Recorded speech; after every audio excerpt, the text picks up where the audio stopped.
In the opulent grandeur of an Edmond Empire mansion, a girl with long, flowing black hair stood by the window, draped in a blue dress. Sunlight kissed her gently. She was strikingly beautiful, her face composed, a captivating coldness in her golden eyes. Lost in thought, she remained motionless. Surprisingly, I don't regret it all, she thought. Ah, it's nothing special, she murmured to herself. Suddenly, the sound of approaching footsteps broke the silence. She glanced towards the source of the sound. With a bang, the door slammed against the wall. Gah! Uric Edmond, the girl thought as she saw the handsome, blond man with a stern expression enter the room. Where are you going? Cier asked, his gaze fixed on her with a hint of concern. But the girl remained silent. Cier approached her, the click of his polished shoes against the floor, echoing through the room. He stopped before her. I asked you where you're going, Cier repeated, his voice now laced with a mixture of anger and worry. He watched her. The girl met his gaze for a fleeting moment before turning away coldly, offering no reply. Cier's hand shot out, gripping her shoulder tightly. Are you going to see that bastard? He demanded, his grip tightening, forcing her to face him, his voice rising in anger. Leonel Bar, Cier shouted, his face paling. Isn't that it? From beginning to end,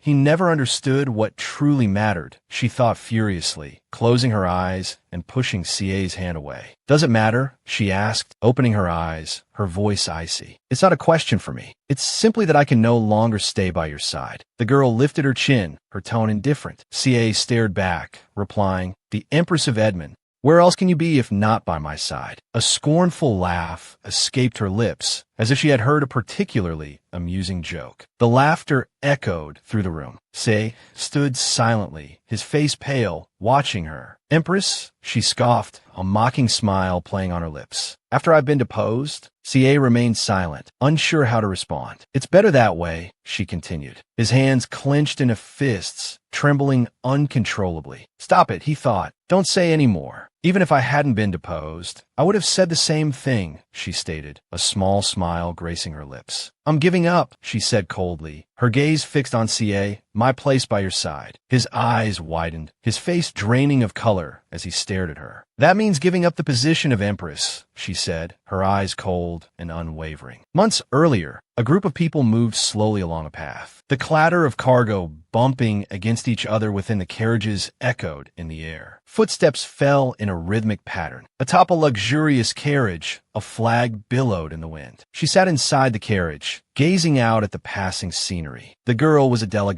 She was a master capable of single-handedly destroying a tower's core, the princess, or rather, former heir of the Gotran Empire. Side note, a tower is a tower-like gate structure where magical beasts frequently appear. A master is a type of mage with the special ability to destroy a tower's core. This is a marriage proposal from the Emperor of Edmond. The Empress Dowager of Gotran said to her daughter, placing a sealed letter on the table. Become the Empress of Edmond, she commanded coldly to Adela, who remained silent. I feel very uneasy, Adela said, looking at her mother. Can I truly do this, mother? I thought you would gladly agree, wouldn't you? Her mother asked, her gaze fixed on her. Adela remained silent. A rustling sound broke the silence, and she looked up at her mother. In your weariness, do you not regret that day? Her mother whispered, leaning closer. If you had let your younger brother, Lucy, die that day, she added, her eyes glinting coldly, you would now be the Emperor of Gotran. Adela's eyes widened at her mother's words. Stop it, she cried out. Adela, don't you owe a debt to your only brother? Her mother asked, her gaze piercing. You're loyal to Lucy, but, her mother began, a chilling smile playing on her lips. What about your future children? She asked. Adela paled, her eyes widening in disbelief. She stared at her mother, speechless. Were your close relatives? Will they all feel the same? Her mother pressed, her voice low and menacing. Your heart has already wavered, hasn't it? Adela lowered her head, remaining silent. You are a dagger poised at the throat of the Gotran Empire, her mother stated coldly. For your brother, for this empire leave. Adela's gaze became distant, contemplative, as her mother's words hung heavy in the air. The rhythmic clatter of the moving carriage continued to echo, around them. Adela turned her head, reaching for a nearby chest. Adela opened it and retrieved a portrait of Cier Edmond, her fiancé, the Emperor of Edmond. Just as Adela was about to place the portrait back in the chest, a soft, rustling sound caught her attention. She glanced down. It was a folded piece of paper. Adela reached for it, unfolding it carefully. Emperor Cier, Urik's lover, named Diane Poche, age 29. Adela sat silently, lost in thought. Then, she placed everything back in the chest. After leaving her homeland, traversing the continent, and crossing the deep sea, Adela looked out once more. Damn it, she muttered under her breath. A foreign land, with no one to trust, Adela thought. So far, she whispered, the weight of her impending role as Empress settling upon her. At dusk, within a grand and opulent mansion, in a lavishly decorated room, Cier sat at his desk, reading the papers in his hand. His gaze was fixed on the contents of the paper, a portrait of the beautiful and austere Adela. He stared in her cold yet captivating golden eyes. Cier rested his chin in his hand, contemplating the portrait.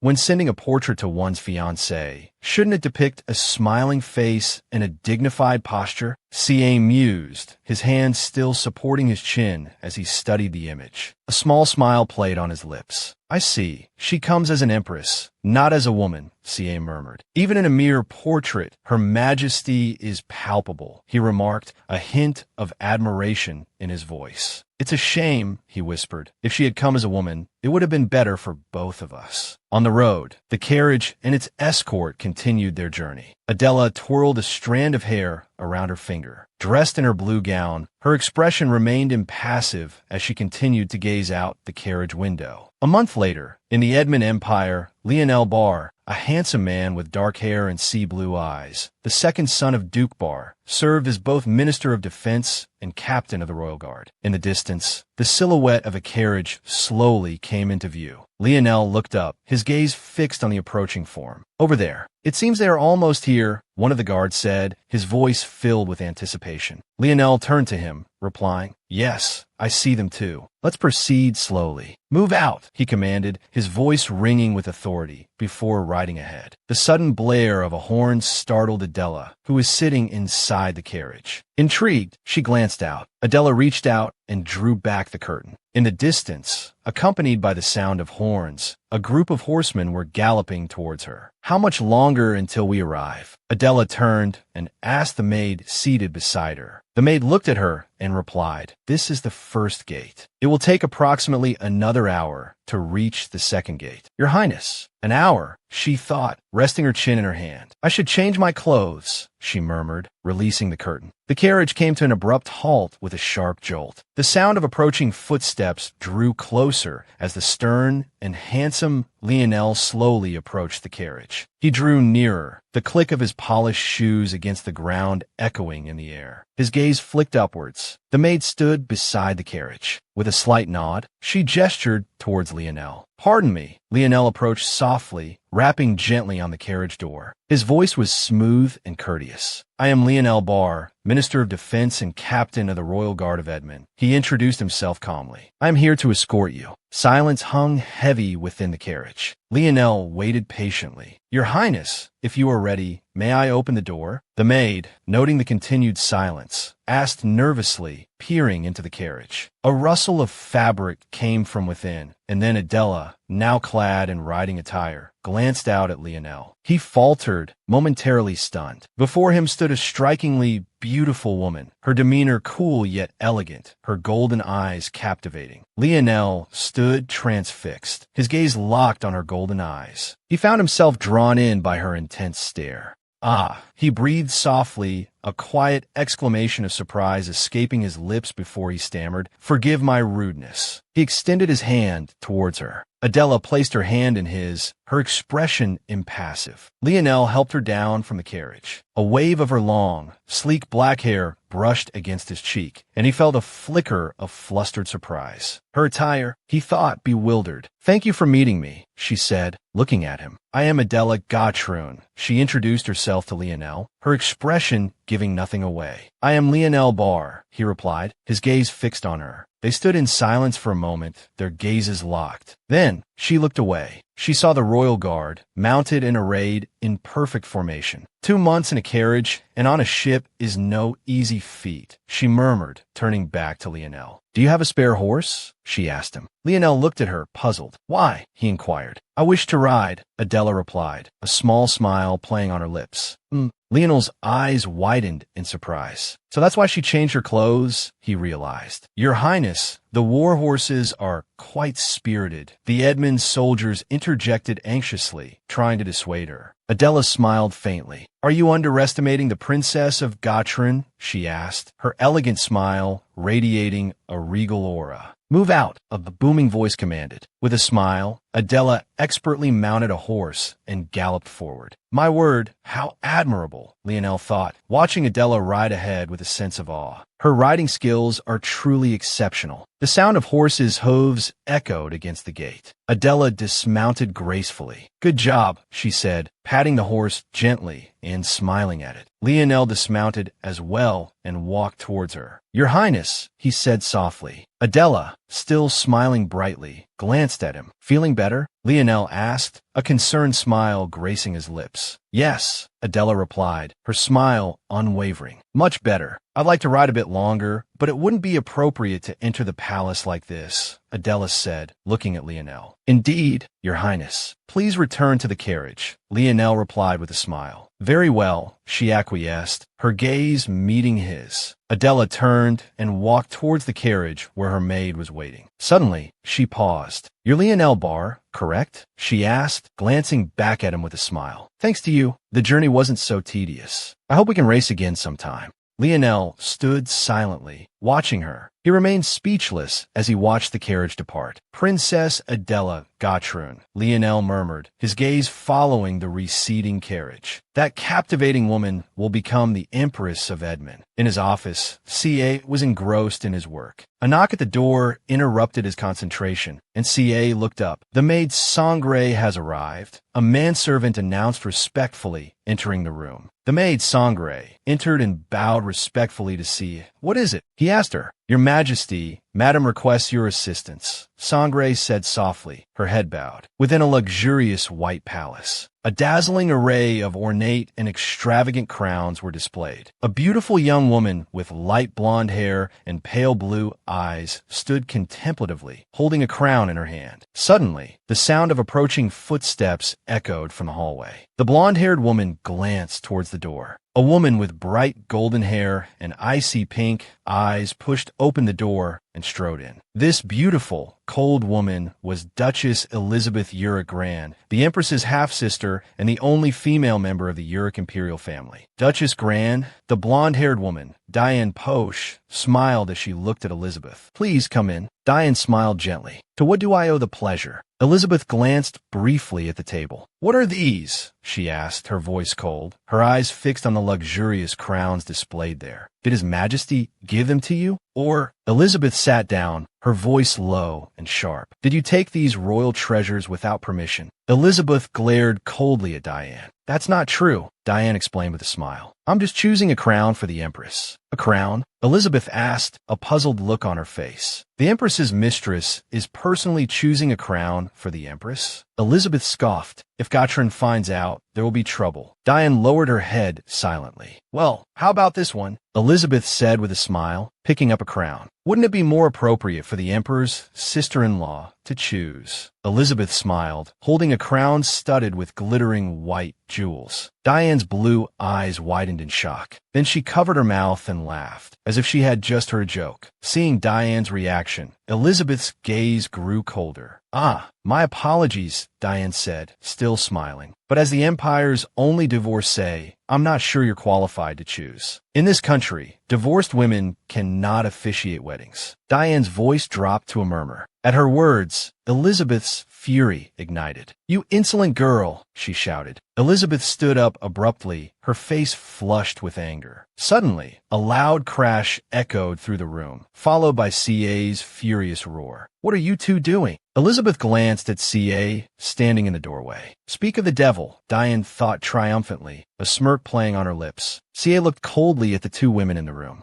Your Majesty, Diane said softly, addressing Listen, she continued, trying to smile despite the tears welling in her eyes, attempting to appear pitiful before him. Seeing through her act, a pang of deep pain resonated within Cier, but he remained silent. Elizabeth, watching the scene unfold, cursed Diane furiously in her mind. That vixen, what happened? Cier asked, glancing coldly at Elizabeth. Instead of attending to state affairs, you've come here to see your little mistress? Elizabeth stared back at Cier, unflinching. You may not believe me, but I did nothing, Elizabeth said, her gaze icy. Meanwhile, Diane's eyes brimmed with tears, which she delicately dabbed away. Really? Then why is she like this? Cier demanded, gesturing angrily towards Diane's tearful face. Don't, Your Majesty, Diane said with a sweet smile, her face streaked with tears. The Duchess did nothing wrong. It's my fault. I tried my best to prepare for Your Majesty's wedding, but the Duchess wasn't satisfied with the arrangements. Diane lowered her head, her voice small and sorrowful. Of course, I'm once again cast as the wicked sister-in-law bullying the innocent, Elizabeth retorted bitterly. Even if your precious mistress uses the wedding as an excuse to flaunt herself, I have no right to object. Flaunt? When we lack a suitable royal woman to officiate the wedding, Cier scoffed coldly at Elizabeth. Shouldn't we be grateful that Diane stepped up? Especially you, Duchess Grand. Are you blaming me for your own divorce? Elizabeth stiffened. Cier was silent for a moment, then sighed. Fine. This is the final warning. I've entrusted the wedding preparations to Diane, so don't say another word and just follow her arrangements. Cier's gaze sharpened as he looked at Elizabeth, his voice firm. Understood. I'm the one who doesn't want to witness this spectacle any longer, Elizabeth retorted coldly. After the wedding, I'm returning to my territory. Cier turned silently and began to leave. Diane hurried after him, calling out, Your Majesty. She glanced back at Elizabeth, a smug look on her face. Elizabeth's brow furrowed in a mixture of fury and disbelief at the smug glance Diane threw her. The door slammed shut with a resounding bang. Utterly defeated, Elizabeth collapsed into a chair. She rubbed her temples and sighed deeply. His Majesty is like the sun, Diane thought triumphantly, plucking a flower. The closer you get, the more you bask in his radiance. Even his own sister can't oppose him. Diane raised the flower to her lips, a victorious smile playing on them. I am His Majesty's only moon. She can manipulate the Emperor to such an extent, Elizabeth thought bitterly, her brow still furrowed. I wonder if the new Empress will be able to handle her. Your Majesty, a soft voice purred, a hand gently stroking his golden hair. It's time to go, Diane murmured, a gentle smile on her face as she reminded Cier, who was lying with his head in her lap. Just a little longer. Let me rest, Cier mumbled, his eyes closed. Ah, he's so beautiful, Diane thought, gazing at Cier adoringly. His forehead, his eyelashes, his nose, his lips, there's not a single part of him I don't love. Cier, Uric Edmond, she thought, her heart swelling with affection as she watched him rest peacefully. Even his name is perfect. This man is mine, Diane thought possessively. I have no intention of sharing him with anyone. Suddenly, a tear landed on Cier's forehead. His eyes snapped open in surprise. Cier sat up abruptly, looking at Diane. Tears streamed down Diane's beautiful face, giving her a sorrowful appearance. Diane, Cier said softly, watching her. Oh, I'm sorry, Your Majesty, she sobbed, as if startled out of her reverie, quickly wiping away her tears. Are you still upset about Duchess Grand? Cier asked gently. No. Diane shook her head vehemently, tears still tracking down her cheeks. It's not that. I was just thinking, what if the Empress doesn't like me? Perhaps it would be better if I left the palace. Diane's eyes were still brimming with tears, but she offered Cier a soft smile. If it would ease Your Majesty's mind, then The Empress won't harm you, Cier interrupted, rubbing his temples. I apologize, Your Majesty, Diane said, wiping her tears with a sorrowful smile. It seems I've become an obstacle to Your Majesty's future. But Your Majesty, you are my everything. Diane leaned closer, gently touching Cier's face, her voice filled with affection. Even if you marry the Empress, as long as you're by my side, I'll be content. Diane spoke understandingly, then threw herself into Cier's arms, clinging to him tightly. Cier looked down at Diane, her hands gripping his clothes. I will never, Diane thought, her eyes flashing with possessiveness, allow anyone to take you away from me, not even the Empress. A hand reached up, stroking his cheek gently. In another room, a young man sat across from Diane. Are you even personally selecting His Majesty's wedding attire? The wedding is fast approaching, the young man with blonde hair and blue eyes observed. You still understand him well, don't you? Diane looked at the young man, two silent maids standing by the door. Diane's eyes flickered briefly in a certain direction. This is the first time I've seen you look up at me, Diane said to the blonde maid. The maid immediately obeyed, lifting her face. Her platinum blonde hair was smooth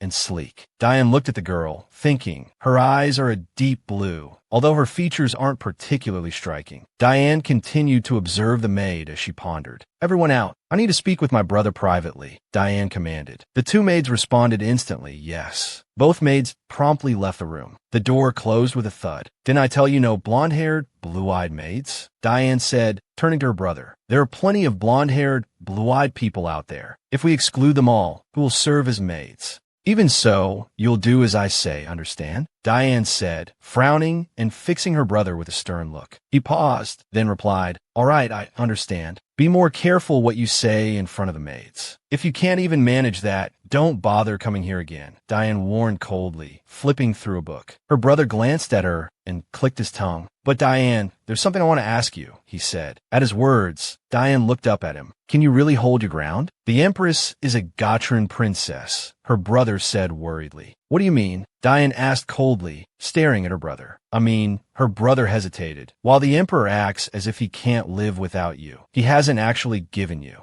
the position of Empress, has he? At these words, Diane shot him a sharp look. To solidify her own position, the Empress won't let you, the Emperor's mistress, go unchecked, he said seriously. Looking at Diane, I hear the Gotran princess is an exceptional beauty, he added. But Diane remained silent, staring at him. That's why I told you to get pregnant before the Emperor's wedding, he said anxiously. Do you think that's something I can do just because I want to? Diane snapped angrily, startled by his sister's outburst. Her brother's face paled, thinking, that temper of hers. Brother, Diane said, exhaling and controlling her emotions. His Majesty won't allow the Empress to do anything. What do you mean by that? Her brother asked, confused. Diane looked at her book and replied softly, His Majesty has an aversion to the title of Empress. What are you talking about? Her brother asked, still bewildered. Because he loves me, His Majesty won't make me Empress, Diane said, blushing and smiling lovingly. What nonsense are you talking about? Her brother said, looking at her with his chin in his hand. You don't understand men. Love always fades someday. He'll grow distant from you one day, Diane, her brother said seriously. I know, Diane whispered softly. You know? Her brother asked, surprised. Love for the living eventually fades, Diane said with a soft smile. But love for the dead never disappears, Diane said, smiling. She gently touched the small pendant around her neck. His Majesty sees his mother in me. She opened the pendant, revealing a picture of a beautiful woman who bore a striking resemblance to Diane. She died young, oppressed by the previous Empress, Diane murmured. That's why His Majesty loathes the title of Empress. Diane smiled at the picture. How could he possibly grow distant from me?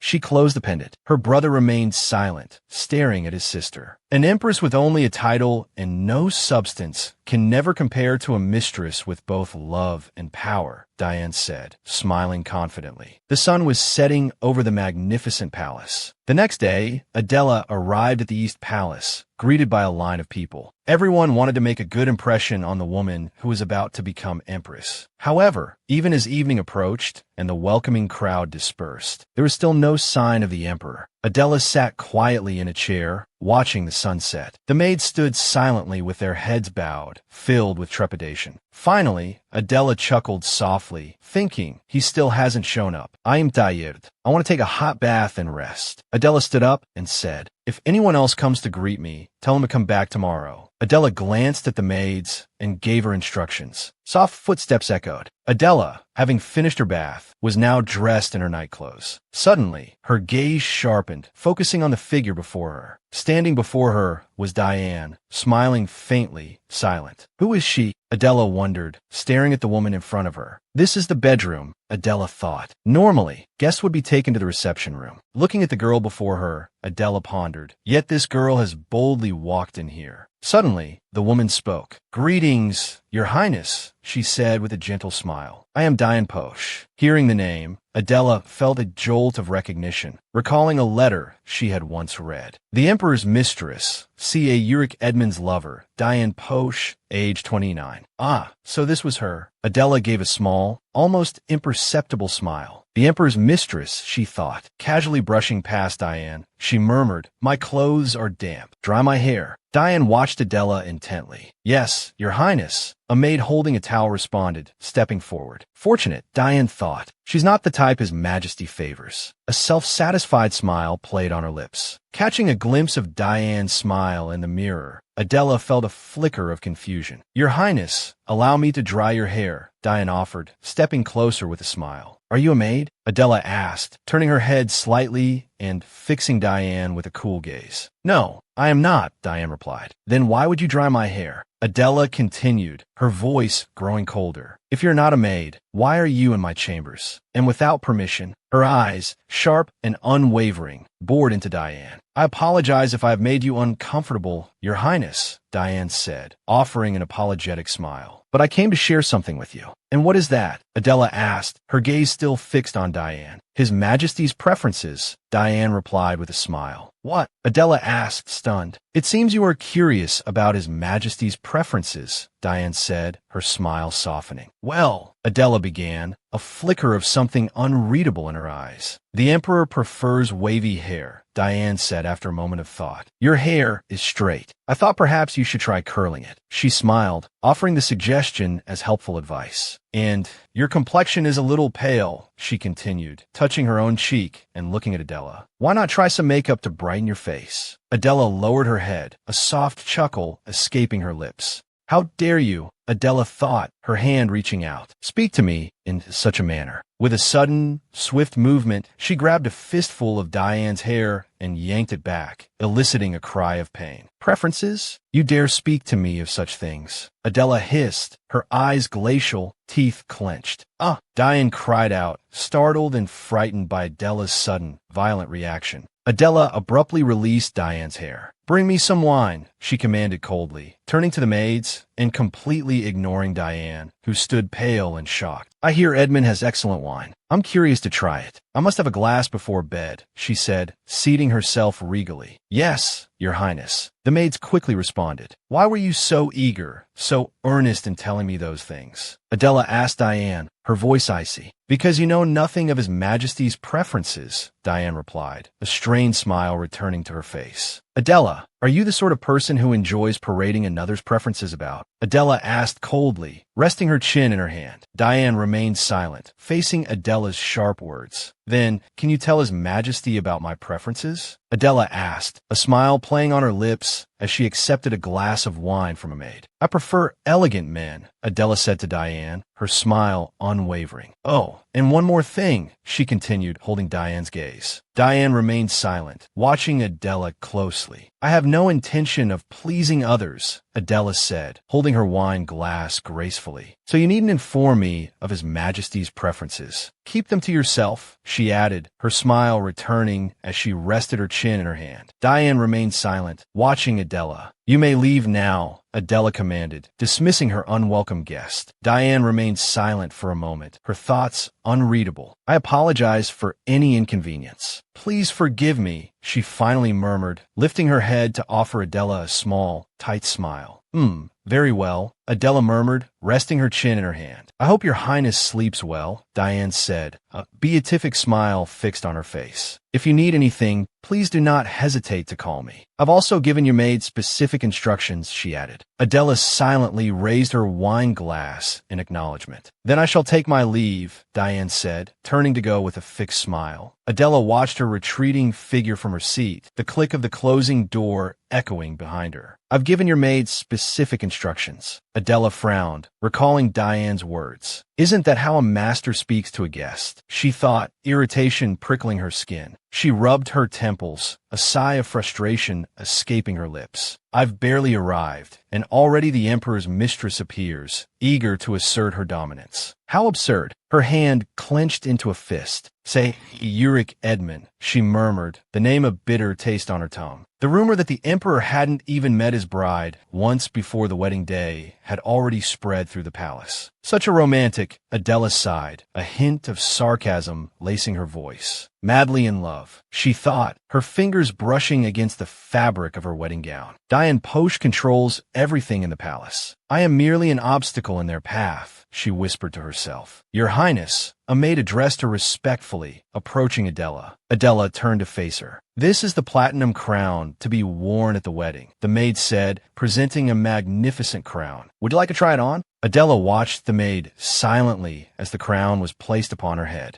Gazing at her reflection, Adela remained silent, a thoughtful expression on her face. Do you like it, Your Highness? The maid inquired. Is it not a gold crown? Adela asked in return, her voice cool. I prefer gold, she stated, immediately removing the platinum crown from her head. There's still time before the wedding. I'd like something different, she added, turning back to the maid with a cool command in her eyes. Bring me a gold crown. Trembling hands fumbled with the buttons of her dress. Diane, Cier Edmond murmured, his gaze falling upon Diane, who stood before him, tears welling in her eyes, her hands shaking. Your Majesty, Diane said, looking up at him, her eyes brimming with tears. I'm so sorry. I'm truly sorry, Your Majesty. She wept, collapsing into his embrace, a sob escaping her lips. Such a fragile, delicate woman, Cier Edmond thought, his heart aching. I want to protect her. He held her close, his resolve hardening. At the same time, the thought of facing the Empress filled him with a confusing mixture of emotions. Seeing Diane weep every time she mentioned the Empress's name filled him with a strange sense of anticipation. Just then, still sniffling, Diane looked up at Cier with a sorrowful smile. The Empress is so noble and beautiful. Someone like her. Diane lowered her head, her voice laced with self-pity. Would naturally only see me as a common maid. Unseen by Cier, a calculating glint flashed in her eyes. The Emperor's mother was originally just a maid, too. He's sure to be furious, she thought. Just as she calculated, Cier's expression darkened, his brow furrowing in anger. A maid? He asked, his voice low, gripping Diane's shoulders. Truly nothing happened the day you went to greet her? Yes, Diane replied, a tearful smile gracing her lips. Nothing at all. However, Your Majesty. She hesitated, reaching up to touch his face. I did feel a little saddened when the princess asked who I was, and I couldn't answer. Simply being by your side is enough, she continued, tears tracing paths down her cheeks. But perhaps I was being too greedy, she added, her voice thick with sorrow. Suddenly, her breath hitched, a gasp escaping her lips. Diane,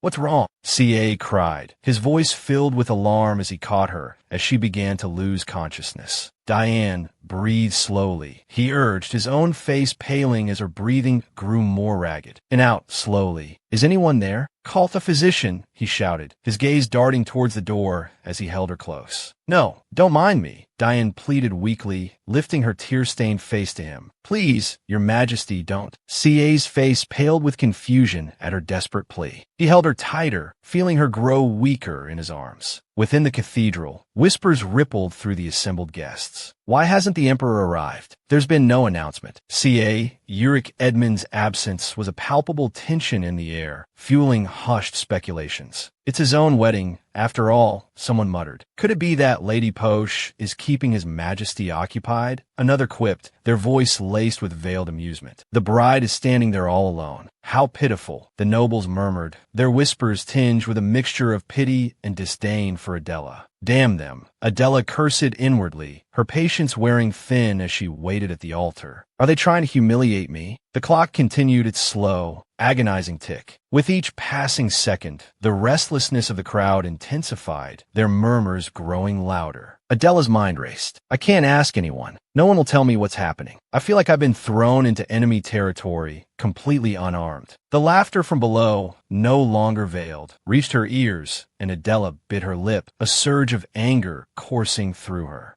Suddenly, her nanny's words echoed in her mind. The old woman had clutched her hand, tears streaming down her face. Princess, trust no one but yourself. Her nanny's despairing gaze had burned into her memory. Your Highness, your honor and dignity, only you can protect them. Shaking off the memory, Adela silently called out to her nanny. Taking a deep breath, she reminded herself, I must remain calm in this moment. With renewed determination, she turned to a nearby servant. You, she commanded, bring me a chair. I will sit and wait for the emperor's arrival. All the nobles attending the wedding are seated. Why should I stand? It's unseemly. A ripple of murmurs spread through the crowd. What is the empress doing? What does this mean? Confusion reigned. Why is she asking for chair? Then, a collective realization dawned. Could it be? Before anyone could further speculate, Adela sat down. A stunned silence fell over the cathedral. She had sat. The bride was sitting while waiting for the emperor. A faint smile played on Adela's lips, her composure unwavering, her beauty and grace radiating through the room. The room held its breath, captivated by her audacity and poise. Somewhere within the crowd, a young man whispered to Lionel, "That presence. She's not to be trifled with. Her Highness has turned the tables with a single move." Lionel's gaze was fixed on the woman seated in the crimson chair, as if she sat upon a throne. Sensing his gaze, Adela looked back, her eyes meeting his with a flicker of surprise. That man. Her gaze didn't waver. Lionel Bell. As their eyes locked, Lionel offered a calm, respectful nod. Adela responded with equal composure. The guests, witnessing the exchange between the stunningly regal woman and the unknown man, couldn't help but marvel. My goodness, she's breathtaking. In the blink of an eye, Her Highness has transformed that chair into a throne. Elizabeth Uric Grand smiled knowingly. With just one action, she's won the hearts of the nobles. Then, rising to her feet, she declared, "Let us go and greet the Empress." Approaching Adela, she introduced herself. "Your Majesty, greetings. I am Elizabeth Uric Grand. It is a pleasure to meet you." Agate followed suit. "It is an honor to meet you, Your Highness. I am Agate Oric Ditton."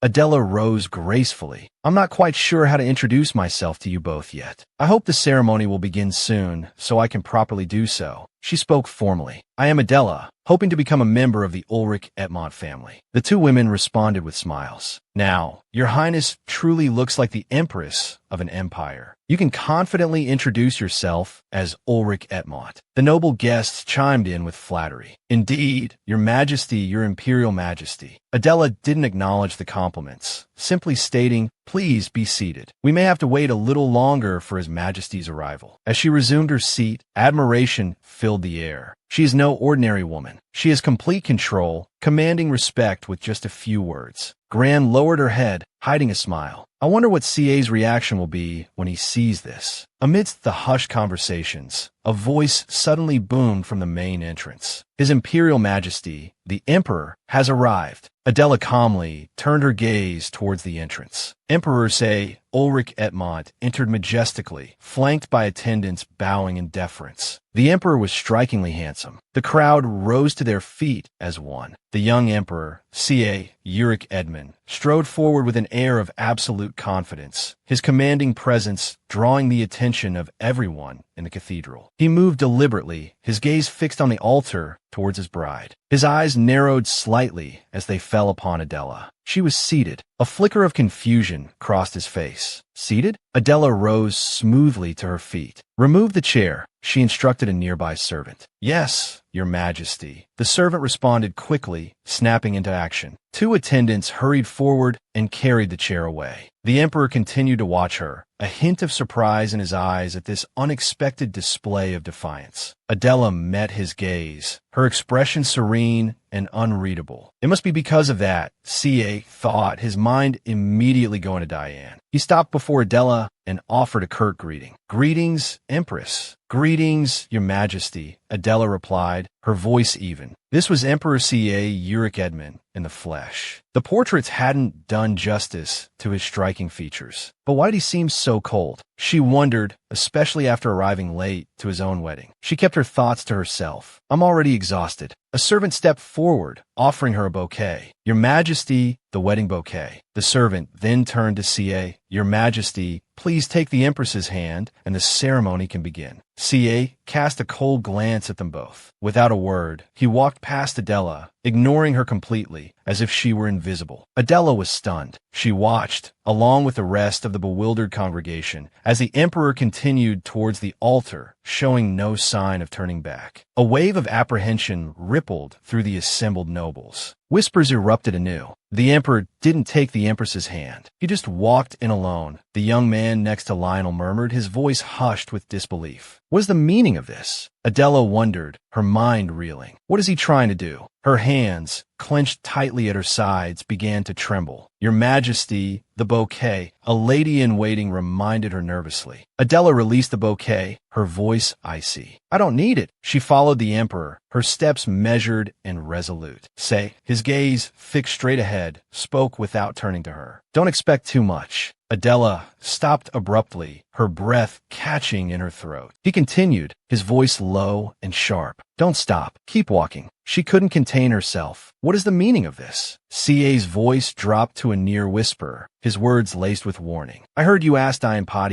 if she was a servant. She barged into my chambers without permission, Adela retorted. Of course I asked. Diane is not a servant, Cier stated coldly. Don't treat her lightly. They reached the altar, the priest waiting expectantly. Cier continued, his voice devoid of any warmth. I won't be coming to your chambers tonight. The young emperor gave her a look of arrogant disdain. Don't wait up. Adela was utterly shocked. Cier remained impassive, as if discussing the most mundane of matters, while the priest's voice droned on, reciting the wedding vows. From this day forward, their loyalty will be an example to all. Adela bit her lip, a bitter smile playing on her lips. Loyalty? She thought. How laughable. The emperor rejecting his wife on their wedding night. How could that be called loyalty? The priest's voice rang out, proclaiming them husband and wife. From this moment forward, before God, Adela Gotrin has become Adela Ulrich Edmond. Adela cursed inwardly. Damn it, there's no turning back now. Later, in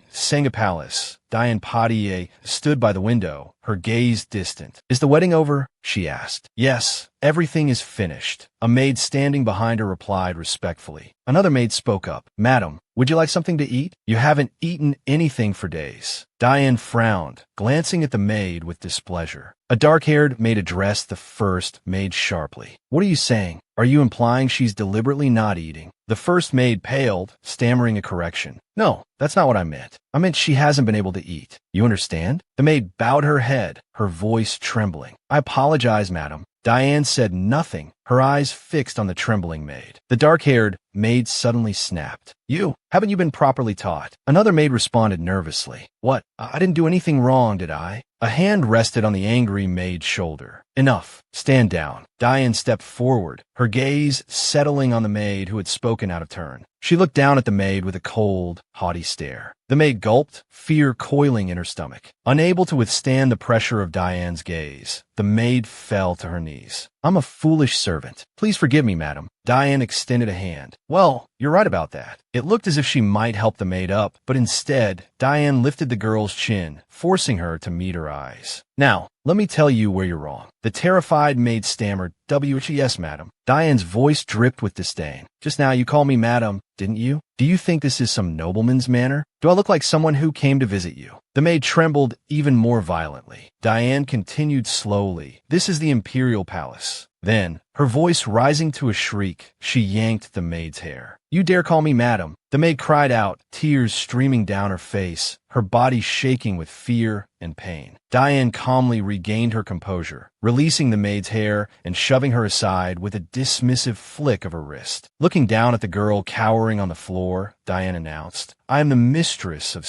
Palace. You will address me as palace mistress. Understand, fighting back her terror, the maid managed to whisper, Yes, palace mistress. Diane sighed, turning away. This place is full of fools like you. It's so tiresome. I need a rest. Not having eaten for days has dulled my mind. One of the remaining maids tilted her head cautiously. Palace mistress, should we have the physician continue to wait? Yes, let him wait, Diane replied. Before turning to go to her chambers, she looked back at the maids, her voice low. Remember, I never woke up. Meanwhile, elsewhere in the palace, the rhythmic tapping of fingers against a tabletop echoed in the quiet room. Adela sat in a large chair, lost in thought. There's no one here I can trust, not even the maids in the Empress's palace. She leaned back, her brow furrowed in contemplation. Gotrin and Edmond had had virtually no contact for generations. Separated by a vast ocean, there had been no reason to cross the expanse to scout each other's territories. Consequently, there were no informants in place. A wave of frustration washed over Adela. Information. I lack information. Just then, Cier's words echoed in her mind. mind. Don't expect too much. Adela's anger flared. He humiliated me in front of everyone. Clenching her fists, she wondered, did he deliberately go to see Diane Potier, even on our wedding day, just to make a point? Outside, the night was still and silent. Suddenly, the doors to the palace burst open. Cier rushed in, his voice filled with anxiety. Has she woken up? A maid, her head bowed, replied respectfully, "She is not yet awakened, Your Majesty." Cier stood by the bedside, his gaze fixed on Diane's sleeping form. Diane lay in bed, tear stains still visible on her cheeks. The sight evoked a memory for Cier. Another figure, lying in bed, her face weary but warm, calling his name. "Cier, Cier, my son." A voice snapped the young emperor back to the present. "Your Majesty." Diane looked at the emperor, her thoughts troubled. "The wedding must have been ruined because I fainted." "You're awake," Cier said to her. "You came here as soon as the wedding ended, Your Majesty?" Diane asked weakly. "If so, what are we to do?" "Don't speak of it," Cier interrupted. "I'm sorry, Your Majesty," Diane said sadly. "I only cause you trouble." She looked up at him, her eyes pleading. "Please don't stay here, Your Majesty. The Empress must be waiting for you." Cier's voice was calm. "I've already told you, I'm not going anywhere, so you needn't worry about anything." Tears welled up in Diane's eyes, her hands clutching her skirt. "It was I who prepared the wedding dress for the Empress, Your Majesty." Diane lowered her eyes, tears tracing paths down her cheeks. "From the crown to every single flower, every item used in the wedding ceremony, I picked them all out myself. I feel as though my heart is shattering into pieces." She sobbed delicately, not forgetting to glance at Cier as she did so, thinking, this much should be enough. If I overdo it, he'll start to dislike me. Quotidiana impassivity. Seeing this, a shiver ran down her spine, fear flickering in her eyes. That emotionless gaze again. Before she could dwell on it, Cier's expression softened, a semblance of concern returning to his features. "Nothing will change," he reassured her. Diane hesitated, then asked, "Then should I introduce myself to the Empress? Now that the Empress is here, the nobles will openly call me your mistress." Her eyes darted nervously toward Cier. "What do you want to be called?" Cier asked. Diane thought, His Majesty is like a lone wolf, sensitive and difficult to fully control. She swallowed carefully before replying, "Your lover." Diane looked at Cier earnestly. "Please introduce me to the Empress as Your Majesty's lover." However, she knew that pushing too hard might attract his unwanted attention. Cier responded swiftly, "I understand." Touched, Diane gazed at Cier, "Your Majesty." She reached out and took his hand. As they held each other's gaze, Diane softly suggested, "Please hold me." Later that night, long after Cier had fallen asleep, Diane lay awake, her mind racing. "If I cannot be Empress, I will not let anyone else have that position either." Nestled in the Emperor's embrace, she continued to plot. Early the next morning, whispers rippled through the palace. "Did you hear?" It said the Emperor went to Singa Palace as soon as the wedding ceremony ended. A group of maids gossiped amongst themselves. "Oh my goodness. So the Empress was left alone on her wedding night?" Another maid replied, "Yes, that's right." Elsewhere in the palace, the nobles were also abuzz. The Emperor was even late to the wedding. "I heard he was at Singa Palace, which is why he was delayed." Another noble inquired, "What about the Empress?" A red-haired noblewoman fanned herself languidly. "Yesterday, the Emperor didn't allow anyone to visit her. Even so, her dignity was completely ruined." She scoffed. "What can the Empress do? She can't touch that mistress." A male noble seemed to notice something. The noblewoman, still mocking the Empress, was nudged by the person beside her. "What is it?" she asked, irritated.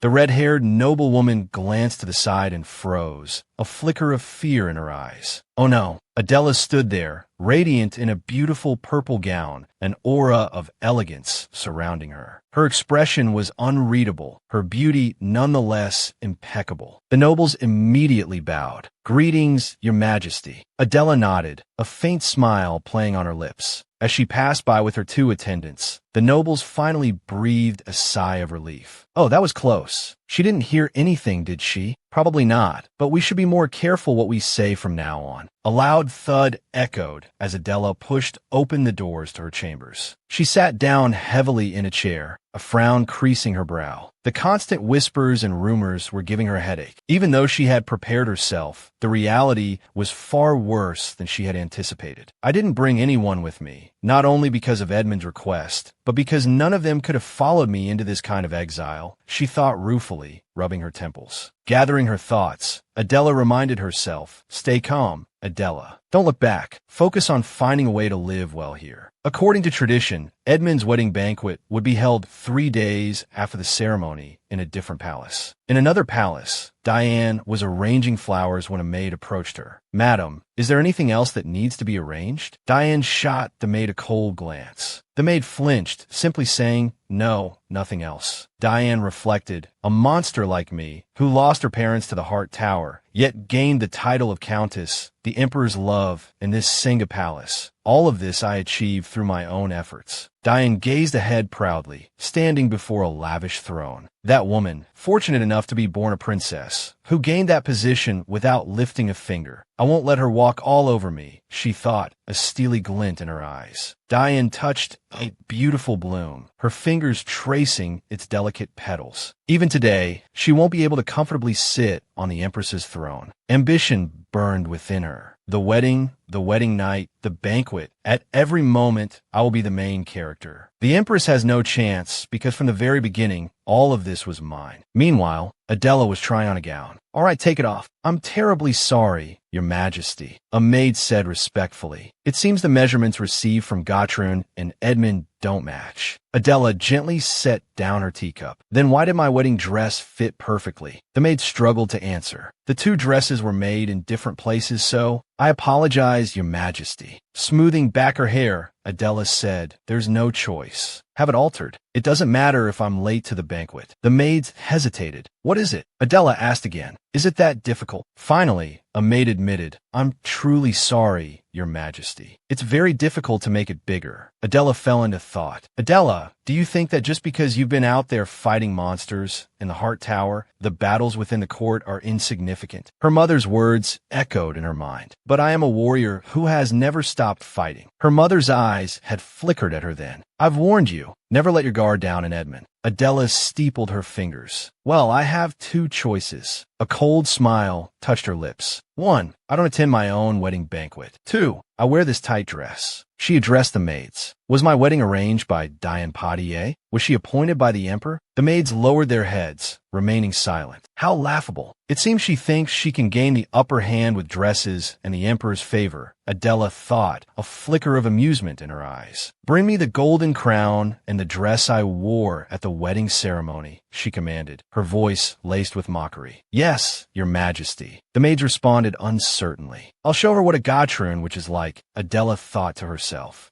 The banquet was already underway, filled with cheerful chatter. Diane, not seeing Adela, thought, "The Empress isn't coming? The dress prepared for her doesn't fit, and she can't wear Gautrun clothing either." Despite her inner thoughts, she maintained a different facade. "This is all thanks to Duke Dupon's help." Dupont responded modestly. "Haha, you're too kind, Lady Poitier. It's all thanks to your wisdom." Noble women flocked around her, vying for her attention. "Oh my, Lady Poitier, isn't that necklace the new piece from the jewelry workshop? Oh, and the earrings are from the same set, aren't they?" Diane wore a simple pink gown. The noble women continued. "I went to see it, but I heard Lady Poitier bought the entire set, so I had to return disappointed." A bolder noblewoman lowered her voice. "By the way, I heard the Empress stayed in Singa Palace on her wedding night. Is that true?" Before Diane could answer, the noble women began to express their envy. "Ah, such love. I'm so jealous." Diane feigned shyness. "Don't say that, everyone. I feel quite guilty towards the Empress." She said the words, but inwardly she scoffed. "These ladies, born into nobility, can't help but gape and feel awkward in my presence." Diane continued her performance. "Already told him to leave. I'm worried the Empress will misunderstand." They complimented her, attempting to catch her eye, laughing along with her, while she thought proudly, "They're all trying to curry favor with me." Suddenly, one noble spoke up. "Lady Poitier,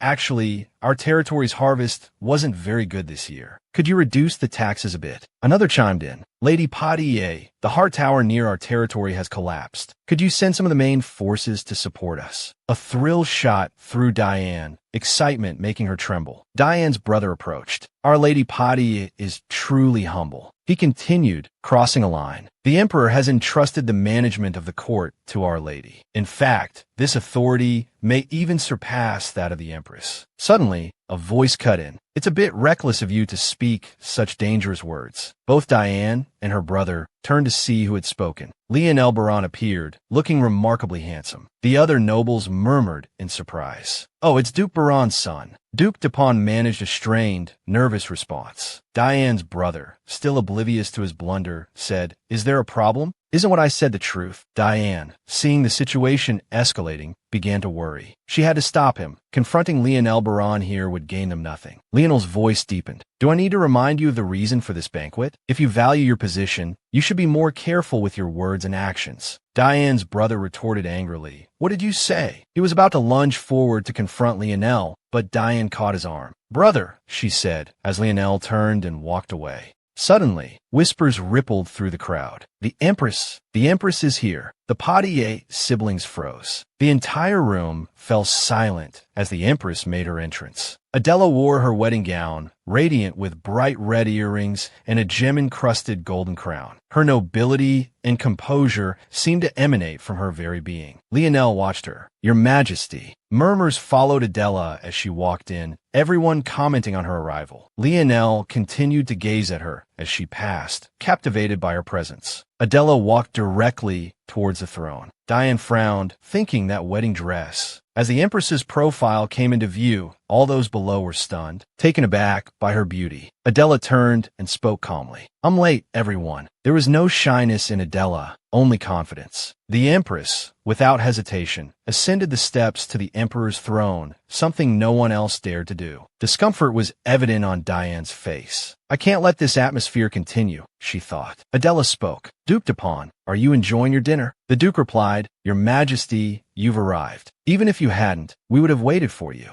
Is that so? Adela responded, looking down at them all with pride. Everyone was uneasy, unsure of what to do. Should they greet her first? But then, footsteps sounded. Leonel approached. Your Majesty. Adela looked at him. Leonel led his family's nobles in a royal bow. Greetings, Your Majesty. It's a pleasure to meet you, Adela said. You are all of the Baron family, I presume? Seeing this, the other nobles hurried forward, thinking, no, we must greet her as well. The other nobles lined up to bow, only to find that the Empress didn't even glance at them. Diane stood to the side, thinking, well, if she won't look at me, I'll make her notice me. Diane strode forward, accidentally bumping into another noble. Adela remained calmly seated on the throne. From a crowd, Diane stepped forward. Isn't that Lady Poitiers? The whisper started. To dare approach the Empress at such an occasion, she must be confident in the Emperor's favor. Ah, this will be interesting. Approaching the throne, she said, Greetings, Your Majesty. I am Diane Poitiers. The Empress responded cordially. It's a pleasure to meet you, Lady Poitiers. Inwardly, Adela scoffed. Oh my, she's making a spectacle of herself again. Diane continued politely. I was the one who arranged this wedding and banquet. Were you satisfied? The other nobles gasped. Oh. Adela's cool gaze made it clear she disapproved of Diane bringing this up. The nobles felt the tension in the air. The Empress spoke. You've worked hard, Lady Poitiers. She accepted a wine glass from a maid, then continued. Don't be disheartened that I'm not wearing the dress you prepared for today's banquet. I truly wanted to wear it as it was beautiful, but the size was too small. Ah, you needn't apologize. Everyone makes mistakes. Diane frowned, unsure how to respond to Adela's words. So, I wore this wedding dress instead. I don't see anything wrong with it. The nobles attending the banquet began to whisper amongst themselves. Diane lowered her head, her expression darkening. Adela continued. Wait, the dress you prepared for me was too tight. Was that intentional? Adela's sharp gaze fixed on Diane. Diane could only lower her head further, searching for a way to escape the confrontation. Suddenly, an announcement rang out. The Emperor has arrived. The nobles thought the Emperor's arrival now will only escalate the tension. A powerful figure entered, causing a stir in the crowd.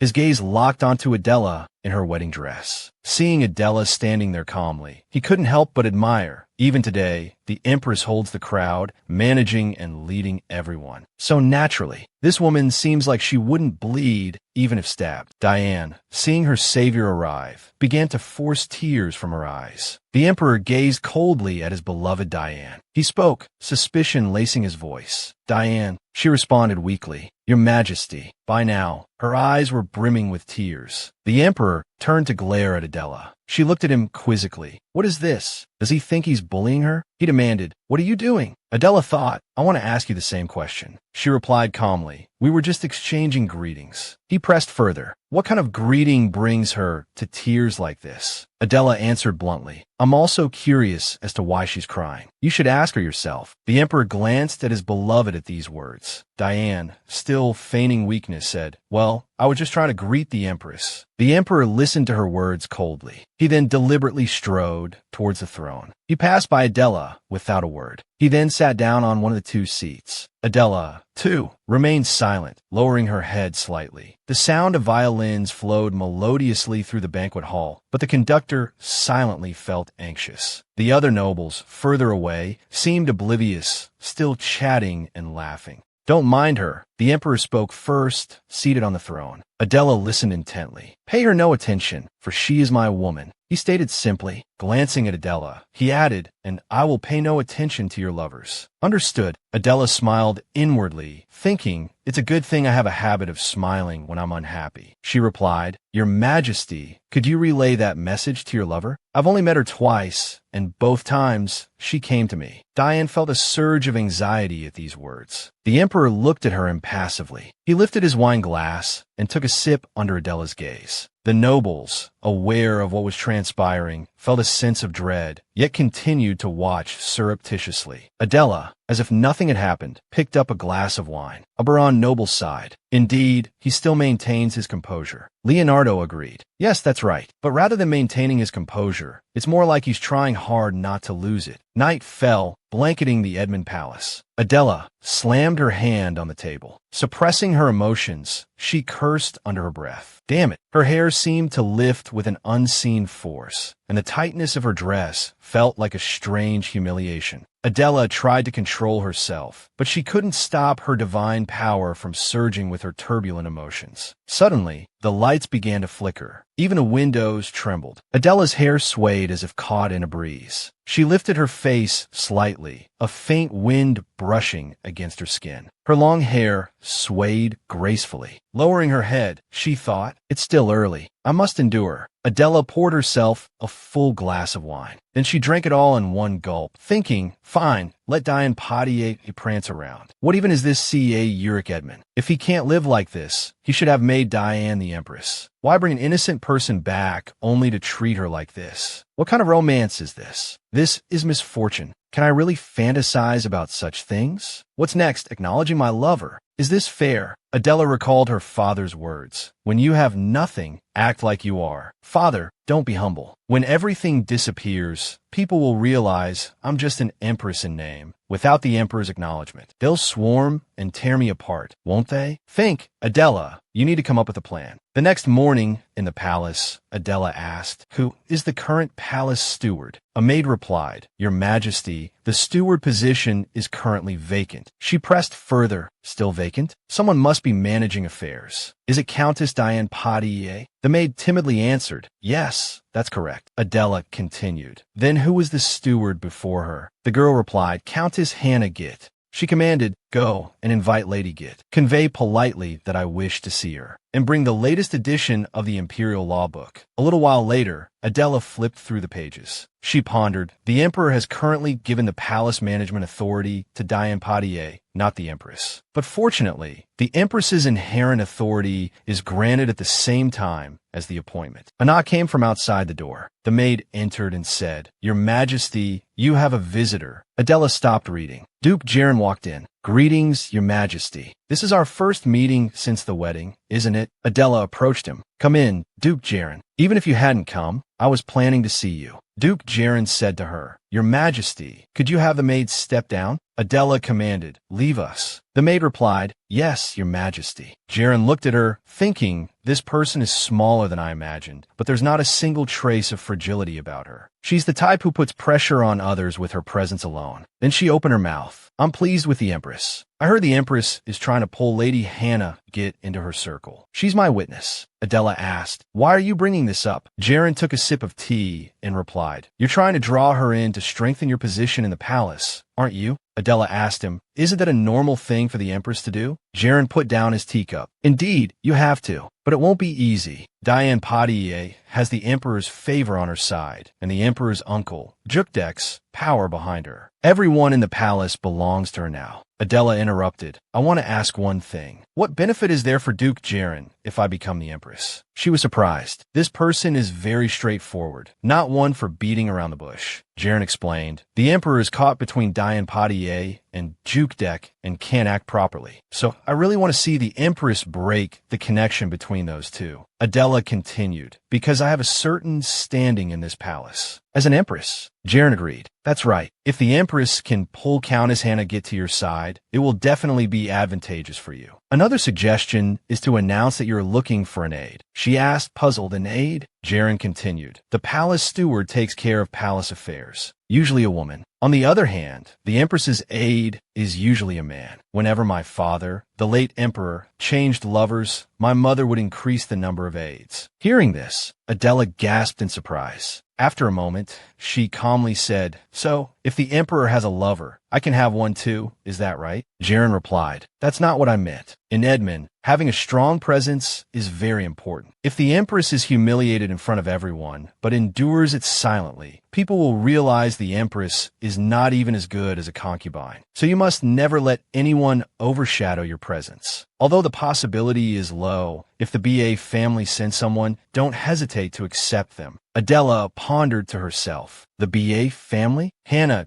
became the palace steward because of her relationship with the late Empress. She was also Duke Cieren's wet nurse. This woman truly managed the palace for a long time, but her world crumbled with the unexpected appearance of Diane Poitiers. Diane is a thorn in her side. The reason for the late Empress's death, a woman whose personality resembles the Emperor's mother. The Emperor was immediately infatuated with this woman. Diane's first order after gaining power was to expel Lady Git from the palace, an old woman who had to resign in disgrace. It seems she was overwhelmed by the summons from the newly enthroned Empress. Hannah Git wiped away her tears, saying, "I'm terribly sorry, Your Majesty. It's been so long since I've set foot in this place, so I couldn't control my emotions." Adela asked with a smile, "Is this the furniture the late Empress used?" Lady Hannah placed her hand on the chair and said, "I chose this sofa, but perhaps it should be replaced." She continued, "I'd like to entrust this task to you. Is that all right?" Hannah Git replied, "I'm grateful, but the Emperor won't be pleased." Adela calmly asked, "Are you saying it's possible?" She respectfully placed her hand on her left breast. "As I said, it would be an honor, Your Majesty." A maid entered and announced, "Your Majesty, the dress you ordered has arrived." She turned her head and asked, "So, is there a problem?" The maid hesitated. Well," Hannah Git said irritably. "What are you hesitating for?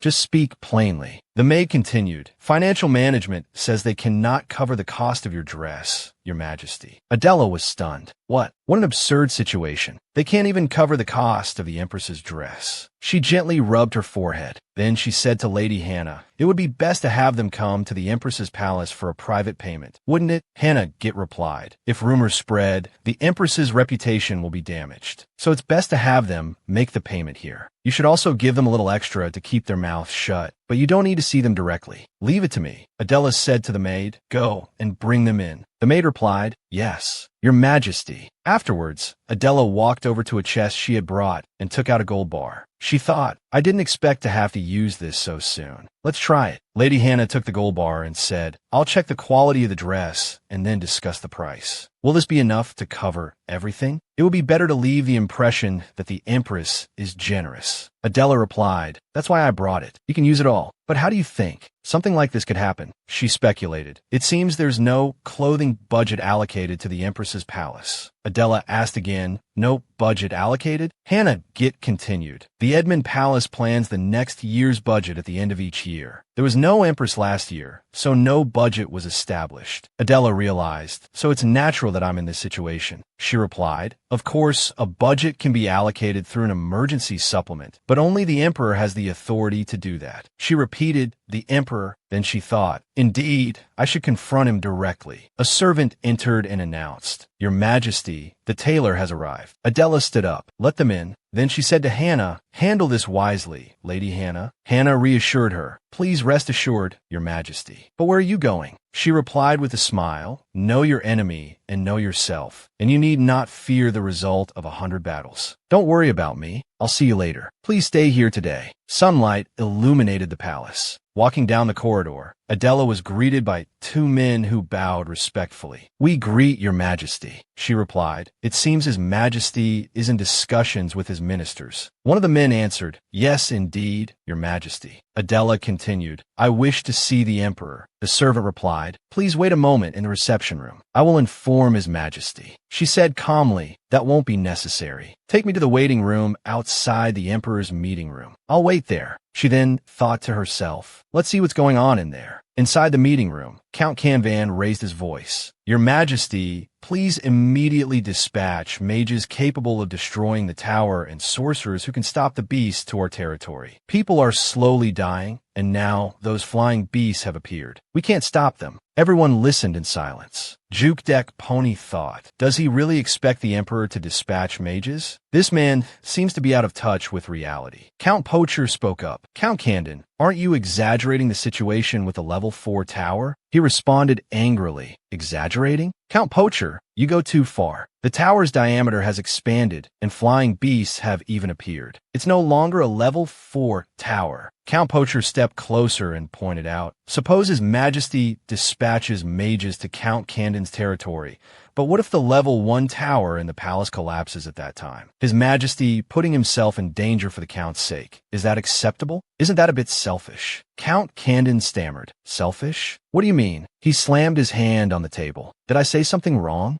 Outside the meeting room, Adela overheard the exchange and thought, a tower collapsing? She glanced towards the door. Leonel spoke up. Your Majesty, we should prioritize dispatching mages to Count Cannon's territory. It's not like we have no one to send. What about the mages on duty in the palace? Count Poacher raised his voice. Minister of Defense, you're being absurd. Are you unaware that the mages in our palace do nothing but eat, drink, and play around? Cier slammed his hand on the table and shouted, enough. At this rate, when will we ever finish? Count Candon, I deeply sympathize with your territory's plight, but I need to reconsider the matter of dispatching mages. He said tearfully, Your Majesty, please think of us. Cier closed his eyes and commanded, today's meeting is adjourned. You're all dismissed. Murmurs rippled through the room. Their gazes fell upon Count Canvan. He lowered his head. It's over. Everything is over. A servant entered and announced, Your Majesty, the Empress is waiting for you. He asked in confusion, the Empress? The servant replied, yes, she is waiting in the waiting room. Where would you like to meet her? Cier commanded, no need to go anywhere else. All the ministers have left. Bring her here. The ministers filed out, and upon seeing Adela, bowed respectfully. We greet Your Majesty. She wondered curiously, will they end up sending the mages? Count Candon, yes, I want to speak with him privately. Suddenly, a voice called out, startling Adela. Daughter-in-law, daughter-in-law, it's a pleasure to see you here. Everyone was bewildered. What's going on? He called the Empress daughter-in-law. However, Adela simply stared at him silently. The atmosphere grew tense. Meeting her gaze, Deadpan felt a flicker of fear. Indeed, this woman was not to be trifled with. He adjusted his demeanor and said, if you were uncomfortable, I apologize. I simply meant to express my affection as an elder of the Uric royal family. Adela replied coldly, even if you intended to express affection, that was not an appropriate way to do so. I expect you to be more cautious in the future. He responded respectfully, I will keep that in mind, Your Majesty. She continued walking, her gaze lingering for a moment. Leonel bowed respectfully. We greet Your Majesty. Adela smiled and called out, Lord Leonel, it's good to see you. Actually, could you tell me which one is Count Canvan? He responded, surprised, Count Canvan. The Count, hearing his name from afar, immediately bowed. Your Majesty, were you looking for me? Adela asked. You are Count Canvan? You mentioned the appearance of flying beasts, correct? The Count replied, yes. She continued, on that topic, aren't mages assigned to specific regions? A voice interjected, Your Majesty, the mages are centrally managed. Count Poacher bowed. It's a pleasure to meet you. I am Leonard Poacher, Vice President of the Mages Association. Adela silently read his name, Leonard Poacher. Then she responded amiably, It's a pleasure to meet you as well. In Edmond, towers with flying beasts are classified as mid-level, correct? I heard you don't dispatch mages to those. Oh, I wasn't eavesdropping intentionally. I just happened to overhear. Leonel subtly glanced at Count Candon. Guy Yurik placed a hand over his heart. I understand your concern, but please do not worry unduly. I will absolutely not permit towers or beasts to linger within the palace. He thought to himself, she pretends to know everything, but in reality, she understands nothing. Adela smiled. Is that so? Inwardly, anger simmered. Are you looking down on me? A servant emerged and announced, The Empress invites you in. The Emperor is waiting. She turned her head. Understand. It was a pleasure meeting you all. Count Poacher and Count Canvan watched her go in silence. Leonel observed her retreating figure, lost in thought. Her haughty gaze, her aloof demeanor, all carefully crafted. She carried herself with a natural, regal air, just as before. Her footsteps echoed in the corridor. Adela entered the room and faced the Emperor. She approached slowly and pulled out a chair. C.A. Yurik asked, Adela, what did you want to say? Adela glanced at him. What was your reasoning for requesting the marriage alliance?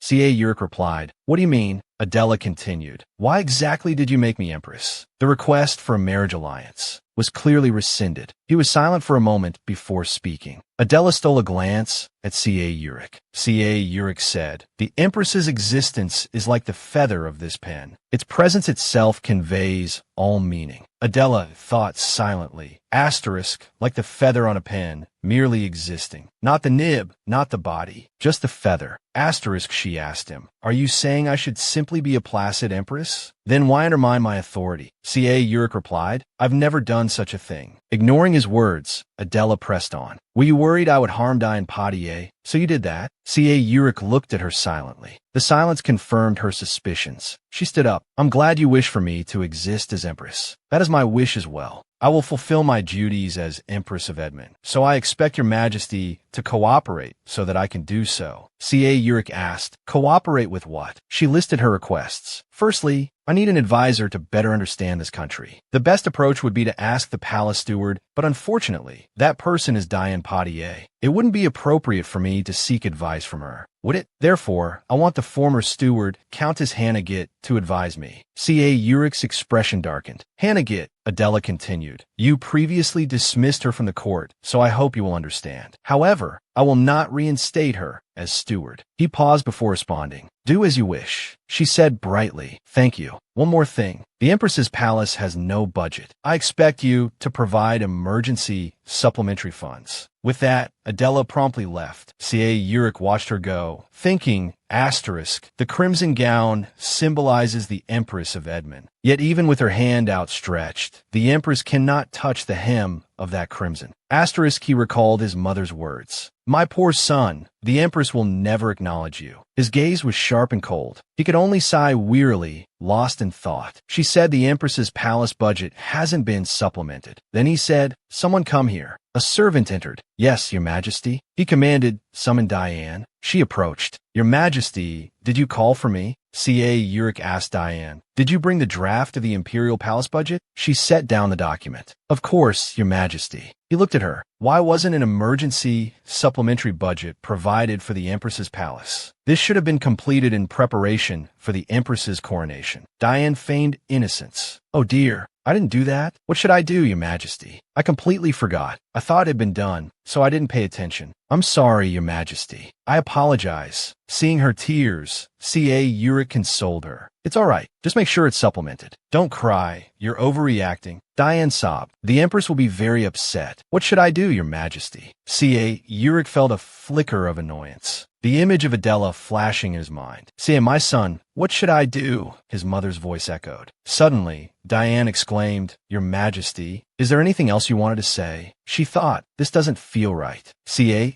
addressed her. The authority that once belonged to the Empress has been transferred to the Empress's palace. I will also retract the authority I once granted you, and then I will return it to the Empress. Leonel's brother asked him, did you see the Empress earlier? It seems Duke Tepon's plan to bring in the overseas princess, Gatrun, as a puppet empress has failed. Leonel replied, indeed. She changed the atmosphere with just a look. I now understand why the Gatrun queen sent her daughter overseas. His brother continued. The new emperor ascended the throne at the age of 10, so having a powerful older sister isn't conducive to consolidating power. Seeing he didn't respond, his brother turned and said, Hey, Leonel, are you listening to me? He remained silent, gazing out the window, thinking, why has that figure lingered in my mind since our first encounter? Hannah set down her teacup. You've worked hard, your majesty. Adela picked up her teacup. My lady, have you already paid for the dress? Hannah replied, I've already made the payment. But seeing her hesitation, Adela asked, is there something wrong? Hannah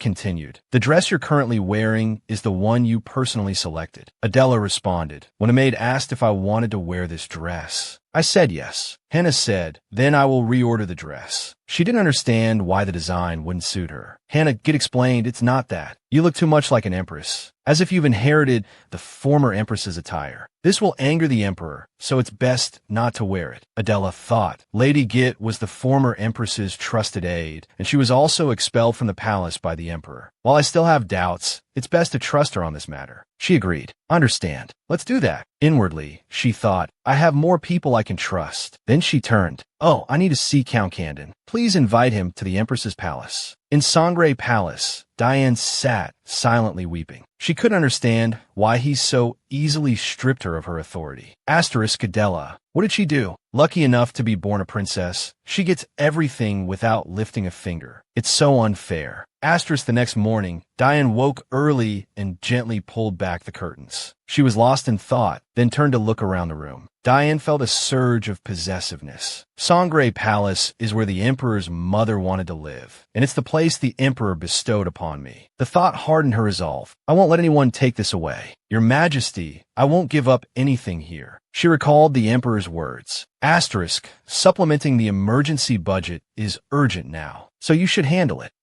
Diane called for her servant, Lorraine. Lorraine quickly appeared. Yes, my lady, Diane commanded. Bring the imperial budget draft. I need to supplement the budget. She thought grimly. I'll make everyone see the Empress's incompetence. It's just a title. That evening, in the Empress's palace, Count Candon waited in the drawing room. After a while, he raised his head slightly. The Empress arrives, a guard announced. Adela slowly seated herself opposite him. Count Candon, she began, when was the tower on your land built? The Count, surprised by the Empress's question, simply nodded in response. Adela continued, as time has passed, the flying beasts must have appeared, haven't they? Then she added, if so, what about the tower's diameter? It must be expanding, isn't it? Count Candon stammered, yes. As soon as I saw the flying beasts, I rushed here. Not only were there no lords to destroy the tower, but there were no mages either. So everyone in the territory is fighting the beasts with weapons. Adela asked, puzzled. Not a single mage? Count Candon confirmed. No, because the central government dispatches mages based on the tower's level. Having grasped some of the country's situation, Adela inquired further. So a level 4 tower is classified as central, and therefore receives no support? Count Candon added, even with level 2 towers, there are delays in aid. Adela thought, this means that area will be completely destroyed. Count Candon pleaded anxiously, please save us, your Majesty. The people are suffering tremendously. They're being killed by the beast's fangs and claws, and even the knights are gradually dying from battle and exhaustion. Hannah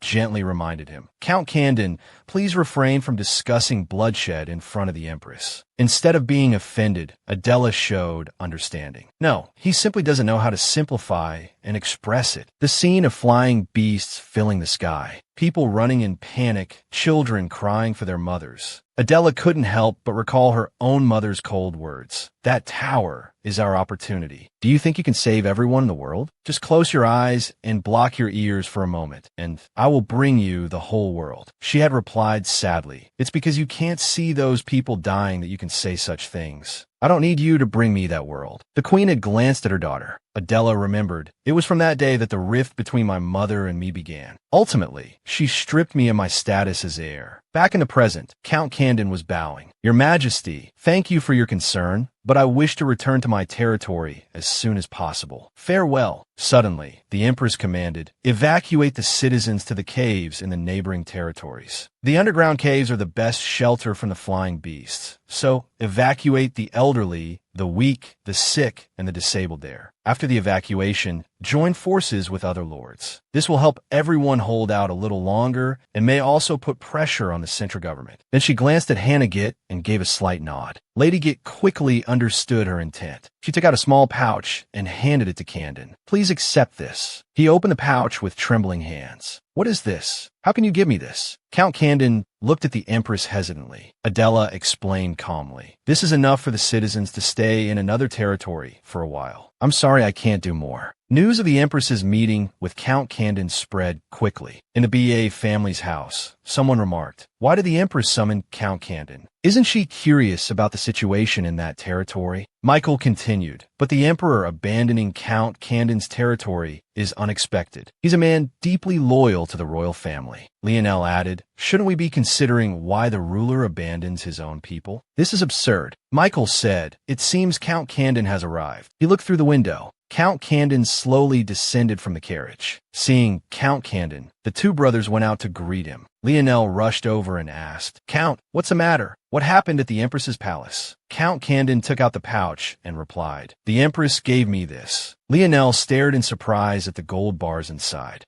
Count Candon continued, she said to use this to evacuate the citizens. He quickly excused himself. I owe you both a great deal now. I must hurry back and evacuate the people as soon as possible. Just as he was about to leave, Michael called out, wait, Count Candon. He handed him more money, saying, please take this as well. I'm sorry I can't help you directly. Count Candon, moved to tears, replied, please don't, Duke. You make this old man feel so ashamed. Finally, he was able to return home. Michael began to discuss. The Empress is also unexpected. Leonel, quite surprised, thought to himself, the Empress gave him money to evacuate the citizens to the neighboring territories. Meanwhile, in the Empress's palace, Adela was also explaining to Hannah Gitt, I couldn't do anything but give him the gold bars. Hannah Gitt consoled her. You've done all you could to help. All I could. Adela repeated the words unconsciously. She recalled her mother's words, Adela, you're smart, but this world is made by the smart and taken by the cunning. So be wise. She lowered her head, thinking helplessly, having to endure insults and rudeness, unable to do anything but give a few coins to those in need. It was because she lacked power. The way to gain power in this unfamiliar land was to be wise. Hannah Gitt calmly poured tea for the Empress. She suggested, Your Majesty, why don't you request a meeting with the Emperor? This is Edmond. Wouldn't it be better for you to maintain a good relationship with him? Maintain a good relationship with the Emperor. Adela seemed to take note of her words. After a moment, she decided to prepare herself. Blush and lipstick were applied softly, gentle and elegant. Seeing her like this, Hannah Gitt smiled and complimented, Your Majesty, you look beautiful. Indeed, Adela looked beautiful and graceful. Adela knew very well that to live well in Edmond, she first had to get along with the Emperor. With that in mind, she moved swiftly. Outside, the maid Ulrich reported, Your Majesty, the Empress has arrived. Adela appeared in a beautiful gown, wearing light makeup. Her gaze exuded a queenly aura. In contrast, the Emperor glanced at her coldly, taking her measure. Golden eyes, bright red lips, pale collarbones and neck. She was a very unique individual. Then he slowly asked, What brings you here tonight? Adela calmly replied, I guess you hadn't had dinner yet, so I came. Would you like to dine with me? The Emperor scoffed. Even if you hadn't come, I was going to call for you to discuss something. He then asked directly, Why did you summon Count Candon? What did you call him for, Your Majesty? Adela didn't hide anything, answering frankly, I wanted to understand the situation there, so I called for him. The Emperor interrupted her. It wasn't just simple curiosity, was it? Adela, not understanding, asked back, What do you mean? The Emperor said coldly, His territory is being destroyed by the tower, and I didn't save him. I refused those who came here asking for help, but the Empress called him back. I heard you even gave him gold bars. What are you doing? Hearing this, Adela felt a tremor. How had he heard the news so quickly? The Emperor continued to press. Are you trying to play the good person all by yourself? The Empress is generous and kind, unlike the Emperor. Is that what you want everyone to say? Adela finally spoke up in rebuttal. You don't understand. I simply called Count Candon to inquire about the situation in his territory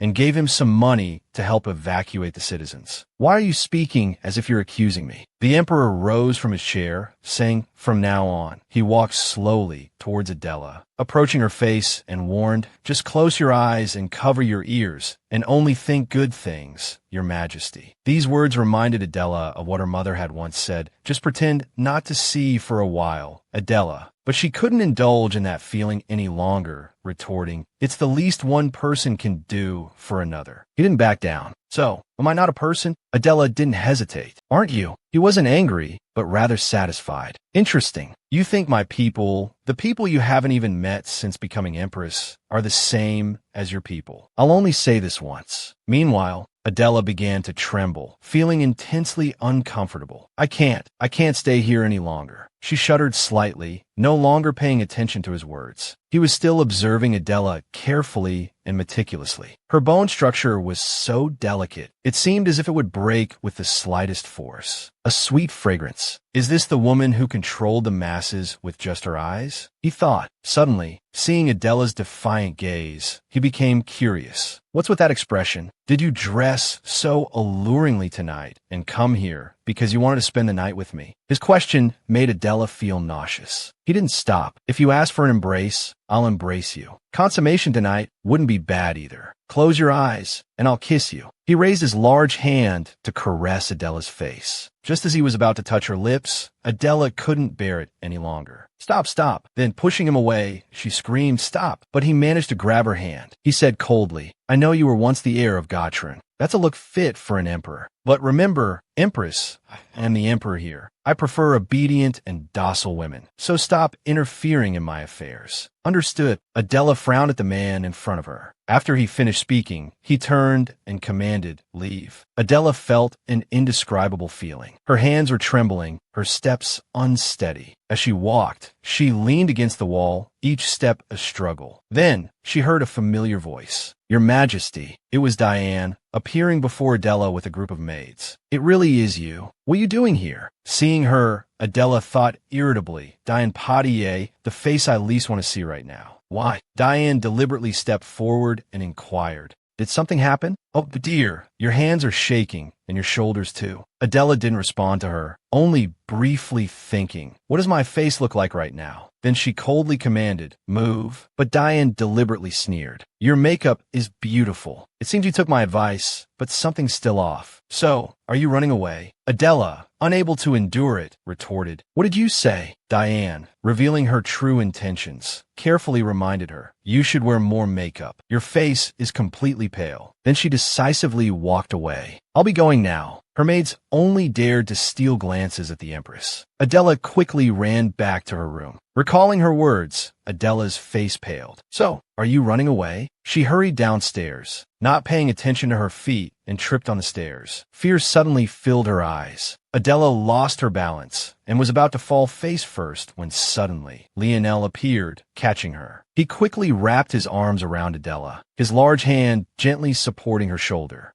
He held her close for a moment, a gesture of kindness. Adela finally regained her composure. Realizing it was Leonel and Adela were now face to face. He, too, had just realized that the person he'd caught was the Empress. Regaining her balance, Adela quickly stepped back from Leonel, bowing. I tripped. Thank you. I'll be going now. She quickly passed by him, leaving Leonel to only quickly respond, yes. Adela hurried back to her room. Leonel had already noticed that her complexion didn't look good. Was she all right? She used to smile so brightly. He recalled the first time he saw Adela. Then he stared at his hand, the one that had just touched the Empress's shoulder, feeling it burn as if feverish. Hannah Gitt, seeing Adela return with a pale face, asked in surprise, Your Majesty, what happened? But Adela didn't answer. She rushed into her room, slamming the door shut, leaving Hannah Gitt bewildered. Adela soaked in the bathtub, trying to relax. She sighed dejectedly, thinking, what should I do? Adela suddenly remembered her nanny's words. Your Highness, walk the path of a princess. Do what you want to do, and then humbly accept all the consequences. That is part of a princess's fate. The world will change because of someone like a princess. She resolved, I must create my own power, independent of the emperor. Then she muttered to herself, my spousal luck is completely gone. Adela recalled the prophecy. Princess Adela has been extremely fortunate since birth, her spousal luck far exceeding her parental luck. Her children's luck is also good, and, of course, her parental luck isn't bad either. She scoffed at herself. See, it's all a lie. The next morning, in the Empress's palace, Adela was having breakfast. Hannah stood by, observing her carefully. Adela ate mechanically, bite by bite, her face expressionless. Hannah watched the Empress with concern, thinking her complexion hasn't been good since she returned from the Emperor. After seeing the Emperor, the Empress ran into Diane Poitier, was insulted by her, and almost fell down the stairs. Thankfully, the Minister of Defense saved her. Unsure of what to do, Hannah softly reminded Adela, Your Majesty, please eat slowly. Adela replied absently, All right. Suddenly, a knock at the door caught Hannah's attention. It was a servant from Sanger Palace. Hannah took the message he offered, asking, What is it? The servant replied, The emergency budget allocation has been completed, so I came to request Your Majesty's review. Hannah brought the message to Adela, saying, Your Majesty, please take a look. Adela carefully read the notification. Hannah and the servant stood by, waiting for the Empress. After reading it, Adela asked coldly, Where did this come from? Was it sent by the Emperor? The servant stammered nervously, No, it came from Sanger Palace. The Empress immediately understood. Sanger Palace? It seems this is also the handiwork of someone there. She grumbled inwardly. Just as I'm enjoying my breakfast, they want to ruin it by having the Emperor's mistress handle the Empress's palace's emergency budget. Then Adela dismissed the servant. You can wait for me in the waiting room. He quickly obeyed. Yes, Your Majesty. She then turned to Hannah and asked, Do I have the authority to review the entire palace budget? Hannah confirmed, Of course. Adela commanded, Bring it. I'll take a look. Hannah immediately replied, Yes, Your Majesty. Adela, carefully read each line of the budget. Hannah couldn't help but wonder, what is written there that's making her so upset? Adela didn't hide anything. She handed over the notification, saying, Look at this. What do you think? After reading it, Hannah understood. Your Majesty, this. Adela continued. This isn't even worth a single horse. Not a rare steed, just a regular, good horse. Then she added, and I think the funds currently allocated to Sanger Palace should be reallocated to the Empress's palace. Hannah agreed. Indeed, the Sanger Palace budget is even higher than the original budget for the Empress's palace. Adela nodded. Exactly. Later, at Sanger Palace. So she's making me redo the Empress's palace budget? Diane asked the servant, holding the returned documents. The servant replied, trembling, Why yes, palace mistress. Diane picked up a pen and began to revise it without hesitation. Fine, whatever. Let it be. Then she handed the documents back to the servant, ordering, Take this now. See if this will satisfy her. The servant asked, confused and hesitant, What did you say? Palace Mistress Diane shot him a sharp look. Do you need the entire day for this? Deliver it to the Empress's palace now. Soon, the documents were back in Adela's hands. It arrived so quickly, meaning Sanger Palace has complete authority over the allocation of supplementary funds, correct? The servant gulped nervously, afraid to answer. Adela ripped the paper to shreds. Go back and tell her to redo it, she commanded. Hearing this, Diane scoffed. It seems the Empress wants to squander money. She turned to her maid. Haven't I allocated enough already? The maid flattered. Yes, palace mistress. Diane stood. You've done well, she told the servant. I'll go see to this myself. She ordered her maid. Give me the plainest clothes. Report to His Majesty that the Empress summoned me regarding the supplementary funds, and I'm trembling with fear. The maid quickly obeyed. Yes, palace mistress. Before leaving, Diane sneered. Now, let's go and catch that black-haired beast. Meanwhile, Adela was still immersed in reviewing the records. Found it. The Empress has exclusive approval authority over palace residency. The royal code has this clause. She was pleased to finally find what she needed. She looked up and asked Hannah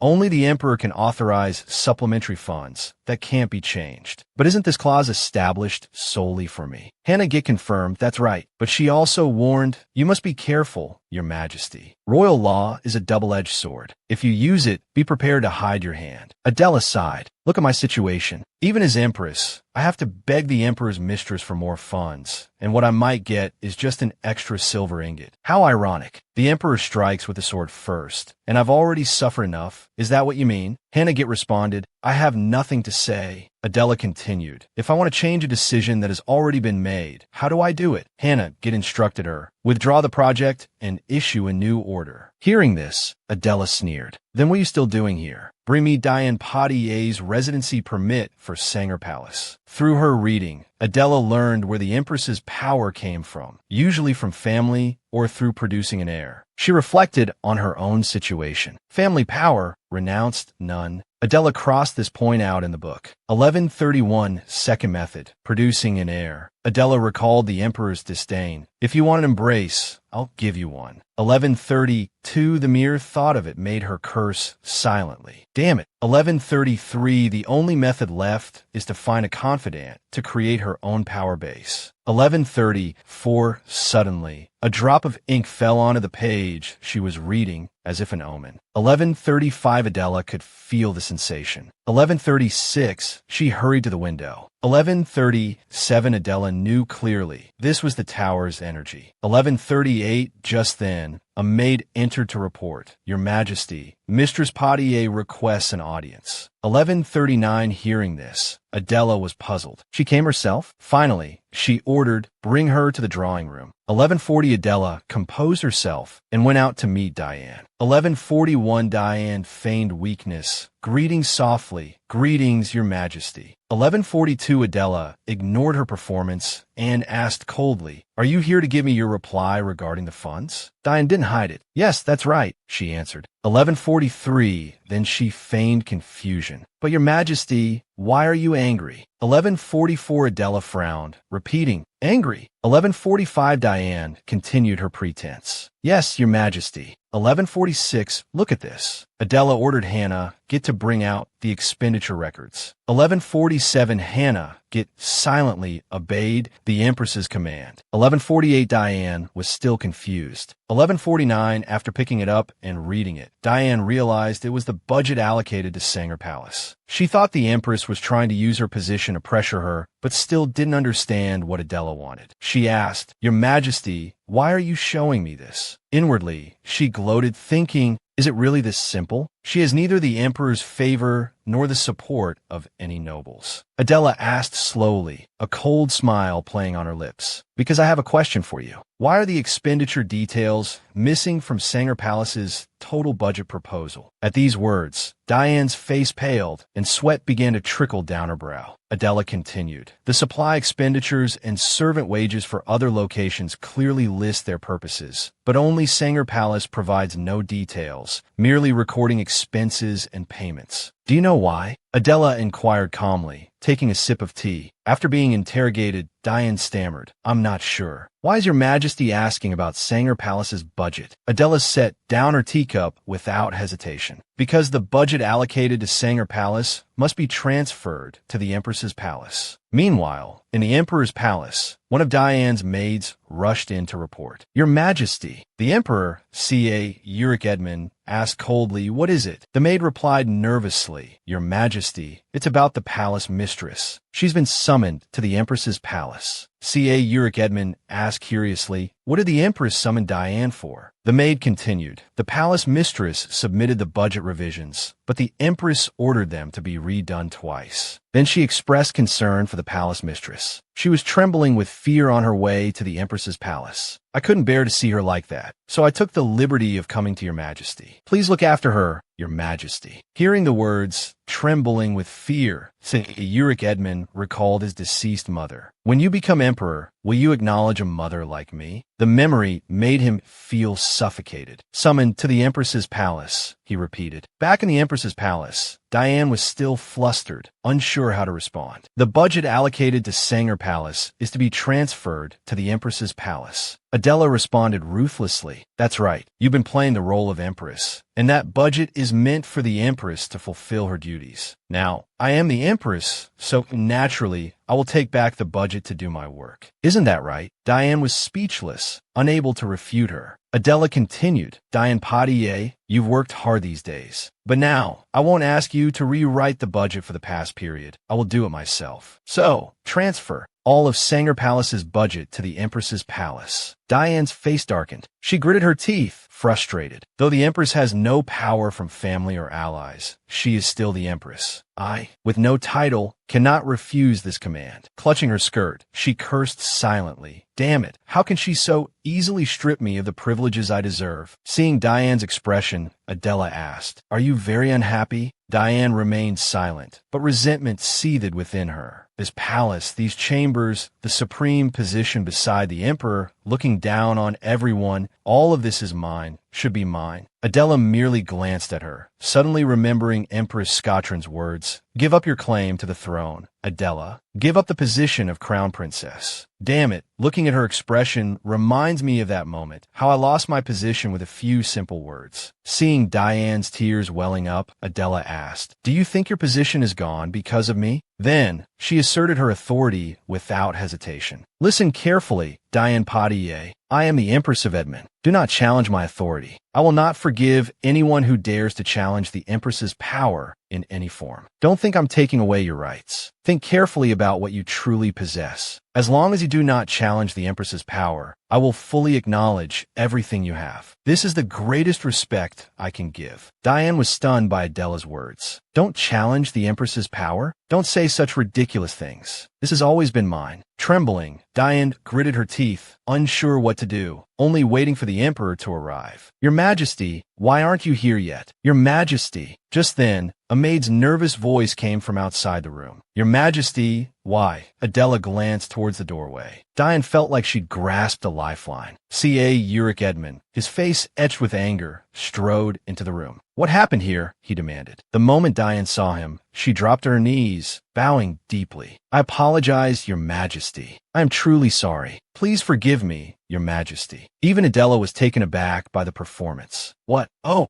here we go again, she muttered, a flicker of annoyance crossing her features. She was momentarily unsure how to react. The Emperor, witnessing the scene, frowned. Empress, what are you doing? He questioned. Diane continued to tremble, still kneeling on the floor. Adela approached her. Stand up, get up, Diane Potier. We were just having a casual conversation. What are you doing? Diane, seeing the shift in the situation, began to weep, her pleas laced with false desperation. Your Majesty, please calm down. Cier and Edmond's voice sharpened. Empress, Adela responded calmly. What brings you here, Your Majesty? Diane's maid hurried forward to help her mistress to her feet. Take Diane back to Sanger Palace. Cier and Edmond ordered the maid coldly. Yes, Your Majesty. The maid replied quickly, obeying without hesitation. Diane, feigning weakness, stumbled slightly as she leaned on the maid for support. Once the two had left, Cier and Edmond addressed the remaining servants. Everyone leave. I need to speak with the Empress privately. Adela remained silent, her gaze fixed on the Emperor. Everyone out. I need to speak with the Empress privately. The Emperor commanded again, his voice louder this time. The maids quickly scurried out of the room. The Emperor noticed Hannah Gitt. It's been a while, Lady Gitt, he remarked. Your Majesty, it has been a while, Hannah Gitt replied respectfully. The Emperor's tone dripped with sarcasm. You haven't changed a bit, still standing by and watching the weak around the Empress get trampled on. Do you find it amusing? Hannah Gitt's face hardened at his words. Adela stepped in to defend her. Lady Gitt, please leave. But the Emperor wouldn't let it go. I asked if you find it amusing, he pressed. Adela stood her ground. Leave! Lady Gitt, she commanded again, her voice firm. Hannah Gitt bowed, low to both of them, then quickly exited the room. Once they were alone, the Emperor turned to Adela. What do you think you're doing, Empress? He shouted. What are you doing, Your Majesty? Adela retorted. Breaking the necks of those weaker than you, making them beg for your mercy. Is it amusing? He roared. What a disgusting hobby. I've never done such a thing, Adela countered. The Emperor, however, was fixated on the image of Diane kneeling before Adela. I saw it with my own eyes. Don't try to deny it, he yelled. Adela met his gaze coldly. If you're referring to Diane Potier, I have something to say about that as well. The moment the door opened, she threw herself at my feet and started begging for forgiveness.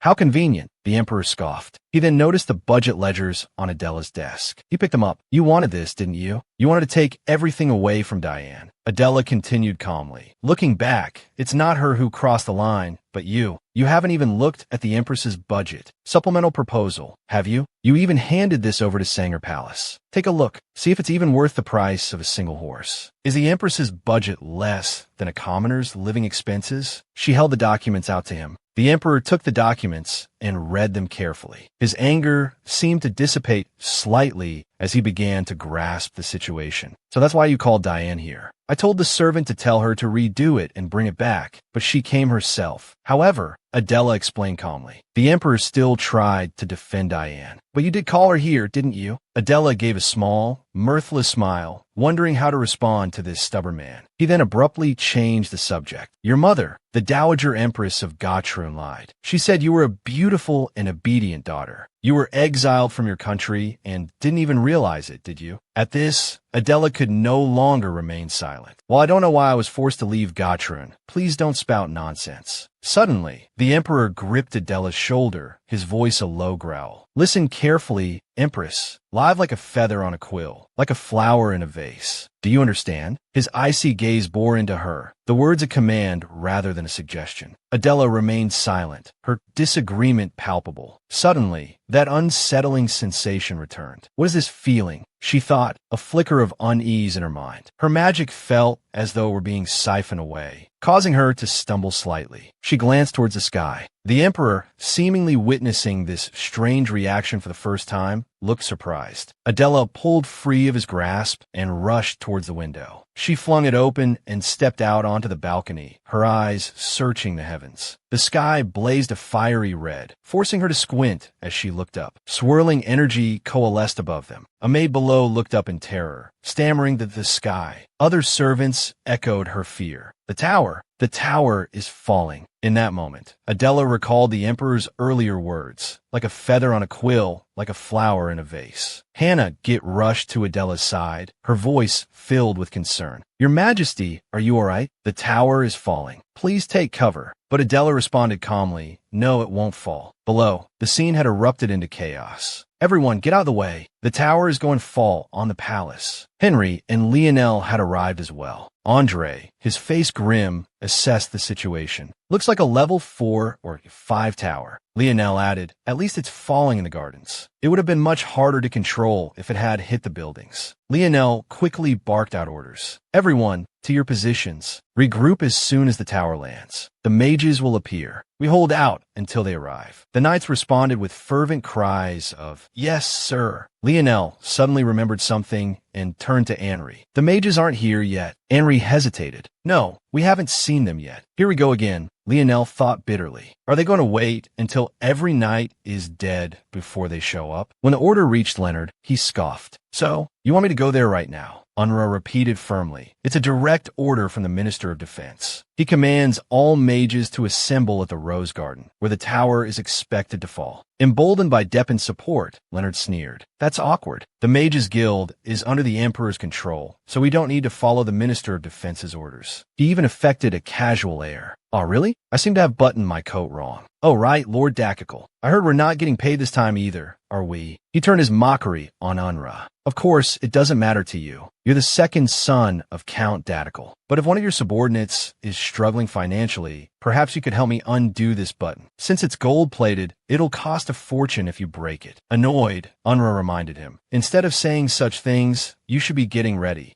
Leonard Potier, Leonard drawled. Going out like this just won't do, Lord Unredatical. People need me now. The later I arrive, the longer the knights will suffer, won't they? Unra's patience finally snapped. The tower is about to fall on the palace. How can the mages just sit back and do nothing? The Royal Mages Guild can't shirk this responsibility. Leonard remained unconcerned. If the mages are blamed later, I won't be the one reprimanded, will I? So, Lord Unridakical, don't interfere with my work. I won't go until every last knight is dead. He patted Unra's shoulder impudently. With that, Leonard brushed past Unra and left. Unra gritted his teeth, his face darkening. After a moment of thought, Unra bowed low. Lord Padille, please assemble the mages. Seeing this, Leonard laughed triumphantly. How exciting. I'm truly grateful for this blood-red sky. A dark calamity falling from the heavens is truly a gift from the gods, a blessing just for me. Meanwhile, Leonel and his men braced themselves for the imminent impact of the tower. Leonel was doing his best to evacuate everyone, shouting, "Watch out for falling debris. Don't get caught in the wind." He addressed a knight running towards him. "Have the mages arrived?" The knight answered hurriedly, "Not yet, sir." Leonel felt a surge of annoyance. Not again, he thought. They're never on time. Even if they are my subordinates, I have to do my best to protect them. Suddenly, a voice cut through the chaos. "Why are you just standing there?" It was the Empress. Leonel, seeing Adela standing there seemingly without an escort, felt a pang of alarm. "Your Majesty, why are you here without your attendants? You must leave this area immediately." He quickly turned to a nearby knight. "Lapat, escort Her Majesty to safety." Lapat immediately obeyed. "Yes, sir." Adela ignored them both, turning her attention to Leonel. "Why aren't there any mages here? The tower is about to fall, and they haven't destroyed it yet. Are we supposed to wait until it crashes into the ground?" Leonel didn't answer her directly. His priority was her safety. "Your Majesty, please, go to a safe place." Soudainly, Leonel sensait danger. A piece of the tower was hurtling towards Adela. He lunged forward to shield her, yelling, "Look out!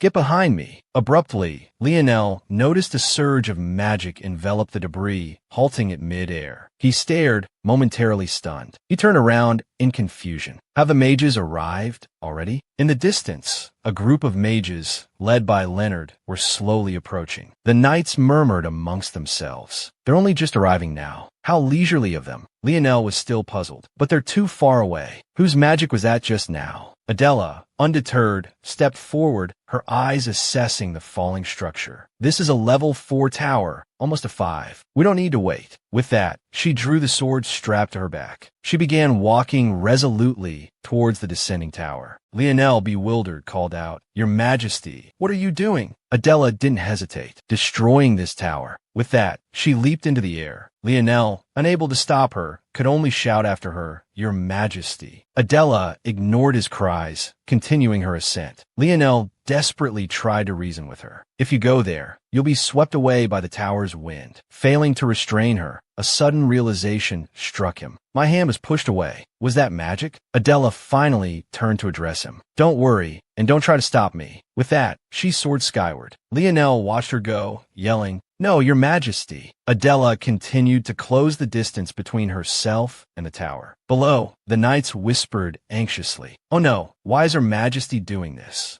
Leonel quickly regained his composure, barking orders. "Remain calm and be prepared in case Her Majesty falls." Leonard, having just arrived, paled at the sight. "Her Majesty was swept away by the wind," he stammered. He then directed his mages. "Form a circle around the tower and unleash your magic. If Her Majesty falls, make sure to catch her safely." Leonard's mages quickly obeyed. "Yes, sir." But what happened next shocked Leonard. He looked up at the Empress, his mind reeling. What in the world is going on? The enormous tower ignited in midair. Even Leonel was taken aback. "What's happening?" Below, the onlookers stammered. The tower's on fire. Control the flames with magic." A panicked knight rushed to Leonel. "Sir, please give the order." A realization seemed to dawn on Leonel. The perfectly fitted training uniform, the sword securely strapped to her back, the powerful magic that had pushed him away earlier. After a moment of contemplation, Leonel spoke hesitantly. "Wait, hold on a moment longer." He recalled the Empress's earlier words. Even if flying monsters appear, this is only a level 4 tower. He now questioned, could Her Majesty be? Leonel frowned, scrutinizing the scene, not wanting to miss a single detail. Suddenly, he saw it, and his blood ran cold. The Empress was falling from the sky. Meanwhile, Adela, lost in her own thoughts, watched the sky recede rapidly after destroying the tower. She was plummeting towards the ground. This was a scene only she knew. She remembered back in Gotrin, someone trying to stop her, pleading, please don't do this anymore. What if you die? But she hadn't listened, retorting, don't throw cold water on me, Giblin. Though secretly, she enjoyed the nagging. Back in the present, Adela rotated slowly in the air. All right, time to land now, she thought. Suddenly, the sight before her eyes startled her. Leonel stood below, arms outstretched, ready to catch her. His gaze was soft and intense. Adela, still in shock, stared at Leonel as he looked up at her. She slowly descended into his waiting embrace. Her tightly bound hair came loose, flowing freely in the wind. The knights were stunned by the scene unfolding before them. Adela's feet gently touched the ground. She and Leonel stood face to face, their gazes locked in a tender moment. She tucked a stray strand of hair behind her ear, asking curiously, were you really planning to catch me with your bare hands? Leonel didn't hide his answer. Yes, that was exactly my plan. Adela calmly reminded him. A knight who does that has no hands left to hold his sword. Despite this, she couldn't help but feel a little pleased. Until now, despite all the nagging, no one had ever rushed towards her with open arms. Adela smiled at Leonel. Regardless, thank you for your consideration. And for yesterday. With that, she walked away, leaving Leonel standing there alone. He watched her retreating figure, thinking, how can she smile like that? Is this really the same person who fled in a panic last night? Adela approached Leonard, causing him to break out in a cold sweat. His eyes darted away from the Empress's gaze. Adela coldly reminded him, shouldn't you be sheathing your sword now? Leonard flinched, shrinking back. Adela glanced at him sardonically. You won't be needing it anymore. Leonard watched her walk away, cursing inwardly. Damn it, a trembling mage asked fearfully, did Her Majesty really destroy the tower by herself? The realization finally hit Leonard. The Empress was a mage. Hannah stood inside the room, looking out the window. Is the tower gone? She wondered. Just then, Adela returned to the room. Hannah's attention was drawn by the sound of footsteps. Seeing Adela, Hannah couldn't help but ask, Your Majesty, where did you go dressed like that? I was so worried about you. Adela didn't hide the truth. I went to destroy the tower. Hannah couldn't believe her ears. What? She whispered in response. But before she could fully process the information, Adela suddenly collapsed, falling to the floor. Hannah cried out in a panic, Your Majesty! After the incident, rumors spread throughout the palace. People whispered among themselves, did she really destroy the tower all by herself? Oh my God, so the Empress is a mage. I heard she flew up into the sky and shattered the tower before it even hit the ground. The servants joined in the gossip. The head of the Wizards Guild, Juktathon, is trying to recruit the Empress. If she destroyed the tower herself, wouldn't she be stronger than Leonard Potier? But why would Gatrun send a witch princess to Edmond? Meanwhile, in the palace courtyard, Leonel stood there, staring blankly. The crimson sky from earlier seemed unreal. He vaguely recalled what had just transpired. Adela had calmly taken control of the situation, stating that it was only a level 4 tower, almost a 5, and there was no need to wait. But he had panicked, trying to stop her, worried that if the Empress went in that direction, she would be caught in the magical currents. Then he realized it was a powerful magic, more overwhelming than the dark disaster, descending from the sky. Leonel remembered the image of Adela, her hair flowing, gracefully falling from the air. He stood there dumbfounded, gazing at the memory with awe. The scene shifted to Dython's palace, with Leonard. You're saying the Empress is a witch? Dython asked, utterly astonished. Leonard confirmed immediately. Yes, that's right. Still in disbelief, Dython asked again. She really destroyed the tower herself, without any help from the wizards? Leonard confirmed again, yes. At this, Dython had a pause for thought. The Empress is a witch. The Empress, who was practically exiled to a faraway marriage, is not only a witch, but an archmage. He chuckled, offering a backhanded compliment. Such remarkable talent. In contrast, Leonard was quite annoyed, muttering to himself, damn it, that tower was nothing to me. I was planning to make a grand entrance and destroy it after those arrogant knights gave up, but the Empress ruined all my plans. Not long after, Leonard rushed to Sanger Palace to see Diane. Diane, unaware of what had just transpired, glared at her brother irritably. She reminded him, Brother, I told you to knock before entering. Leonard asked anxiously, You're not pregnant yet, are you? His question infuriated her. She yelled, Stop asking me that. Do you think getting pregnant is something I can just do on command? Unable to contain his anxiety, Leonard pressed. Then what are you going to do? Diane retorted in frustration. What do you mean? What am I going to do? Finally, Leonard blurted out. For God's sake, the Empress is a witch, and she's an archmage. At this, Diane was visibly shocked, stammering. What? The Empress is an archmage? Leonard answered firmly. Yes, that's right. Diane shot up from her chair. She was already starting to put the pieces together. So the one who destroyed the tower was... Leonard confirmed. Yes, the Empress. Diane thought through gritted teeth. I was hoping the one who came here would be nothing more than a doll with working limbs. But why? Why does she have to be a witch? Leonard continued nervously. Duchess even praised her as an exceptional talent. Diane, what if the Duke deems me useless now? Diane gave her brother a cold look, asking, Don't you know Duchess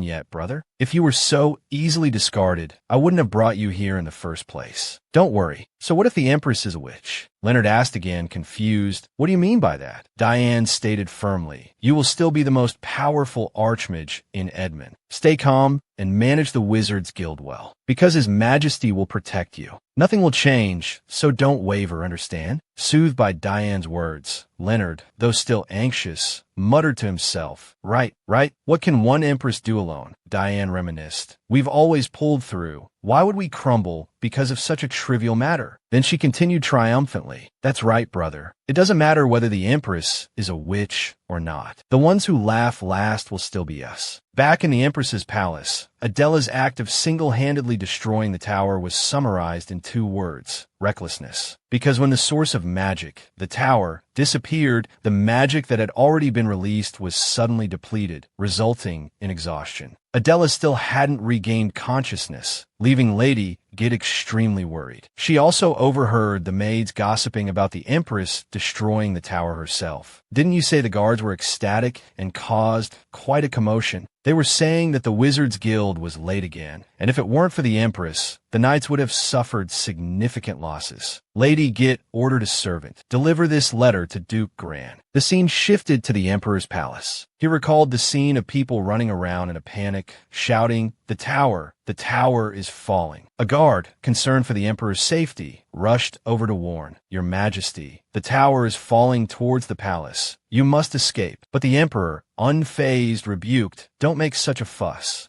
He remembered watching the tower fall, thinking, Destroying a tower of this level isn't difficult. I'll give the order to obliterate it at the appropriate time. Suddenly, he saw something strange. The tower was burning. The Emperor thought, Did the Wizards Guild take action after hearing the report? A report came in, and the Emperor asked incredulously, What? Who did you say destroyed the tower? The guard repeated, It was the Empress, Your Majesty. She destroyed the tower herself. The Emperor pondered. All the information Gotrin sent seemed to only include her name and gender. Could it be that Gotrin couldn't control his own daughter, so he sent her here? With this thought, he commanded a trusted guard, Go to Gotrin and investigate Princess Adela's background. The guard swiftly obeyed. Yes, Your Majesty. The next morning, in the Empress's palace, Lady Git anxiously entered and asked, Your Majesty, are you awake? How are you feeling? Before she could finish her questions, she noticed the Empress looked refreshed. Adela greeted her with a bright smile. Ah, Lady Git, good morning. Lady Git softly called, Your Majesty. Adela immediately said, I will be posting an announcement seeking an assistant. The requirements are an unmarried male over the age of 20. Engagement will be grounds for disqualification. I will choose the assistant through an interview.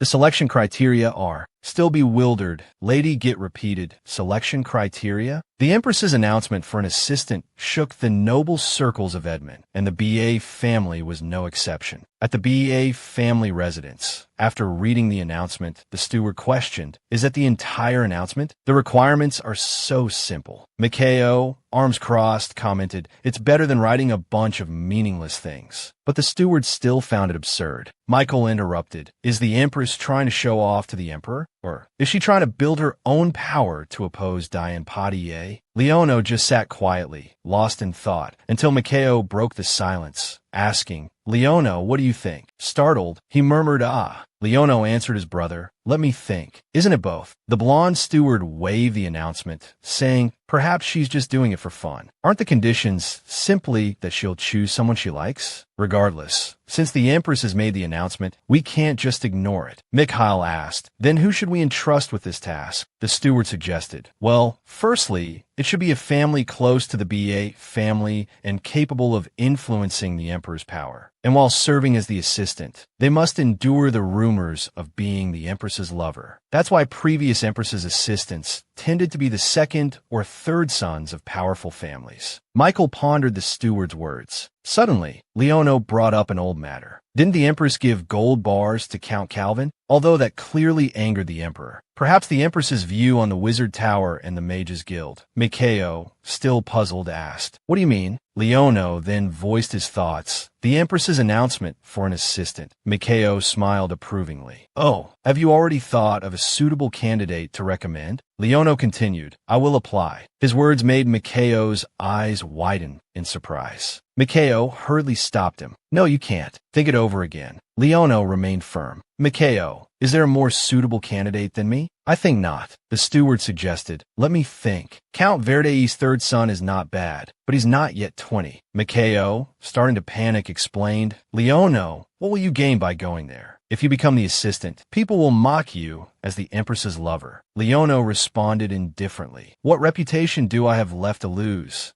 We've run out of options. Just yesterday, Leonard Potier ignored my request for reinforcements, but as the Minister of Defense, I'm powerless against the Mages Guild. Mikhail, unable to refute, fell silent. Leonel continued, Mages, the Tower, and the Beasts. How much do we know about these three forces that shake Edmond? The Empress knows more about them than we do. As long as I become the assistant and gain information about them, we can take the next step. Mikhail looked at his brother with a melancholic gaze. He slowly picked up his teacup and said, the father of a nation becoming an assistant. Leona awkwardly tried to say something, brother, but Michael resignedly joked, if mother were still alive, she would have already hit you. Hearing this, Leona relaxed and said with a smile, I know how to get everyone to agree. Suddenly, the steward interjected, but wait, what if the Empress doesn't choose Leonel? What makes you so confident that Leonel will be chosen? Hearing this, the two brothers glared gloomily at the steward, making him break out in a cold sweat and quickly change his tune. Huh, how could she not choose him? It's Leonel Ba, after all. He just needs to dress appropriately. Meanwhile, in the Emperor's palace, Diane was also present. She thought sullenly. Even when he met me for the first time in the Empress's palace, he didn't say a word to me. The Emperor didn't even glance at her and said coldly, if you're not feeling well, go back to your own palace and rest. Don't stay here. Diane feigned concern. I heard that the Empress has posted an announcement seeking an assistant. Seeking an assistant less than a month after the wedding. I'm worried. Will that person influence Her Majesty? The Emperor replied indifferently. I'm not worried at all, so you don't need to be either. Diane resorted to her usual tactics and started to cry, saying, yes, I understand, Your Majesty. I'll return to my palace now. She pretended to be weak and stumbled as she walked. Before she left, the Emperor didn't forget to remind her, make sure you handle the Empress's palace budget properly. Don't cause any problems. These words made Diane feel as if she were walking on clouds. The Emperor could turn her world into heaven, but he could just as easily kick her into hell. Just like now, he did it so effortlessly. As she walked out of the room, the Emperor put down his pen. The Emperor turned to the guard and asked, report on the situation regarding the Empress's search for an assistant. The guard quickly responded, yes, Your Majesty. Currently, there are 16 applicants, including Baron Amandi's second son and Viscount V'Yvette's son. The Emperor was quite surprised. Although the announcement was only posted this morning, the descendants of various families were already flocking to apply. He then asked, is there anyone related to the Ba family? The guard reported, not at the moment, Your Majesty. The Emperor coldly instructed, inform me immediately if there's any news. Jakiba won't appear directly, but he'll send someone from an allied family. Meanwhile, in the Empress's palace, Lady Git was also reporting, well, I will conclude my report on the important figures in Edmond's political circles. Adela clapped her hands in satisfaction, praising, as expected of someone favored by the former Empress. Well done, Lady Git. Lady Git humbly replied, you're too kind, Your Majesty. Adela considered seriously, no matter what, winning over the BA family is the best option. Then she turned to Lady Git and said, "We should start the interviews for the assistant." The first candidate entered, showering her with compliments. "Your Majesty, the moment I saw you, I doubted my own eyes. If there are angels in this world, aren't you one of them?" Adela looked at him exasperately, thinking, "Angel?" My nickname in Gatrun was the she-devil. The second candidate entered trembling, timidly saying, "It's an honor to meet you, Your Majesty. I'm so nervous. It feels like a dream." Adela thought helplessly, "I also feel like this is a dream." The third candidate boldly declared, "I possess supreme strength. I can split an apple in half like this." The fourth candidate boasted, "I have a talent for singing. Would you like to hear it?" "No, stop, please stop." Adela just wanted to end this as soon as possible, thinking, "I need to screen the applicants." No one understood the purpose of her announcement. Adela sighed. Late into the night, there was still no representative from the BA family. Lady Git, noticing the fatigue on the Empress's face, said, "If you're tired, I can send them back." Adela asked wearily, "Is it not over yet?" Lady Git answered honestly, "Yes, not yet." But Adela rallied herself and commanded, "Call them in. I want to finish this quickly and go to rest." Lady Git had no choice but to comply. Next, suddenly, someone stepped forward.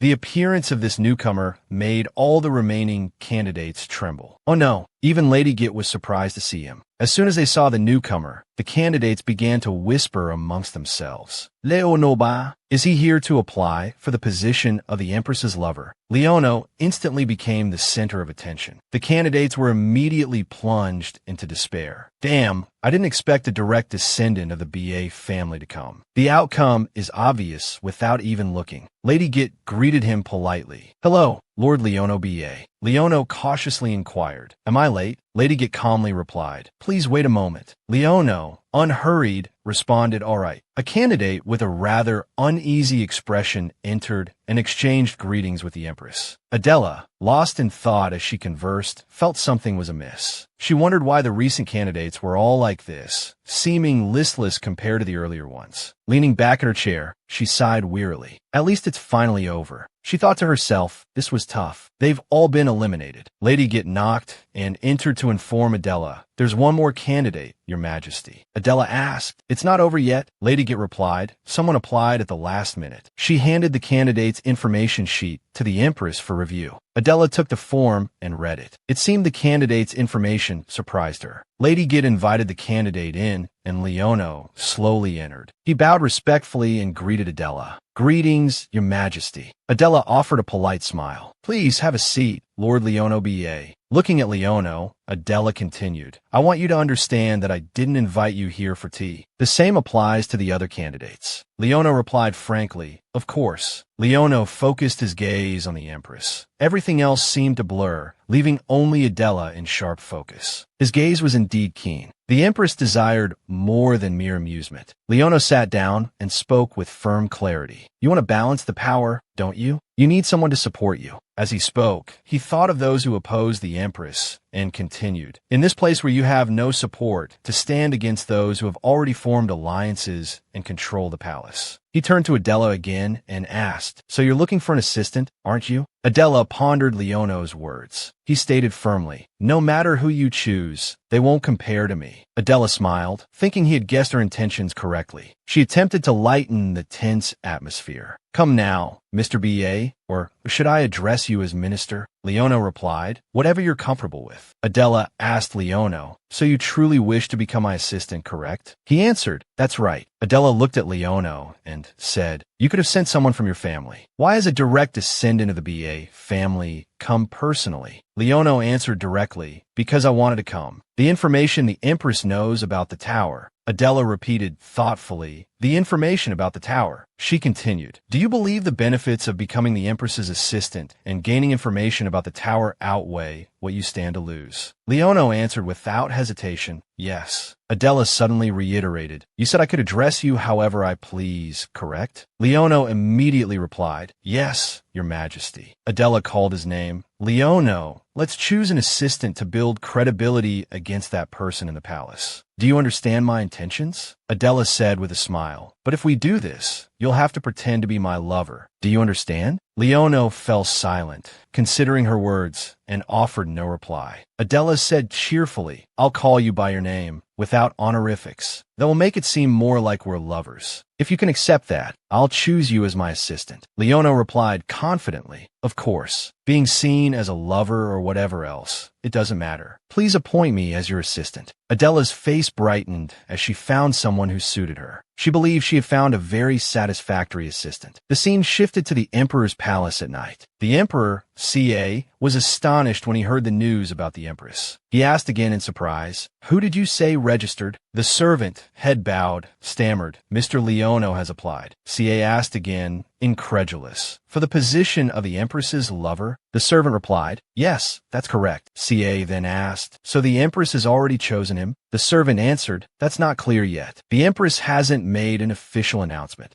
Cier remained silent, perplexed. He walked out onto the balcony and gazed at the moon, recalling the woman's sweet, mysterious fragrance. It lingered at the tip of his nose. Cier reflected on the time he spent with Adela. Would you like to have dinner with me? He remembered the day the Empress came to him. If the Empress had agreed, he would have immersed himself in that scent, ignored Diane, and spent the entire night with her. How did that supremely noble woman struggle? How did that proud gaze crumble? Cier clenched his fists, thinking that every moment he witnessed was deeply etched in his mind. Was it truly so difficult to simply live, to simply exist? What was wrong with being like a feather in a pen, a flower in a vase? Wasn't that a comfortable life? How does one tame a beast that bears its fangs and claws? If you wish to tie a rope around the neck of a beast that roams the wilds, you must first pull out all its fangs and claws. At that moment, Adela was soaking in the bath. All her fatigue seemed to be released. She said it felt like all the accumulated fatigue from the interviews was being relieved. Lady Get entered and called for the Empress. Adela then said, Oh, I was just about to get out. Lady Get agreed. Yes, that seems fitting. Adela asked her, Has something happened? Lady Get reported, The Emperor is here. Adela's expression turned serious as she repeated, The Emperor? She stepped out of the bath, considering what to do. Putting on her robe, she said, Since Leonel is here, it seems the Emperor has come to talk. She turned to Lady Get and said, Shouldn't we go see what he wants to say to me? A few moments later, in the Empress's palace, in the waiting room, Adela entered gracefully, wearing a light blue dress. Sitting in the waiting chair was the Emperor Cier. As Adela sat down, she said, Due to your sudden visit, it took me a while to prepare. What brings you here, your majesty? The Emperor asked directly. Who will you choose as your assistant? Adela replied coldly. Let me see. Do I need to report this matter to your majesty? Cier repeated with a serious expression. I'm asking who you will choose. Adela scoffed. Didn't your majesty permit me to choose for myself? Lady Get stepped forward and poured tea. Adela picked up her teacup and continued. Who I choose is my business. Please don't ask again. Cier asked again. You're going to choose Leonel, aren't you? Adela responded defiantly. And what if I am? Cier said sternly. Choose someone else. Adela questioned why. Cier explained, the BA family is opposed to the royal family. Are you going to take such a person as your assistant? This will make the royal family a laughingstock. Be mindful of your position. Adela glanced at him, finding his audacity astounding, and reiterated, like a feather on a pen tip, like a flower in a vase. You want me to live like that, don't you? Cier replied bluntly. That's right. Adela continued. It doesn't matter whether there are jewels or not. If so, that's precisely a way of existing solely for show. She stated firmly, coming and going as you please, without objection. You truly want me to exist like that, don't you? Cier smiled faintly and replied, Yes, I truly do. Adela glanced at Cier and asked, You asked who I would choose, right? Then she answered him, Leonel, I've chosen this person. Cier abruptly stood up and exclaimed, Your Majesty. Adela calmly repeated Cier's words, Don't worry about my lover, and I won't worry about yours. She continued, Your Majesty said that, didn't you? Shouldn't I return the same words to you? Shouldn't I? Adela stated clearly, Don't worry about my lover. Kas face hardined. He asked, Are you threatening me? Adela remained composed, picking up her teacup and slowly replying, How could that be? I considered many people over the past 3 days, and only that one caught my attention. He gritted his teeth in anger, his brow furrowed. I told you to be mindful of your position. Adela looked at the Emperor coldly. I have no intention of being something like an ornament. She stood up. You said I should fulfill my duties, didn't you? Wasn't it you who first acknowledged me as your equal partner? Cier said nothing, only furrowed his brow slightly, and then turned to leave. Cier walked away resolutely. Before leaving, he didn't forget to remind her with a dangerous glint in his eyes. Think wisely, Your Majesty. Don't let regret come too late. Adela remained silent, her thoughts drifting to her mother. She recalled her mother's words, think wisely, Adela. Don't let regret come too late. She thought to herself, there's someone here like my mother. I don't know if it's my fate to only meet people like this, or if only people like this can rise to the highest positions. She asked herself, in the end, what should I do? As Cier walked out, he encountered Lady Git. He slowly approached her. He asked mockingly, is your loyalty to the person or the position? He said to Lady Git, I, the child of a lowly maid, became the emperor. Doesn't that make you uncomfortable? Don't you think I stole the position from Princess Elizabeth simply because I was born a boy? Lady Git looked uneasy and hurriedly replied, I don't think so, Your Majesty. Cier replied with only one word, lies. Then he reminded Lady Git, tell the Empress, if she wants to live well in my palace, in my empire, she must obey me, the master of this place. Only then can you remain by the Empress's side, right? Isn't that right, Nanny? Cier left, leaving Lady Git at the doorway, lost in sorrowful thought. Meanwhile, inside the room, Adela was also deep in thought. Suddenly, Lady Git entered and said, Your Majesty, I have something to discuss. She explained, I was appointed the head of the court by the previous Empress, and I was also Duke Duran's nanny. Adela replied softly, I know. Lady Git continued, at the same time, I also took care of another child. It was unofficial, so few people know. I was also the current emperor's nanny. Adela calmly asked, why are you telling me this now? Lady Git replied, deep down, he's an immature child, a child who craves love, but has never been loved, a child who flinches from receiving distorted affection. The scene shifted to Cier. Diane ran out to greet him, her face alight with joy. She called softly, Your Majesty. Cier stood motionless, his expression blank. Diane asked anxiously, Your Majesty, what's wrong? She silently speculated, what's going on? It seems like something has made him very angry. She asked tentatively, is it the Empress who is troubling you? Has she upset you again because of the assistant selection? Cier turned his gaze towards Diane. She continued, I really don't understand. How can she ignore Your Majesty and go find an assistant? He leaned down and inhaled Diane's scent. She stiffened, murmuring, Your Majesty. He thought irritably, not this scent. Diane asked curiously, why are you doing this? He replied coldly, like a feather on a pen tip, like a flower in a vase. Just live like that. Diane paused, then replied with a smile, that's a peaceful life. If I become a feather, you'll write with that pen, right? If I become a flower, you'll keep the vase by your side, right, Your Majesty? She reached out and caressed his face, continuing, I truly enjoy living by your side. I only need you. He replied coldly, fine. You can live like that. He lightly touched Diane's lips. She thought to herself, now his purple eyes will gradually fade, then turn red and become clouded. He removed his hand from Diane's lips, leaving her startled by his actions. He turned and left, Diane calling after him, Your Majesty. She was perplexed, thinking, what's going on? He's not someone who can resist my charm. What made him leave? Diane's expression shifted, troubled by his behavior. Back with Lady Git, her story was quite long. The previous Empress's tension reached its peak when the Emperor's maid bore him a child. The Emperor then adopted the maid's child as the Empress's own and established him as the heir, separating the infant from its birth mother and bringing him into the Empress's palace. Although the previous Empress had different thoughts, the truth that the seemingly birth mother was actually a stepmother who resented the child was discovered by the child at the age of 6. By the age of 7, the birth mother the child sought was already in a semi-comatose state. The trajectory of the child's life had to change. The light of the luxurious chandelier illuminated the entire room. Adela sat waiting in her chair. I wonder what the Emperor's intentions were when he first saw me, she said. Lady Git stood silently beside her. Adela brought a hand to her forehead, looking perplexed. She continued, was it because the Emperor placed the previous Empress and me in the same position? I never imagined that day would come with feelings and resentment towards the Empress's position lingering.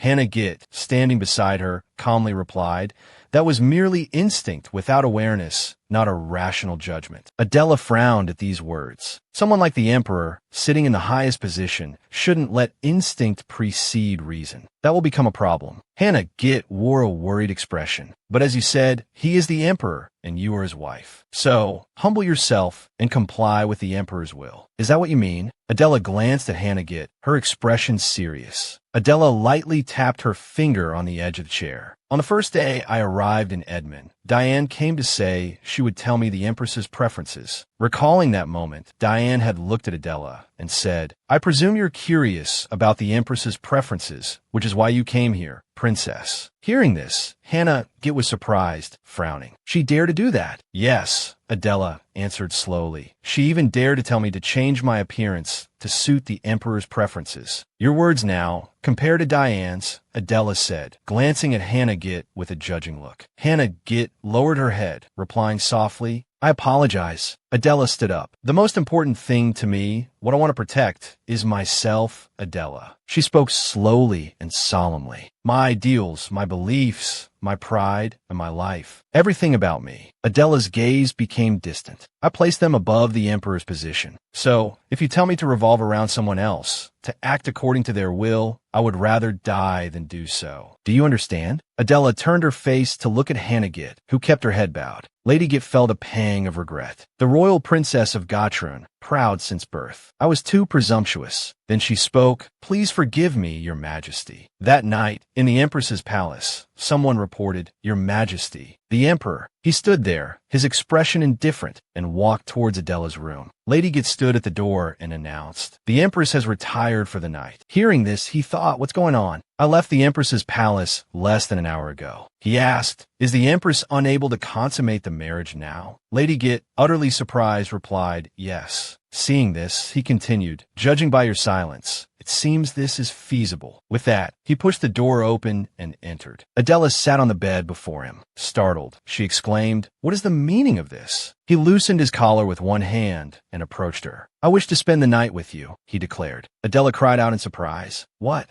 Observing the confident expression on his face, he thought to himself, "The Emperor is a man who gets what he wants." Then, letting his cloak fall to the floor, he continued his internal monologue. "There's no reason to hesitate, no reason to suppress desire, even if she is the Empress." In that moment, he was clad in only a thin garment. He looked down at Adela and said, "You look as if you want to kill me." Adela calmly replied, "It hasn't even been an hour since you said I would regret my actions, and now you suddenly desire to consummate our marriage." He gradually climbed onto the bed. "Because I suddenly recalled your words," he answered. "Let's start by getting to know our partner. If that's the case, shouldn't this be the first thing we do?" He moved closer to Adela. "It seems you need to go this far to gain real power in the palace." Leaning in close to Adela's ear, he continued, "This is also the Empress's duty. Fulfilling this duty will give you power because I will place it in your hands." Adela was taken aback by his words. Adela pushed him away. "Stop it," she said. He caught her hand. "Too picky. Do you mean you only want the Empress's power without fulfilling the responsibilities?" Adela thought to herself, "Whether I like it or not, the Emperor is my partner. Consummation is a natural course of action. But why do I feel so awful right now?" Seeing Adela's continued hesitation, he said, "Can't you accept it? Is there something humiliating about this? In this empire, besides me, who else do you need to bow down to?" Adela responded, "No matter what, the Empress must bow down to the Emperor. This is the first I've heard of it. Is that what the Empress of Edmond is?" He reached out and touched Adela's leg. He parted Adela's legs, and she trembled slightly, bewildered. Suddenly, he brought his face close to her leg and gently kissed it. Adela stammered in shock. What is this?" He replied, "Is this all right now?" He caressed her cheek. "I've lowered myself and kissed your leg." His hand gently stroked her cheek, brushing against her lips. "Get off," Adela said, her expression still cold. "I said get off." Feeling rejected, his expression hardened into anger. He frowned. "Do you not understand right from wrong?" He moved away from the bed. He stood there buttoning his shirt. That pitiful pride of yours, you flaunt it in front of me. I truly don't understand what you're thinking. Adela looked up at him, a flicker of embarrassment in her eyes. He turned slightly to look at her. Bow your head, bend your back, kneel before me. Adela calmly replied, I won't do that. Absolutely not. Hearing this, he laughed. Is that so? That will be something you'll regret. With that, he walked out of the room, slamming the door behind him. Alone in the room, Adela collapsed to the floor, tears falling onto her small hands, which clutched her skirt tightly. It seems you followed my advice, but something feels off. The image of Diane appeared, looking down at Adela. So you're running away now? Then, his image appeared, speaking to Adela, don't expect too much. Just live like a feather on a pen tip. Finally, the image of Lady Git, her expression from when she had told Adela, didn't I tell you, Adela? Don't do anything you'll regret. Suddenly, Adela's eyes snapped open. An expression of fear lingered on her face, as if she had just awakened from a nightmare, realizing she had drifted off without realizing it. She murmured, was it a dream? Lady Git knocked from outside. Your Majesty, are you awake? She inquired. Adela, sipping a cup of warm tea, asked curiously, what is it, as Lady Git entered? The maid replied, regarding that matter. Seeing Adela's calm demeanor, Lady Git continued, the Emperor has just ordered the cancellation of the Empress's supplementary budget. Adela slammed her cup down on the table in anger. That bastard, she seethed. After composing herself, Adela thought, such a petty and cowardly move. Ake me piaca, fine. Let's see how things play out in the palace then. As news of the cancelled supplementary budget spread through the palace like wildfire through dry grass, the Empress issued a formal announcement. Leonel Bar was appointed as her assistant. It was the Empress's counter-move. Whispers rippled through the palace. Did the young master really become the Empress's assistant? Could it be the Duke forced the young master to become the assistant? One maid replied, no, I heard it was the young master himself who applied. Another chimed in, this is huge news. How will our young master marry now? In his room, the butler adjusted Leonel Bar's attire. Why did you make this decision? He asked. Leonel Bar replied, being pushed into such a defensive position, I must do what I can. The butler responded, indeed, this wasn't the Duke's idea, but your own, young master. At the mention of the Duke, Leonel Bar looked surprised. He asked, did my brother order me? Now smartly dressed, Leonel Bar declared, well then, I shall be off. In the afternoon, within the palace, sunlight glinted off swaying white shoes. Adela lounged comfortably on the sofa, enjoying the autumn breeze. How refreshingly pleasant, she remarked. Two maids sweeping nearby watched Adela and thought, the Empress is so terrifying. It feels like she's constantly watching us. Resting her head against the armrest, Adela hummed a soothing tune. With such beauty, she might even surpass Sleeping Beauty. However, Countess Hannah, standing nearby observing Adela, thought she looks just like a decadent tyrant. Even so, she doesn't miss a single movement of the maids. With that thought, Git approached the two maids. Stop, she said. You're both dismissed. The two maids quickly replied, yes, ma'am, as soon as the door closed. Adela spoke. Those girls have been running off to Sanger Palace to gossip a little less, haven't they? Hannah replied. No one has gone to Sanger Palace at all for the past week. Hearing this, Adela responded, right, there's nothing to gossip about. The only thing of note is last night's affair. Just then, a knock came at the door. A maid opened it and announced, Your Majesty, the third prince has arrived. At this, Adela glanced over. Leonel stepped forward and bowed respectfully. Your Majesty, he greeted. Adela sat up brightly. You've arrived. I've been waiting for you. Leonel, she replied. Seeing this, Leonel couldn't help but look at Adela thoughtfully. Adela addressed the doorway. Bring the refreshments. The two maids standing at the door replied, yes, Your Majesty. Adela thought to herself, rumors will spread widely throughout the palace. The Empress and her assistant seem quite close, she mused, her gaze fixed on Leonel. Adela continued aloud. Today is truly a pleasant day for me. Of course, as my assistant. Let us cooperate well from now on, Leonel. Leonel replied, yes, Your Majesty. Suddenly, Adela's expression turned thoughtful. With a slight smile, she said, pretending to be close to you isn't easy for me. Since I've gone this far, you should reciprocate with more sincerity. If rumors spread that the Empress is unilaterally flirting with Leonel, it will be difficult for me. Hearing this, Leonel was taken aback.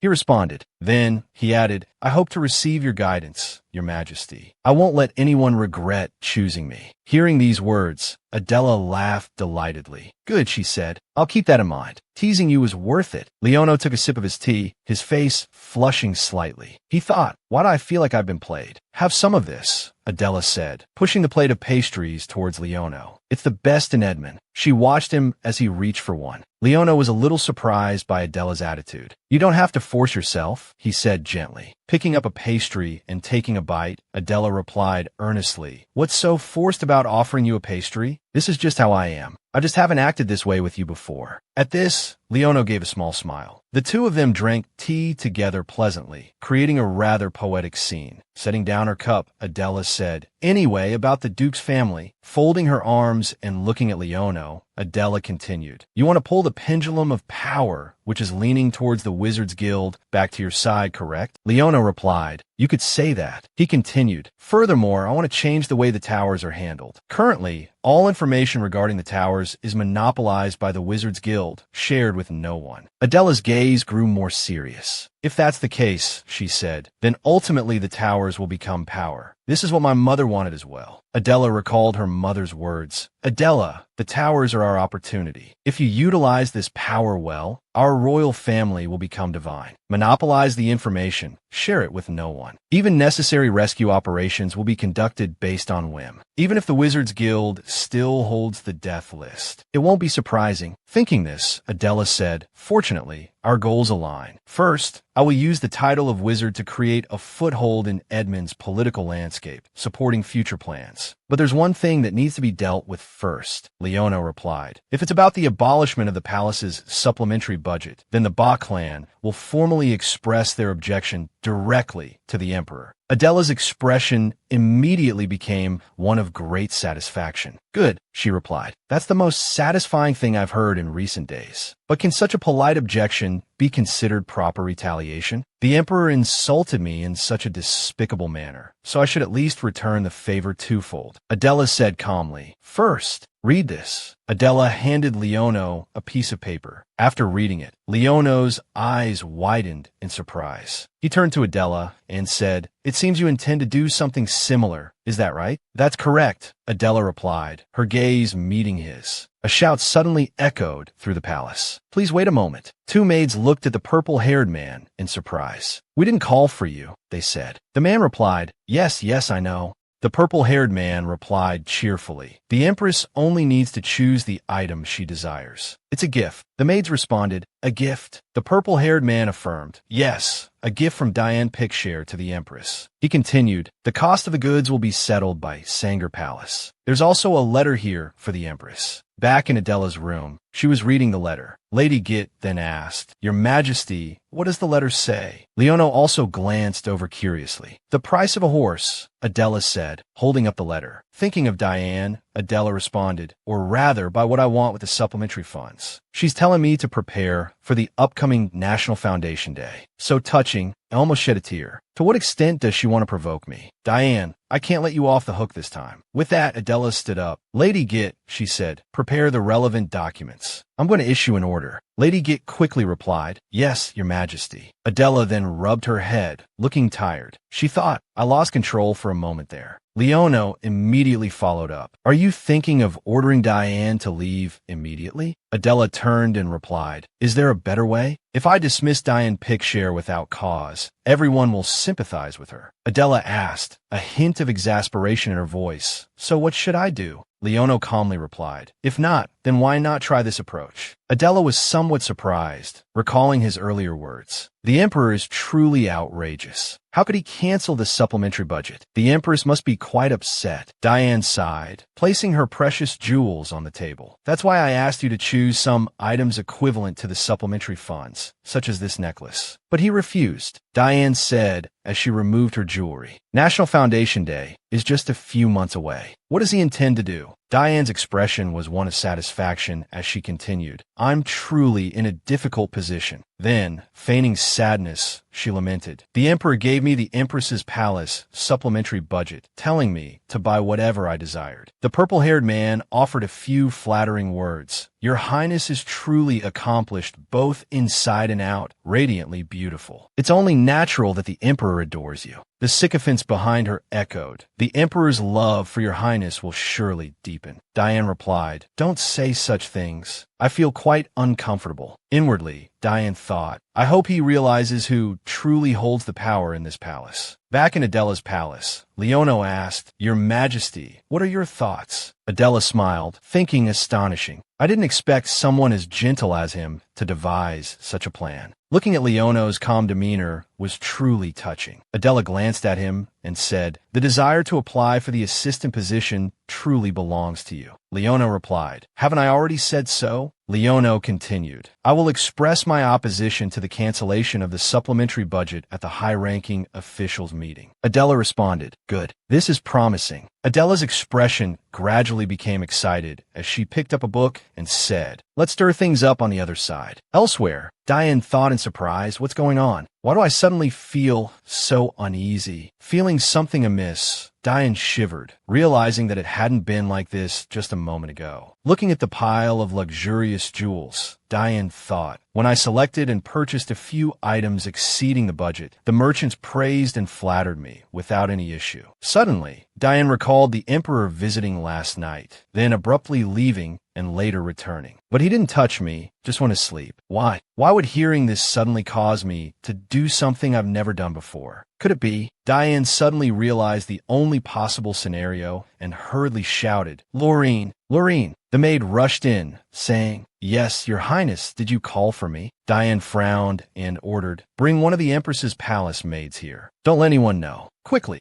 A moment later, a maid from the Empress's palace was brought in. "Your Highness, did you summon me?" she asked. Diane inquired, "Did the Emperor visit the Empress's palace yesterday?" The maid replied in surprise, "Yes." Diane rushed forward, gripping the maid's shoulders, and shouted, "I'm asking you if the Emperor went to the Empress yesterday." The frightened maid stammered, "Why, yes, he went." The words struck Diane like a thunderbolt. Her face paled. "How many times?" she whispered. "He went how many times?" The maid answered, "Twice." "Twice? When? Tell me specifically." The maid replied, "Both times were at night." Then she slowly recounted. The Empress had just finished bathing when the Emperor arrived. He seemed angry and left less than an hour later. Then he returned and left again shortly after. At that moment, Diane's heart pounded in her chest. Her expression was dazed. "He went to the Empress, then came here," she thought. Diane stumbled in her thoughts, then back to the Empress's place with that expression. Her violet eyes widened with a feverish excitement, her breath coming in short gasps. "I know about his red eyes." Diane walked distraught, thinking only I know. Her hand clutched her skirt tightly. "In the future, only I will know." Diane lowered her head, tears beginning to fall. Why did he go to the Empress with that expression? Diane then raised a hand to wipe away her tears and ran to a large mirror. Gazing at her reflection, she thought, "There are more wrinkles now, and my skin isn't as radiant as it used to be." Touching her face, Diane mused, "The Emperor truly adores my skin. I should summon a skincare specialist, not a merchant." She then anxiously wrapped her arms around her abdomen, wondering, could I have gained weight? But that wasn't the case. Her hands still met at the proper place. Her stomach was still flat. Diane breathed a sigh of relief. Her thoughts grew increasingly despondent. Why? Why am I still not pregnant? Neither the Emperor nor I am infertile. What could be the reason? Diane collapsed onto the floor. Elsewhere, Adela was writing a letter. Hannah stood beside her, reporting, "The messenger took a maid with him." Adela surmised. It seemed she was curious about something. Hannah replied, "What should we do now?" "Choose a new maid." Adela turned and asked, "Is there a suitable candidate?" Hannah answered, "I will find someone trustworthy." Adela responded, "There's no need for that. Can we truly trust anyone right now?" Adela affixed her seal to the letter and continued, "It's better to know whose spy they are. This is my first order as Empress." Adela declared solemnly, seated in the chair of the meeting room. Currently, the people of Count Calvin's territory are seeking refuge in the neighboring territory of Count Baratot. Count Baratot and Baron Olion are attempting to stem the tide of monsters on the land between the two territories. The Emperor, Cier, sat impassively listening to the report. The tower scale is estimated to be level 3. The appearance of a level 3 flying monster, a Gagale, has been confirmed. Seated beside him were Leono and another individual. Leono spoke, estimated to be level 3. Who made that initial estimate? He continued, the monster should be a Ganaya, not a Gagale, shouldn't it? Gagale aren't so easily caught. Without mages, what can knights do? Henry rose angrily, retorting, knights? What are you talking about? Why are talented mages sitting here instead of dealing with the monsters? Leono frowned, asking, what are you talking about?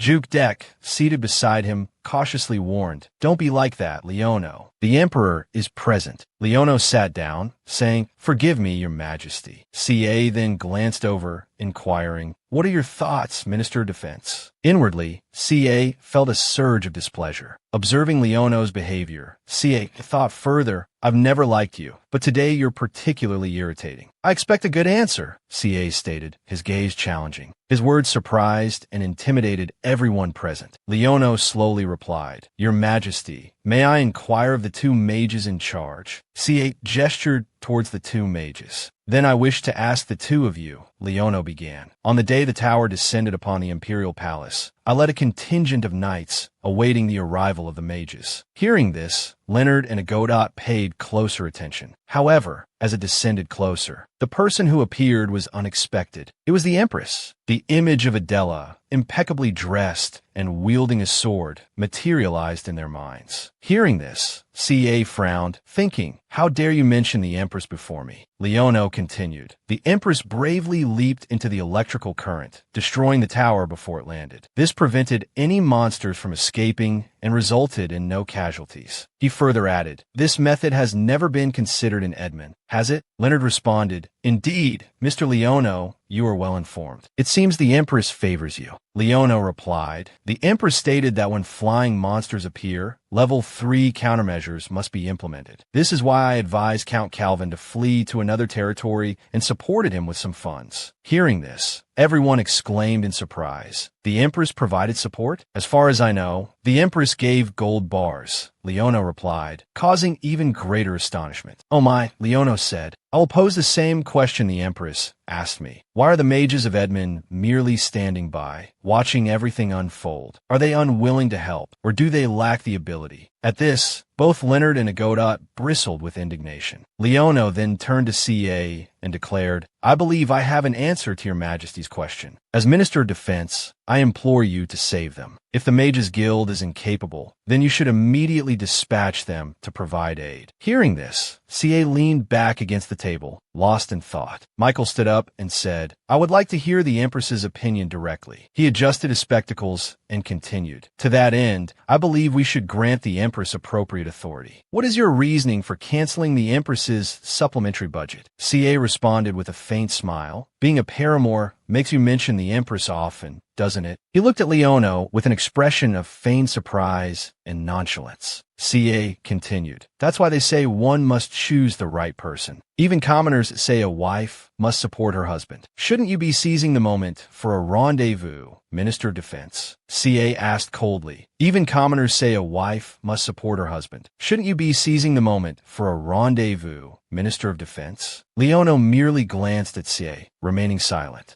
Leono's brother spoke up, his voice laced with disapproval. Your Majesty, you are being rather harsh. Suddenly, a guard burst into the room, a sheet of paper clutched in his hand, and cried out, Your Majesty. Cier calmly inquired, What is it? The guard, breathless, exclaimed, The Empress has revoked Diane Pitcher's residency permit at Sanga Palace. Cier's sharp eyebrows rose slightly in surprise. What? Cier accepted the paper offered by the steward and perused it carefully, thinking, an order from the Empress? He saw the rose seal stamped upon the document and recognized it as the Empress's. Leono and his brother exchanged curious glances. At that moment, Leonard abruptly stood, his face pale, and slammed his hand on the table. In a voice choked with both fury and fear, he exclaimed, "This is preposterous. This was granted by your majesty." He thought, does the Empress intend to expel Diane? The steward softly clarified, legally, the Empress has the authority to approve residency permits within the imperial palace. He hesitated slightly, then continued. His Majesty specifically permitted Lady Diane Cier, the Count's daughter, to reside permanently at Sanga Palace to attend to His Majesty and preside over various palace affairs. Immediately, murmurs rippled through the room. What? So nothing has changed? Is that so? The steward continued. However, for non-royals, matters of residency that violate strict palace regulations cannot be handled privately. Leonel watched the steward with an apprehensive expression. The steward further explained, if she wishes to reside there, the Empress will recognize Lady Diane Cier as a guest, permitting her stay at Sanga Palace. But the Cier family must pay a residency fee. Cier's displeasure at hearing these legalities was evident. Leonel was once again shocked. What am I worried about? Paying such a large sum? At this, Cier also abruptly stood. Leonel looked at him expectantly. Cier strode quickly out of the room. Leonel stood there, feeling aggrieved, listening to the whispers around him. Actually, it's true. I mean, what right does an ordinary lady have to occupy a palace within the imperial palace? The Empress is truly generous. If I asked, I believe she would allow me to live here as well. Leonard gritted his teeth, cursing inwardly. What nonsense are they spouting? Damn it. He cursed silently and quickly turned to leave. Leonel, seemingly unconcerned, remained seated, reviewing documents. Leonel's brother turned and asked in a low voice, "Was the residency fee idea yours, Leonel?" Leonel offered a faint smile and replied casually, "You know me too well." Leonel's brother clasped his head in exasperation.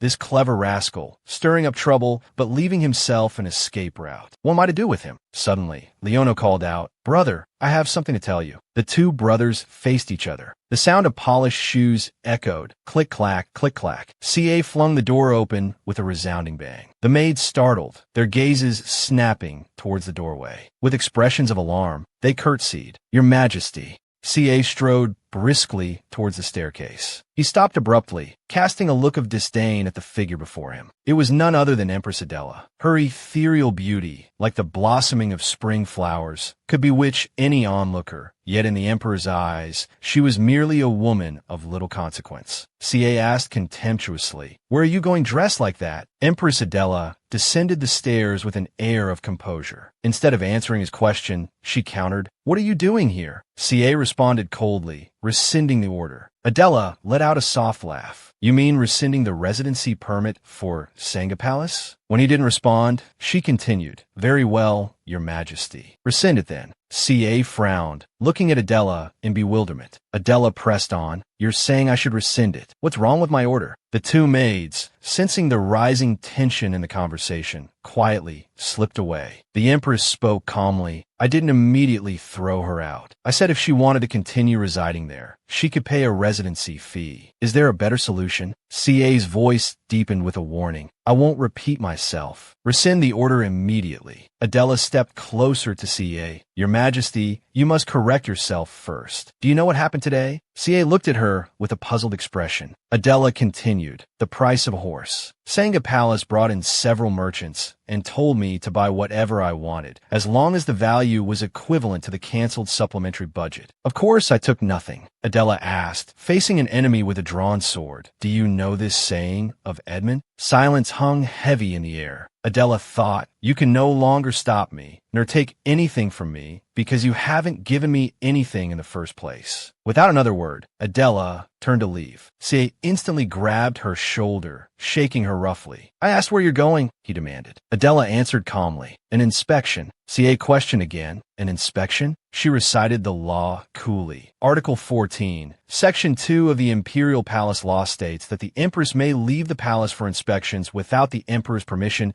and has the right to keep the location and purpose confidential. Cier roared, "It seems you've memorized that damned palace law by heart." Adela retorted, "What else can I do? Not even a budget worth the price of a horse is approved. Now let go of me. She brushed his hand away. Adela stated, I want to see how the people of Edmond live. I may not see everything, but it's better than seeing nothing at all. I'll be gone for 3 to 4 days. With that, Adela turned and walked away. Cier watched her figure disappear through the doorway. A furious rage surged within him, a desperate urge to stop her. He wanted to seize her by the throat, immobilize her, bury his face in the nape of her pale neck, and inhale the fragrance of spring flowers. Cier relished the fantasy, but in reality, he remained frozen. Damn it, he cursed under his breath. As Adela stepped outside, she saw the carriage waiting, already prepared. The waiting man turned as soon as he saw her, his hand trembling as he opened the carriage door. Please, enter, he said respectfully. Adela gracefully stepped into the carriage. The two brothers, Leo and Neo, approached. Leo asked the coachman, is the guest inside? The man replied, ah, yes, she is. Leo approached the carriage first, his brother following close behind. Neo reminded the coachman, act as if nothing has happened. The coachman bowed. Yes, sir. The carriage door creaked open slowly. Leo stepped inside with a smile. Adela was already seated, waiting. Adela lowered her hat. I apologize for the intrusion into this unfamiliar carriage. It's a pleasure to meet you, Leo. Neo replied, the honor is ours, Your Majesty. Adela asked cautiously, although the Minister of Defense mentioned it, I truly will be imposing on you for 3 or 4 days? Neo answered respectfully, of course, Your Majesty. Leo remained silent, his gentle gaze fixed on Adela. The carriage slowly pulled away. Adela lifted the curtain, observing everything outside, unaware of the eyes upon her. It had been a long time since she had seen him dressed so casually and comfortably. He glanced at Adela's brown boots. Leo smiled faintly. It was indeed the perfect attire for a journey. Adela spoke. Is this the standard of living for the commoners in the capital? Outside, the scene was one of peaceful, bustling Edmond life. Neo asked for the Empress's impression. What do you think, Your Majesty? Adela observed in silence for a moment. She voiced her thoughts. Their clothing is neat and coordinated. I don't know what their homes are like, but they appear quite clean from the outside. At the very least, they seem to be living humane lives, so I would guess they aren't commoners, but rather belong to the middle class. Adela turned and asked, so, in Gatrun, is this standard of living considered affluent? And in Edmond? Neo replied, it's the same in Edmond. This area is designated for the middle class. He added about the slums, explaining that if they traveled north for about 10 minutes, they would find a large slum near a small river, inhabited by refugees displaced by the towers. Currently, slums were forming and expanding in most areas. Hearing this, Adela's heart skipped a beat. Sure enough, a while later, as the carriage entered a forest, Neo asked, may I inquire as to why you summoned Count Candy? Adela answered coldly, it's the least one person can do for another, though it won't be of much help to Count Candy. Leo finally spoke. Were you also involved in rescue efforts when you were in Gatrun? Adela replied, I was the one who established it, and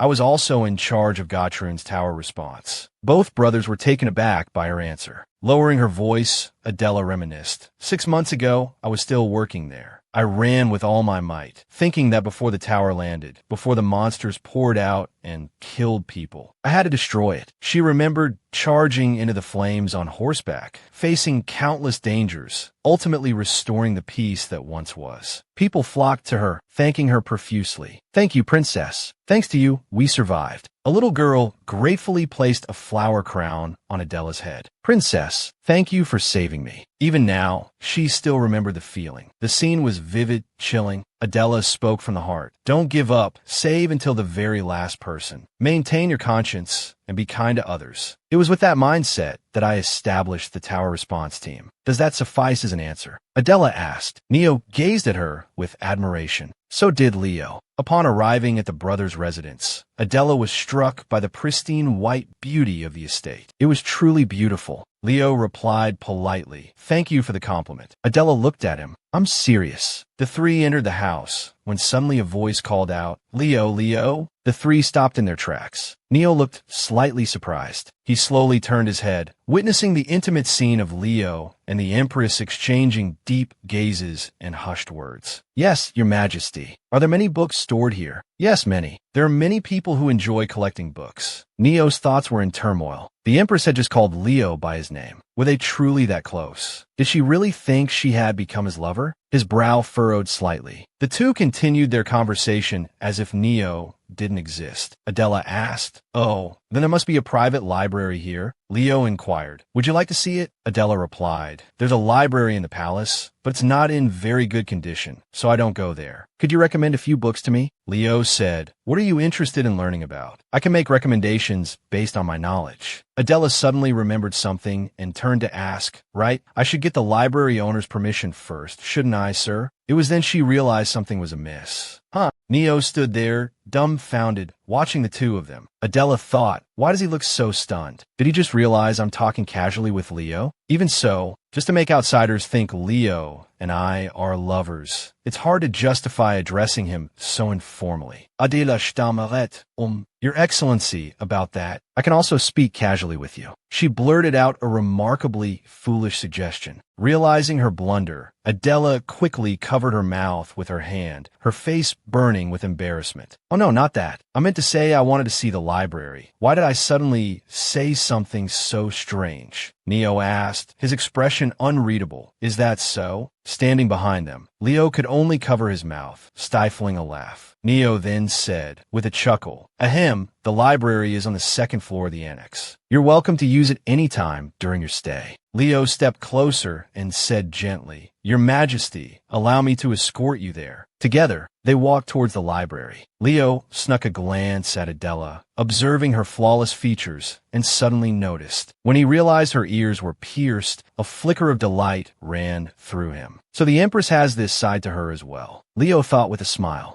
Mrs. Gitt was reading the contents of the letter in her hand. It requested that the young miss consult with her family as soon as possible and let them know her decision whether to remain as a guest at the palace or return home to live with her family. Diane was stunned. Mrs. Gitt placed the paper on the table. "These are the Empress's orders, Mississippi." Diane quickly snatched the paper. She read it in disbelief. "I have to leave Sanga Palace now." Diane's eyes widened as she saw something on the paper. It was the Empress's rose seal, the Empress's stamp. Still incredulous, Diane asked. "The Empress said I have to leave Sanga Palace now." Mrs. Gitt replied calmly. "She never said you could leave whenever you pleased." Diane snapped. "The person who allowed me to stay at this Sanga Palace was the Emperor." Diane continued, a hint of disdain in her voice. "Does the Empress dare to defy the Emperor's orders?" Mrs. Gitt retorted, "Yes, she does. These are the Empress's orders, and they must be obeyed anytime, anywhere." Diane bristled at the repeated mention of Empress. Diane abruptly stood up and shouted, "If it weren't the Emperor's orders, I would never leave this Sanga Palace." Mrs. Gitt lowered her voice and asked, "Do you mean you'll rent the entire Sanga Palace?" "I'll calculate the cost of renting the entire Sanga Palace and send it to the party account. This fee must be paid to the Palace Financial Institution by the end of each month." Diane was dumbfounded. "What?" Mrs. Gitt explained. "As I said before, the Empress has the authority to approve residency in the palace, and this is clearly stipulated in the law. This means the Empress has the right to revoke the Emperor's orders without his consent and can issue new orders." Diane was speechless. She continued, "The maids of Sanga Palace will also be assigned to work elsewhere soon." Diane, growing angrier with each word, exclaimed, "What are you talking about?" Ignoring Diane's attitude, Mrs. Gitt calmly continued, "The Empress also has the authority to reassign personnel. She hasn't realized yet that these small favors are nothing compared to the power granted by law." With that, Mrs. Gitt turned to leave. Diane chased after her. "Stop!" Diane grabbed Mrs. Gitt's shoulder, her voice laced with threat. "Tell the Empress that if she dares to treat me like this, she will regret it. Does she think the Emperor will allow me to leave Sanga Palace?" Diane stared into Mrs. Gitt's eyes. That look of disdain, that haughty look, as if saying the likes of her dares to. "I hate that look. I already drove this woman out of the palace once." Diane continued, smugly, "Do you think the Emperor will let the Empress trample all over me?" "No, she absolutely cannot. Whatever the reason, I believe you already know, don't you? Mrs. Gitt remained impassive, silently watching her. She slowly raised her hand and softly uttered 5 words. You have wrinkles now. The word struck Diane like a lightning bolt. Mrs. Gitt reached out and touched Diane's face. Around your eyes and mouth. When did they appear? Perhaps there will be more, as her delicate skin wrinkles easily. The sharp words continued to flow. Mrs. Gitt leaned closer to Diane's ear, whispering, I know what you're using to hold onto the Emperor. Her voice a low murmur against Diane's ear. She continued, yes, you really do resemble someone. It makes it impossible for me to forget that person. Diane shoved Mrs. Gitt away forcefully. Shut up. Don't play me with that snake-like tongue. Mrs. Gitt, unrelenting, held onto Diane's shoulder. Do you know when Lord Bithray passed away? 29. The color drained from Diane's face. Mrs. Gitt continued, he looks so young, not a single wrinkle. To the Emperor, that person will always be 29, never aging. But you, one day you'll be 29, and then 30 and 40. Time won't forget you.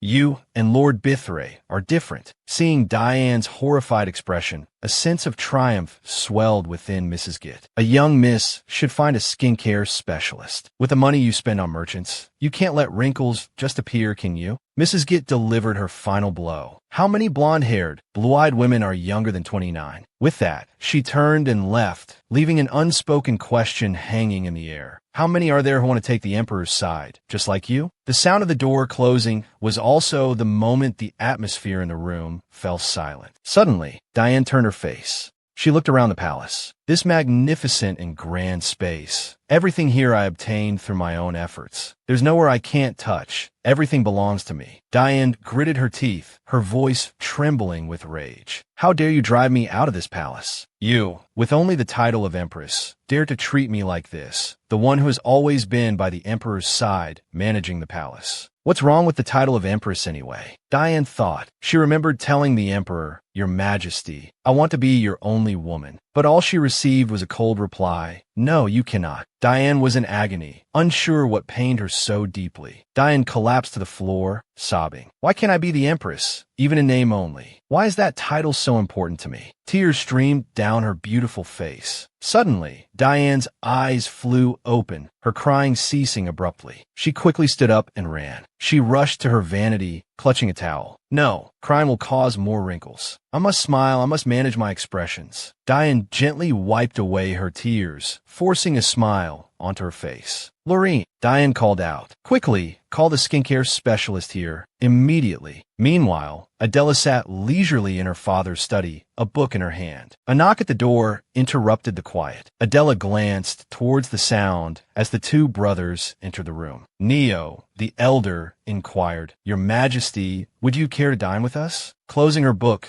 Adela replied, Yes, I'm feeling rather hungry. The 3 of them left the study in comfortable silence. Adela's slender fingers delicately lifted her teacup. Neo asked, Is the food to your liking? Because you requested secrecy regarding your visit, we haven't prepared a great deal. Adela smiled. It's quite sufficient. Sensing the unspoken invitation to move on to more pressing matters, Adela added, Now, shall we discuss what I believe we're all curious about? She's as direct as ever, Leo thought. May I ask about the tower's destruction? Leo ventured. Of course, Adela replied easily. Emboldened by her permission, Leo got straight to the point. That day, you said it was a level 4 tower, close to level 5, so there was no need to wait. Can you destroy a level 4 tower on your own? Adela answered calmly. A level 4 tower below level 5? Yes, I can destroy it alone. If there are 4 level 4 towers below average strength, no problem. But if they're stronger, it could be a bit strenuous. Leo pressed further. I saw you destroy the tower before it touched the ground. Is it the primary method in Gotrin? I discovered that method by chance about 5 years ago, Adela explained. Since then, my primary principle has been to destroy the tower before it lands. The problem is, few mages can leap into the tower's air currents like I can. So, I often destroy half before it lands, and the remaining half has to be dealt with after it fully touches down.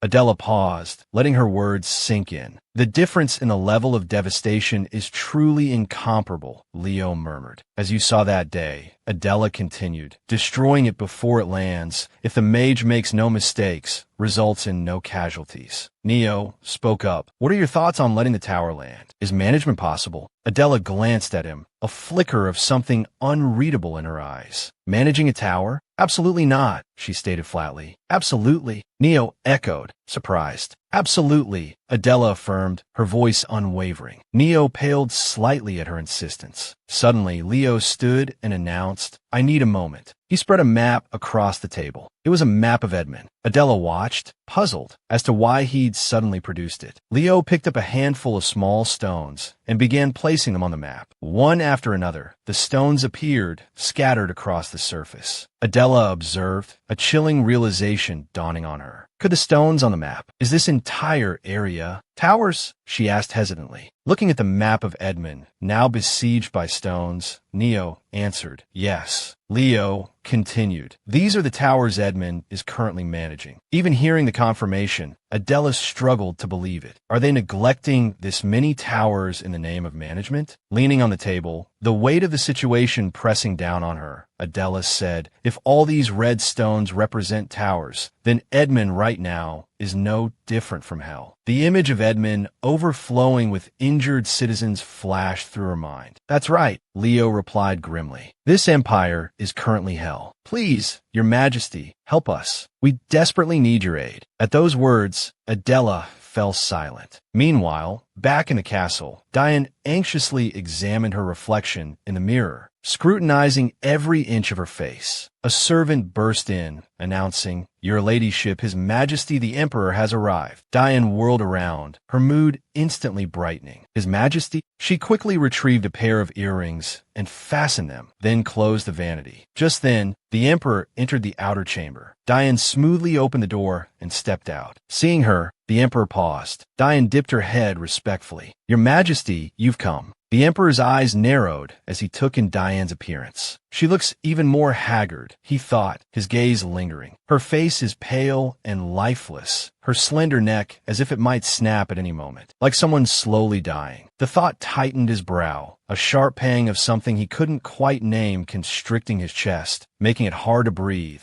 as if he were sinking into the dark depths of the sea. When the Emperor didn't respond, Diane's thoughts raced. He must be angry. He must despise the Empress for daring to throw me out of Sanga Palace. He feels sorry for me, for being bullied by the Empress. He's come to comfort me, hasn't he? Diane stepped closer and embraced him. Your Majesty, she murmured, the words a balm to her own anxieties. Yes, His Majesty loves me. The Emperor remained silent, a barely audible, I'm all right, escaping his lips. I'm all right, Your Majesty, Diane echoed softly. Then he seemed to remember something, a shift in his demeanor. After a moment of contemplation, he pushed Diane away slightly and asked, Did you send a merchant to the Empress's palace today? At the question, the blood drained from her face. Yes, she replied, confusion evident in her voice. He pressed further. I asked if you sent a merchant to the Empress's palace today, mocking the amount as not even being enough to buy a horse. Diane's mind reeled. Wasn't His Majesty concerned about me? He's questioning me. Her hands trembled as she reached for his, her voice faltering. It's just, the Empress is in a difficult situation. She can't even receive her budget. How could she buy clothes and jewelry? It was foolish of me, but there was no other way. Tears began to stream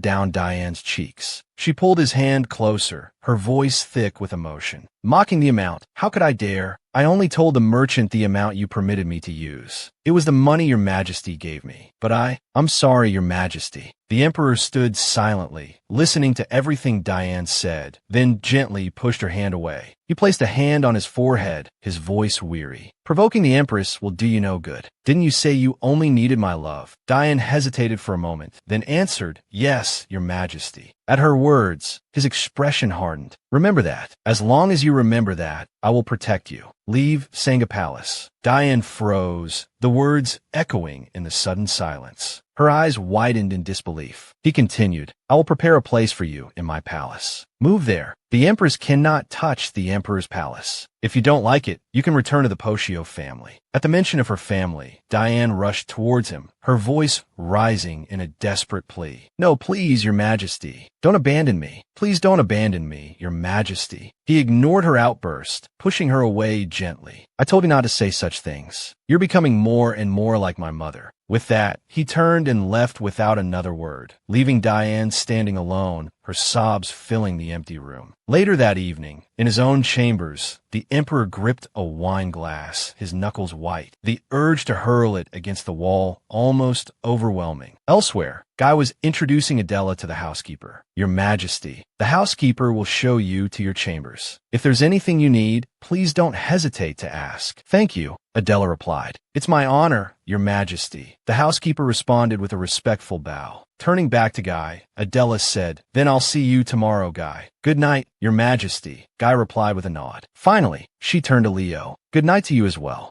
The Empress should also have a good rest in a quiet room, Leo responded with a smile. Perhaps I'm overthinking things, which is why I can't sleep, Adela mused. So much had happened since arriving in Edmond. There were so many issues to address and resolve, not just one or two. Even those towers. The more Adela thought, the more her mind tangled, her fingers absently combing through her hair. She sat up in bed, pushing back the covers. After hearing such shocking things, I can't close my eyes. Meanwhile, Leo, also awake, paced his room, lost in thought. I can't sleep. I might as well read a book. As Leo read, something caught his attention. Pulling back the curtains, he looked across to the room opposite his. The Empress's light is still on. What is she doing up so late? Lost in thought, he was startled by a small pebble striking his window. He glanced down. Opening the window and stepping onto the balcony, he heard someone call his name. Leonel. He saw Adela standing across from him. The Empress? Is something wrong? As he approached, Adela asked, Do you know where the alcohol is kept? Under a sky brimming with stars, they walked down the corridor. Why are you still awake at this hour? Adela asked. Leo rubbed his chin, hesitating. Well, I can't exactly say I'm awake because I was thinking about you. After a beat, he countered, But why are you suddenly looking for alcohol? Is he turning the question back on me? Adela thought. After a moment, she laughed lightly. Because I can't sleep. Reaching their destination, Leo lit a lamp. Adela, gazing at a painting, said, This much light is enough. You could just give me the alcohol and go back. I'll drink it by myself and clean up here. Leo turned. What kind of alcohol would you like? He asked. Mudu, Adela replied. No need to dilute it with ice or water, and no snacks either. He went to the cabinet and retrieved a bottle. Your Majesty, drinking like that isn't good for your health, he said. It's all right, she replied. I ate a lot earlier. He handed her the bottle and a glass. Your stomach will suffer. You should dilute it before drinking. Adela sat down in a chair, a smile playing on her lips. Just leave it there, Leonel. You worry too much about me. Leo sat down as well. Worry? Is that what I'm doing? Aren't you going back to your room? She asked. Adela poured herself a drink. Have a drink with me. No, thank you, he replied. Then I'll drink alone, Adela said, raising her glass and taking a long swallow. Leo watched her, a flicker of anxiety in his eyes. Is she really going to drink all of that potent stuff in one go? After finishing her drink, Adela smiled. That's good. Then she continued. Neo, thank you. Her gaze dropped. Before I could grasp the situation in Edmond, I was distracted by hostility and meaningless confrontations, even regarding the towers. Pouring herself another drink, she said, Now, thanks to you, my situation is much better. She paused for a moment. But perhaps I'm a bit tired. She raised her glass again. After drinking, Adela continued. I've been thinking about a lot of things, so I couldn't sleep. That's why I wanted a drink. Leo finally spoke. Is that so? These words might be a bit too direct, but in my opinion,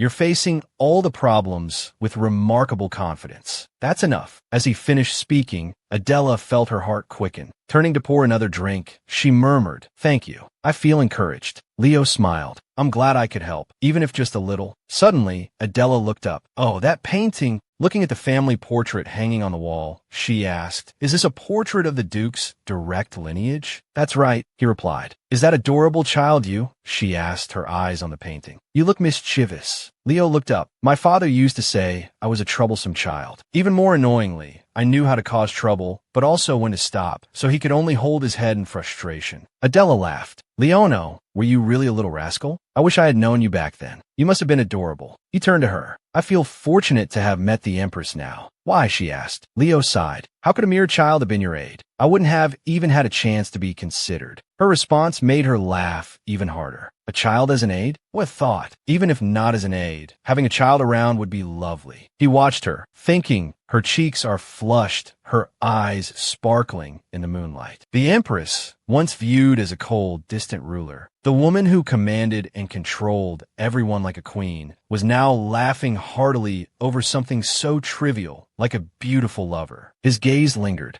Noticing his prolonged stare, she tilted her head.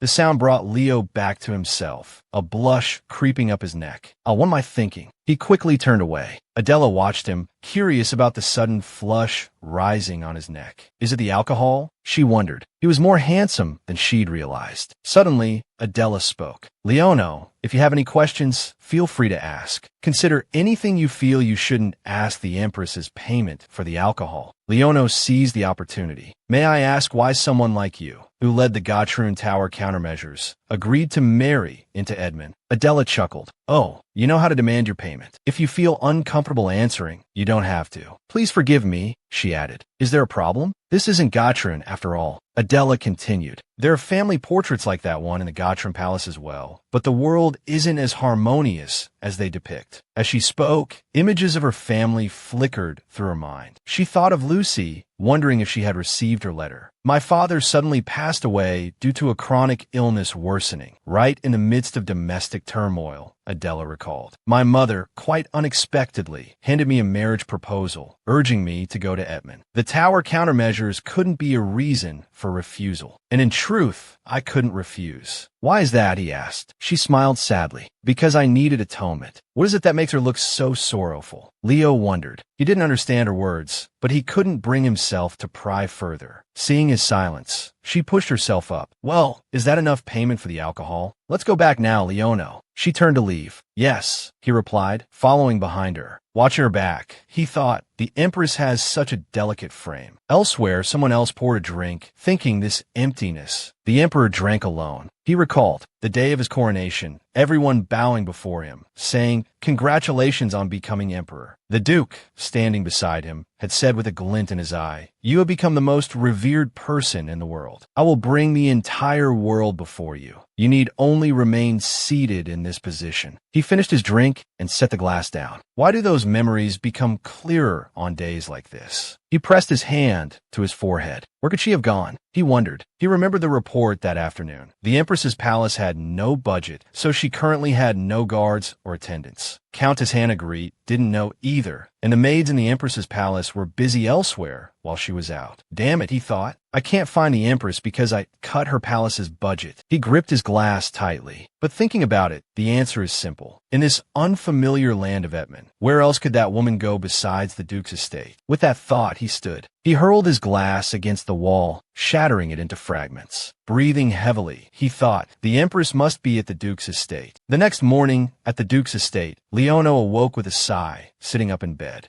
Last night's events felt like mere minutes ago. He hadn't slept a wink. He replayed Adela's laughter in his mind. Her vibrant laughter has been echoing in my ears all night. A moment later, Adela appeared. Good morning, she said. The third Duke added, Good morning, Your Majesty. She looked at him. Did you sleep well? Leono replied, Thanks to last night, I slept very soundly. He smiled. Yes, Your Majesty. Adela smiled back. The two began to chat, their easy banter leaving the third Duke watching them thoughtfully. What's this? He wondered. The atmosphere between these two seems to have changed. Did something happen last night? Adela lifted a teacup to her lips. The third Duke asked, Is there anything in particular you'd like to do today? Adela replied, Yes, but I need some assistance. After taking a sip of tea, she continued, I need a few trustworthy knights who are familiar with the area. Leono looked at her curiously. Why is that? Adela set down her cup. I plan to take a look around the capital today, particularly the slums. Leono's eyebrows rose. You intend to go into the slums? She nodded. Of course. Just a quick look. I don't plan to explore deeply. As she finished speaking, Leono stood and bowed. Then allow me to escort you, Your Majesty. A short while later, the two set off. Adela asked, am I interrupting a busy man with pointless work? Leono shook his head. Not at all. I'm free today, so you needn't worry. After a while, their horses slowed. Two masked figures watched her approach. What does that smell? So foul. Stopping before a bridge, Leono gestured ahead. Across this bridge are the slums. The river's name is Niagara, meaning pure and cool, but it's no longer like that. They crossed the bridge together. Adela's gaze dropped to the riverbank, where two ragged figures huddled. It seems there's no water system here, she observed. Almost none, he replied. And what about restrooms? She continued. They relieve themselves in their homes and throw it out, he answered. Adela's stomach churned. So the entire slum is one giant latrine. What's that acrid, burning smell? She asked. Leono, answer her question. It's probably the smell of burning corpses. If the living have no place to lie down, where would the dead find rest? At his words, a flicker of anger sparked in Adela's eyes. She pulled down her mask. Leono frowned. Your Majesty, please put your mask back on. She shook her head. There's no need. Who here would recognize me? To these people, the Empress is less important than the bread they eat. Slums this large are spread throughout the entire empire, he said. Seeing her reaction, Leono removed his own mask. There are about 10 of this scale and countless smaller ones. Adela's expression hardened and she fell silent. Now I understand. As they rode deeper, she noticed people below reaching out their hands. Please, just a penny, they pleaded. Please, a piece of bread. After a while, they left the slum, Adela still silent. Leono followed, wondering what is the Empress thinking now. Her expression seems calm, but it feels icy. He finally asked, did you find what you were looking for? What will you do if the Emperor opposes what you want to do? She turned to him. What do you mean by oppose? Leono continued. This slum has existed for a long time. Could the Emperor not know about this place? If he knows and still allows it to exist, then if he opposes what the Empress wants to do, her face still cold, her gaze sharp and clear. He pressed on, what will you do? Oppose him? At his words, Adela's jaw tightened. Then, her voice rang out, loud and sharp. If we turn a blind eye to this, how can we call ourselves human? He's let the country become like this. What has he done? Her voice was so loud it startled nearby birds. Into flight, she continued, her voice still raised. Are the nobles of this country all fools? What are they doing? A giant hell is being created right before their eyes. Adela pointed towards the end of the bridge, where two soldiers blocked a slum dweller from leaving. As long as it's not me, let the guards block the way, let the hospitals, schools, a water system, there's nothing here. What is festering and rotting in this hell? If they continue to turn a blind eye, pretending not to know, what are they going to do? Minister of Defense, what have you been doing? Leono listened quietly as she poured out her heart. Having said her piece, she seemed to realize her outburst and immediately softened her voice, turning to him. I apologize. I vented my anger at you for no reason. He pulled down the hood of his cloak. It's all right, he thought to himself. I've been hoping someone would be this angry. The Empress's words, her fury so naturally expressed, had a strangely exhilarating effect on him. So that's it. I've been waiting for the Empress's rage. Then a smile touched Leono's lips. Whatever you wish to do, I will help you. My heart is beating too fast, he realized. Meanwhile, in a guest room within the Empress's quarters at the Imperial Palace, Diane felt a pang of disappointment. I've been relegated back to the room I used before I was granted Senga Palace, she thought glumly. A servant, struggling with a stack of her belongings, asked, Miss, where should I put this? There's not enough space for all of these things. Diane turned sharply. Send them back to the Count Potier estate. After the servant left, Diane clutched the hem of her skirt, her eyes scanning the small room. Was this room always this cramped and shabby? As evening fell, Diane paced restlessly. It's my first day back in the Imperial Palace, but the Emperor hasn't come. She bit her finger, lost in thought. I can't just sit here doing nothing. With a newfound resolve, she threw a cloak around her shoulders and headed out. A steward, turning to see her, asked, Is the young lady from the Count Potier estate here? Diane looked at him, puzzled. What are you talking about? "What are you saying?" she repeated, her voice laced with irritation. The steward hesitated. "I apologize, but Miss is currently considered a guest within the palace." Diane's jaw tightened. "Inform His Majesty that I wish to see him." A short while later, she was ushered into a room where the Emperor sat in a chair. "Couldn't sleep?" Diane asked, her voice laced with concern. "You seem troubled, Your Majesty." "If he's troubled because of me, then he should come to me. If that's the case, what's unsettling him now?" She wondered. Diane approached and knelt before him. "The Empress is likely at the Duke's estate, Your Majesty," she offered. At her words, the Emperor's gaze sharpened. Where else could she be? Diane pressed on. "Perhaps the Empress is spending the night with Leonel right now." Cier's eyes narrowed, his voice cold. "Stop." Diane gently placed her hand on his face, attempting to soothe him. "Your Majesty, I am the only one by your side." But at that moment, Cier found himself thinking of Adela more intensely than ever. Her beautiful face, her captivating voice, so alluring, so devilishly enchanting. "I have no intention of sharing anything of yours with that man," Diane murmured, gazing at him intently. "Remember, I am the only one who truly understands you. So don't get lost in your longing for her and abandon me," she pleaded silently. "You belong to me." Meanwhile, at the Ba family estate, the clock chimed midnight. Leonel stood by the window, his gaze fixed on the Empress's darkened room, a flicker of worry in his eyes. The Emperor hasn't returned to her room. Is she still in the study? He wondered. With that thought, Leonel decided to seek her out. He soon found himself standing before the study door. He knocked softly, calling out, "Your Majesty, it's me, Leonel." But the room was empty. If she's not in the study, where could she be? Could she be talking with her brothers? Or, as he suspected, Adela was alone in the wine cellar, seeking solace in drink. Leonel paused at the entrance, surprised to find her there, his gaze softening as he took in her presence. Adela looked up, a hint of sheepishness in her expression. "Ah, you caught me. I'm having a secret drink. Leonel, would you care to join me?" Leonel's voice was gentle. "Couldn't sleep tonight, Your Majesty." "No," Adela replied. "I just wanted a drink." Leonel took the bottle from her hand, his voice gentle but laced with concern. "Whether it's insomnia or a craving, you always turn to alcohol. You shouldn't drink like this, Your Majesty. It's not good for your health." Despite his words, he poured more wine into her glass. Adela, noticing it wasn't full, chided him lightly. "Pour a bit more. That's not enough to wet my throat." Leonel shook his head. "This wine hasn't been diluted. That's enough for now." Adela took a sip, a playful smile gracing her lips. "Why do you always underestimate my tolerance? I plan to get drunk tonight." She took a long draught, a sigh of contentment escaping her. After a while, the warmth of the alcohol began to spread through her. "So warm," she murmured,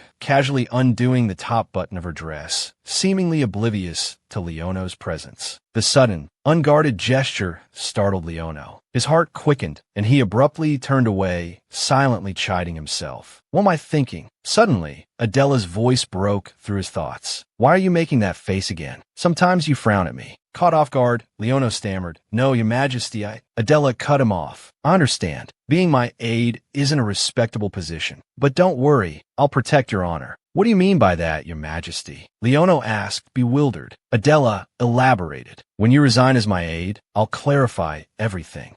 Empress Adela, and Leonel Bar have only a professional relationship, nothing personal. I'll announce it. I'm not sure it will fully restore your honor, but it's better than nothing. So stop frowning. You'll get wrinkles on that handsome face of yours." Adela's words sparked an unexpected irritation in Leonel. He abruptly poured himself a full glass of wine. Adela watched him, surprised. "Are you going to drink like that too? I thought you said it should be diluted first." Without answering, Leonel raised the glass to his lips and drained it in one long swallow. He wiped his mouth, then finally spoke. "Your Majesty, if I cared about my honor, I wouldn't have become your aide in the first place. Do you think someone like me, born and raised in Edmond, doesn't understand the meaning and role of an aide?" His sharp response startled Adela. "Leonel," she said, a sudden mischievous glint in her eyes. "Do you want to be my lover?" Adela's unexpected question flustered Leonel. "Why, Your Majesty? I mean, you don't have to worry about my honor." Adela, however, gently corrected him. "A minister of defense saying he doesn't care about his honor is unacceptable. That's not humility." "Oh," No. I mean, even if others might perceive our relationship as ambiguous, we should at least respect each other's honor. Am I drunk? She thought, suddenly self-conscious. What am I saying? I'll get some water, she blurted out, rising to her feet. Let me get it for you, Your Majesty, Leonel offered. Suddenly, Adela stumbled. Your Majesty, Leonel cried out, reaching out to steady her. They found themselves face to face, alarmingly close. Adela's eyes, soft and unguarded, met his. Leonel. For a moment, Leonel lost himself in the intensity of the moment, but he quickly regained his composure. Too close. This isn't right. This is dangerous. Being this close to her made his heart pound. Sensing the awkwardness, Adela gently pulled back. Thank you, she murmured. I won't drink anymore. Then, as if to explain her earlier words, she added, I know you didn't come here to be my lover. That's why I said that. Though her words were logical, they struck a chord of frustration within Leonel, causing him to clench his fist. Adela continued, a soft smile gracing her lips. You once said you'd help me with whatever I wanted to do, didn't you?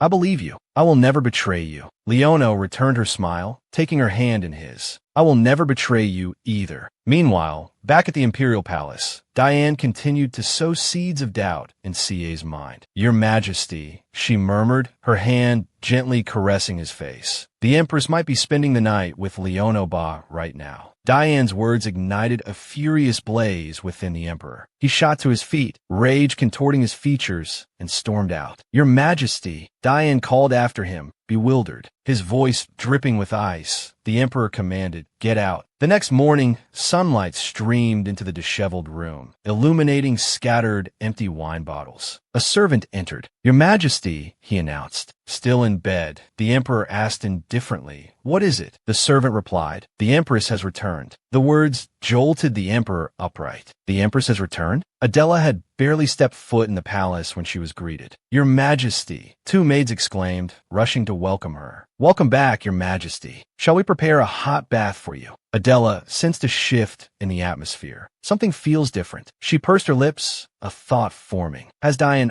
already moved out of Sanga Palace? An older maid approached, helping her out of her coat. Countess Diane, the Count's daughter, has moved into the guest quarters of the Empress's palace. Her title has also been changed. Adela glanced at the maid, pulling off her black gloves. I see. You've worked hard. Anything else? The older maid hesitated slightly. Nothing in particular, Your Majesty. However, servants from the Emperor's palace have been inquiring about your whereabouts. Surprise flickered across Adela's face. What? At that moment, the door burst open, revealing the Emperor. Did he rush here? Adela wondered, taking in his appearance. Is it because of Diane moving into Sanga Palace? His voice cold and accusatory, the Emperor demanded. Where have you been these past few days? Didn't I already tell you? Adela responded calmly. Sensing the tension, the older maid quietly slipped out of the room, closing the door behind her, leaving them in private. The Emperor stepped closer, placing his hands on her waist. You were with Leonel Bar, weren't you? Why? Adela thought, meeting his gaze. Her silence was taken as confirmation, fueling the Emperor's agitation. I asked if you were with Leonel Bar. Am I right? Irritation flickered within Adela. Is this an interrogation? Maintaining her composure, she looked at him. Even if I were, what business is it of yours, Your Majesty? The Emperor's face hardened. What business is it of mine? He echoed. His voice dropped, laced with a dangerous undercurrent as he leaned closer. Of course it's my business. You're supposed to be the mother of my child. What if you conceive a child of the Ba family? Behave yourself. What will you do if I refuse to acknowledge your child as mine? Adela's eyes lowered, a cold disdain swirling within her as she untied the ribbon from her neck. Such hypocrisy. When you do it, it's romance. When I do, it's adultery. What nonsense about behaving myself. She placed the ribbon in his hand. Do you think you can subdue me with this? If you want to win me over, don't needlessly push me to the edge like this. Try tempting me with things I like. And when I'm distracted, when my guard is down, then carefully fasten a chain around my neck. The Emperor watched her, silent. Adela lifted her chin, meeting his gaze. Just make sure I don't notice. A slow smile spread across the Emperor's face. He chuckled softly. Taking the red ribbon from his hand, he said, all right, I will. He gently stroked her hair. Get some rest. Turning to leave, he added, I'll come back again. Adela stared after him, bewildered. What was that? He just left? This man is truly unreadable. Is he mad? Outside, two maids were talking with a man. We didn't call for any merchants. The man replied, No, the Emperor sent us this time. The round-faced man elaborated, Is there a problem? The maids gasped. What? The Emperor? In her study, Adela was reviewing documents when a servant announced, Your Majesty. Focused on her work, Adela calmly instructed, Speak. The older maid bowed respectfully. The Emperor has sent merchants. Adela's hand paused mid-stroke, pen hovering over the parchment. She resumed her work, her voice betraying no hint of emotion. I don't need anything. Send them away. The older maid hesitated. But, Your Majesty, she began, her brow furrowed in confusion. I truly don't understand. She looked up, her question hanging in the air. Didn't His Majesty storm in here with a face like thunder? The older maid continued. He seemed much less angry when he left. He was even smiling. That's precisely why I don't understand, Adela replied, a flicker of annoyance in her eyes. It's completely illogical. He cut my budget less than a week ago. Is this some kind of mockery? Regardless, I don't need anything from him. Tell them to leave. The older maid persisted. But what if His Majesty used that money to purchase gold? Adela's eyebrows shot up in disbelief. Really? Elsewhere, servants bustled about, arranging crates. Indeed, as the seasoned palace steward suspected, the contents likely exceeded the amount of the supplemental budget. Adela stared down at the paper in her hand, a sigh escaping her lips. So it's not a gift, but a taunt. The Emperor's face, his words, flashed through her mind. I could have supplemented your budget, but I won't. Instead, I'll give you a little present. Use it to buy some dresses or jewels.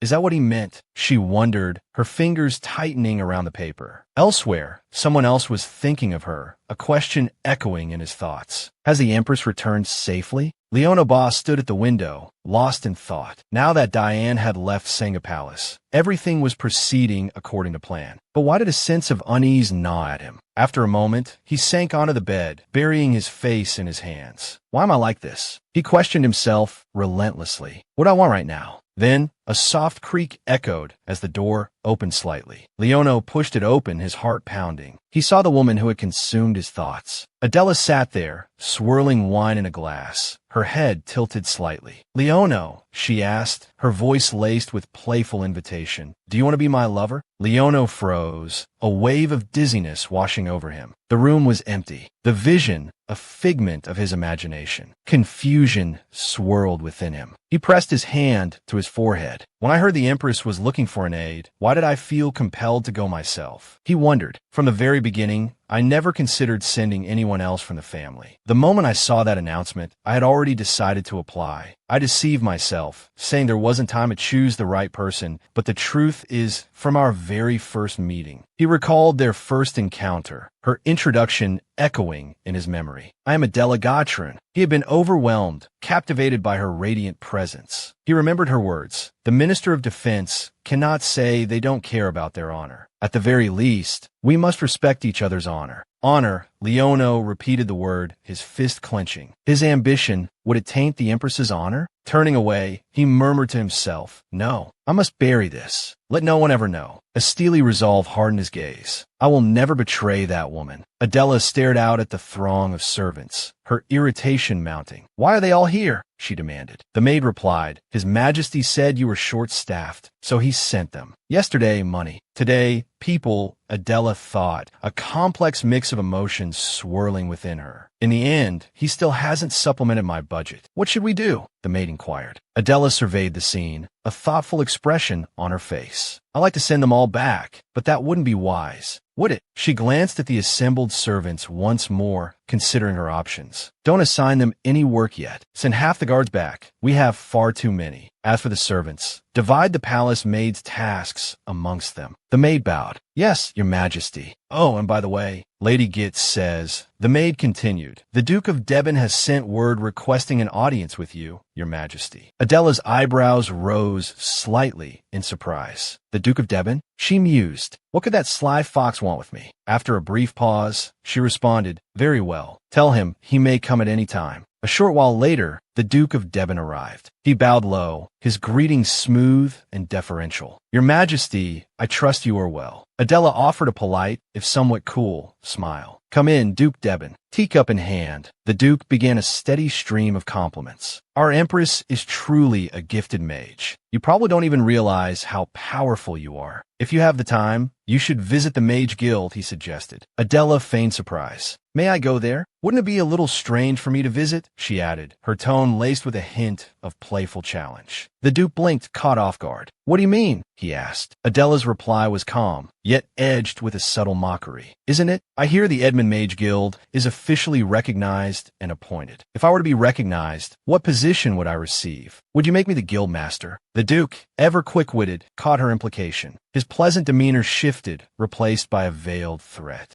So that's what this is about. Your Majesty, why are you siding with the Ba family? Why ignore me and choose the more difficult path?" The Duke's earlier jovial tone had vanished, replaced by a chilling undercurrent. Adela remained unfazed, taking a sip of her tea, feigning ignorance. "I don't understand what you're talking about," she stated smoothly. The Duke pressed on. "Your Majesty, I am a member of the Uruk royal family, a relative of yours. I'm well aware of the predicament you're in. Please forgive me for not having the courage to approach you until now. I will soon get rid of Diane Potier," he declared boldly. A subtle smirk played on Adela's lips. "Is that so?" she inquired. "Indeed," the Duke replied. "Those who don't know their place should be removed early on. Wouldn't you agree?" Adela gently set down her teacup, changing the subject. "Since you're here, may I ask you something?" The Duke nodded. "Of course, Your Majesty." Adela's question was direct. "Why are you leaving the tower as it is?" The Duke fell silent. Adela continued, her voice unwavering. "I'm asking you as the Empress. Why are you merely standing by and watching the tower situation? Do you intend to use it for something? Forget Diane Potier. I'm not interested in gaining power through the Empress's favor. I seek true power. I don't need handouts gained by standing by someone's side." The Duke remained silent. Adela pressed on, refusing to yield. "Well, Duke Deben, I've made myself clear. Could you please stop targeting me?" The Duke's brow furrowed. He extended a hand, a gesture of proposed collaboration. "If that's the case, Your Majesty, would you be willing to join hands with me and become the master of the tower? Magic is a power descended from the heavens. If the tower is used correctly, you'll gain authority. No, you'll gain divine power. You can become a god, if you believe me," he said, his expression growing increasingly sly and cunning. After some further conversation, the Duke rose, bowing his farewell. "Your Majesty, I will visit again." Adela offered a curt, dismissive reply. "Take care, Duke Deben." She remained standing, listening until she heard the click of the door closing behind him. Disgusting, truly nauseating. I can't stand this sickening feeling. Adela's mind reeled, her body swaying, unable to support her weight. "Your Majesty!" Lady Git, seeing Adela collapse to the floor, rushed to her side, catching her as she fell. "Someone, fetch a physician," she cried, her voice laced with panic. Moments later, Adela slipped into unconsciousness. The physician, after examining her, spoke with a grave tone. "Her body is burning up. Even fever reducers have no effect." "How could this be?" Lady Git asked, her voice trembling with worry. "She was fine this morning. Could it be?" The physician shook his head. "No, it doesn't appear to be poisoning." "Then why did she suddenly collapse?" Lady Git cried in anguish. Elsewhere, the Emperor, Cier, received the report from a subordinate. His brow furrowed in concern. "What?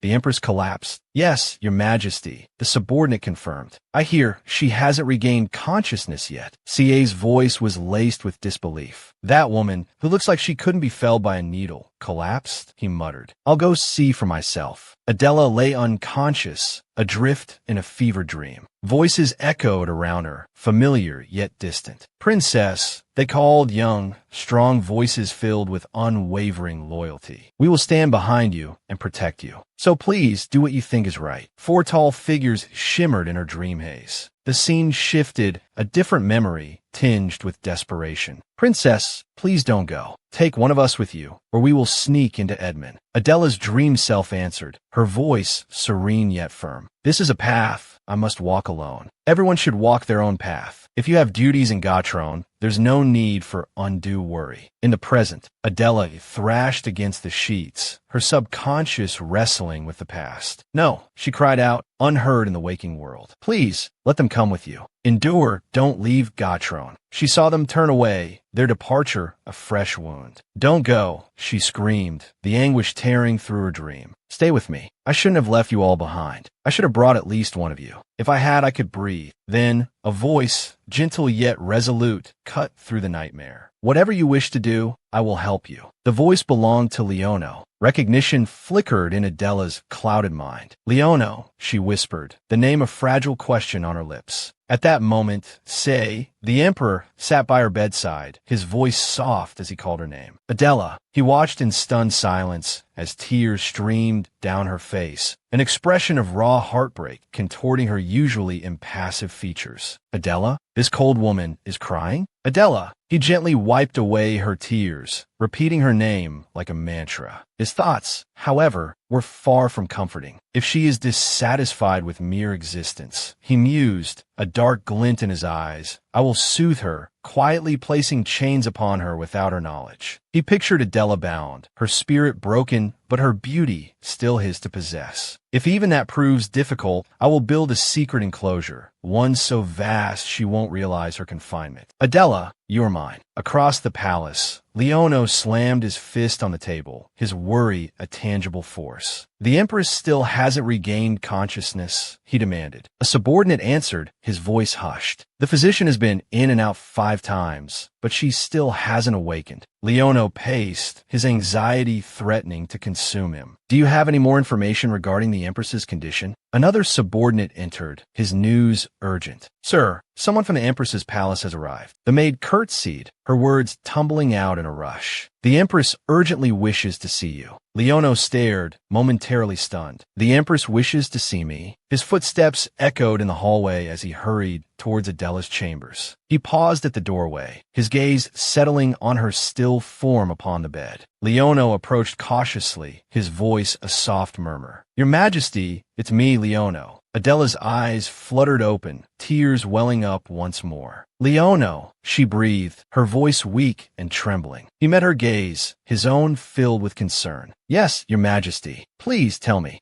Adela reached out, her hand trembling as if grasping for a lifeline. Send someone to Gatron, she pleaded. Bring me someone. Anyone. The only person I can call by name here is you, Leonel. Only you. Tears streamed down her face, her beautiful features etched with despair. If not, I will die. You're the only one I can rely on, so please. You want me to send someone to Gatron? He asked, his voice gentle. Who should I bring? Adela rattled off a list of names, each one a desperate plea. Khanate, Jibbo, Lin, Luhan, Theodore, Sinate. Anyone will do. Just say I called for them, and they will come. Suddenly, the echo of her own words from the dream rang in her ears. This is a path I must walk alone. Everyone should walk their own path. Adela's heart clenched. Even in her distress, a sliver of reason pierced through. No, no, she cried, retracting her request. Don't bring them. Forget what I said. The thought of their duties, their families, their lives in Gatron filled her with a fresh wave of anguish. She swayed, her body tilting precariously. Your Majesty, Leonel exclaimed, rushing forward to steady her. Just then, Cier entered the room. He saw Leonel holding Adela, and his face twisted in fury. Bah, he snarled, his voice dripping with suspicion. What do you think you're doing? Leonel glanced at him, his body tensing. Your Majesty. News of Adela's illness spread like wildfire through the palace, whispers turning into a cacophony of speculation. Have you heard? The Empress is ill. I hear the Emperor frequently visits her chambers to care for her. He even sent merchants to the Empress's palace not long ago. It seems Diane Potier's time is over. One woman seized the opportunity to sneer at Diane. I thought she'd be scurrying back to Sanga Palace soon, but apparently not. Oh well, a mistress without a son is like a candle in the wind. As for Diane, a prickle of anxiety ran through her. Where is the Emperor? She asked her attendant, her voice tight. The attendant replied with a casual indifference that hadn't been there before. His Majesty is at the Empress's palace. Diane felt a chill. Her status, once so carefully cultivated, was crumbling. The curt tone, the dismissive air, the atmosphere had shifted. Even the servants no longer fawned. Why is the Emperor so insistent on being at the Empress's palace at a time like this? Diane muttered, her thoughts a tangled mess. What should I do? What should I do? Just then, a young woman carrying several sheets of paper emerged from the Emperor's chambers.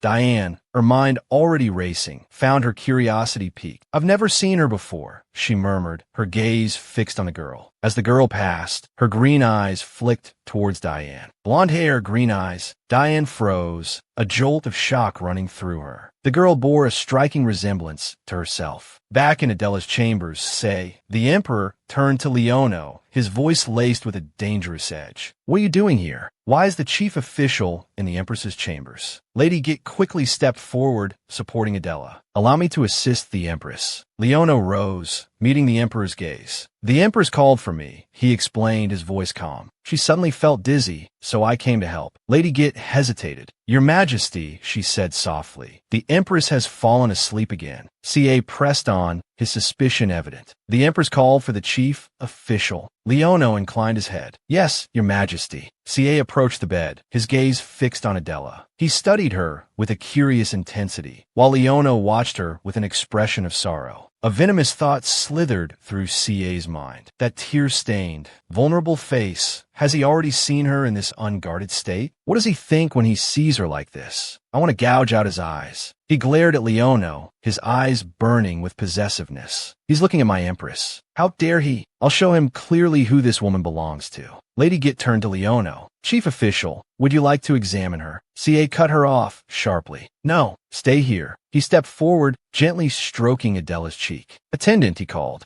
He turned to Leonel, his voice dripping with command. Bring me a damp cloth. Leonel's fists clenched, his anger barely contained. Lady Git spoke up. Your Majesty, allow me to attend to that. But Cier refused, a cruel smirk twisting his lips. No, he said, his voice laced with mockery. Isn't he the Empress's aide? Surely he can manage this much. Leonel, his jaw tight, obeyed. He returned with a tray and a damp cloth, presenting it to the Emperor. Their eyes met, a silent battle raging between them. Cier took the cloth, gently wiping the sweat from Adela's brow. His hand lingered for a moment, brushing against her soft lips. Leonel watched, his heart twisting with a strange, painful ache. Finished, Cier tossed the cloth back onto the tray. He leaned close to Leonel, his voice low and menacing. From now on, if the Empress is sleeping, wait outside. Understand? With that, he turned and strode towards the door. Leonel, his face a mask of controlled fury, followed close behind. Back in his own rooms, he slammed the door shut, the force of it echoing in the silent hallway. He replayed the scene in his mind, his frustration mounting. The Empress called for me the moment she woke up. Not the Emperor, but me. He thought, his hand pressed against his forehead. Do you know how much this place is like hell for the Empress? He wanted to scream, to rage against the injustice of it all. He had resolved to bury his feelings, to never waver again. But now, he found himself shaken to his core. What am I supposed to do now? Meanwhile, Cier addressed an attendant. Tell me about the task I gave you earlier. The attendant bowed his head. I apologize, Your Majesty, but I haven't been able to grasp the situation. The palace, Your Majesty. Cier abruptly turned, a new question forming in his mind. So, the Empress and the chief official have been in the same room? The attendant, sensing the Emperor's darkening mood, stammered. It appears they were in separate rooms. 2 days ago, the Empress even visited the slums across the Naba Ra River. Did she go with the chief official? Cier pressed, his voice hardening. Yes, Your Majesty, the attendant confirmed, his voice barely a whisper. Cier's jaw tightened. Leonel, he thought, a surge of irritation rising within him. Why do you continue to be a thorn in my side? Diane, spotting Cier, brightened as if she'd won a prize. You're back, Your Majesty, she chirped. Cier remained silent, his expression unreadable. He brushed past her, leaving Diane standing awkwardly in the hallway. He settled into a chair, his gaze sweeping over the room. What are you doing here? He asked, his voice cool. It's just that, Diane stammered, flustered by his sudden appearance. Then, something caught her eye. Her eyes widened. Who is that? She murmured, her curiosity piqued by the sight of the young maid. The maid smiled politely. I will organize the documents, Your Majesty. That's the maid I saw earlier, Diane thought, a flicker of recognition passing through her. The rustle of paper filled the air as the maid efficiently sorted through the documents. Your Majesty, she asked, I've finished organizing. May I discard this document? Yes. You've worked hard, Cier replied dismissively. Suddenly, Lady Git's words echoed in Diane's mind. The ones about how many blonde, green-eyed girls were younger than her 29 years. The maid bowed and exited the room. Cier turned to Diane. If you have nothing else to say, you may leave now, he stated, his tone leaving no room for argument. Diane, ever cautious, ventured a question. It seems the maid in charge of the documents has changed. The one who just left seemed quite meticulous. Met with silence, Diane pressed further. Actually, since I moved, I've been short-staffed, and it's been rather inconvenient. Could you perhaps transfer her to my service? Cier paused, then replied with a shrug. As you wish. Diane, a triumphant glint in her eyes, offered a curtsy. Thank you, Your Majesty. The attendant standing beside,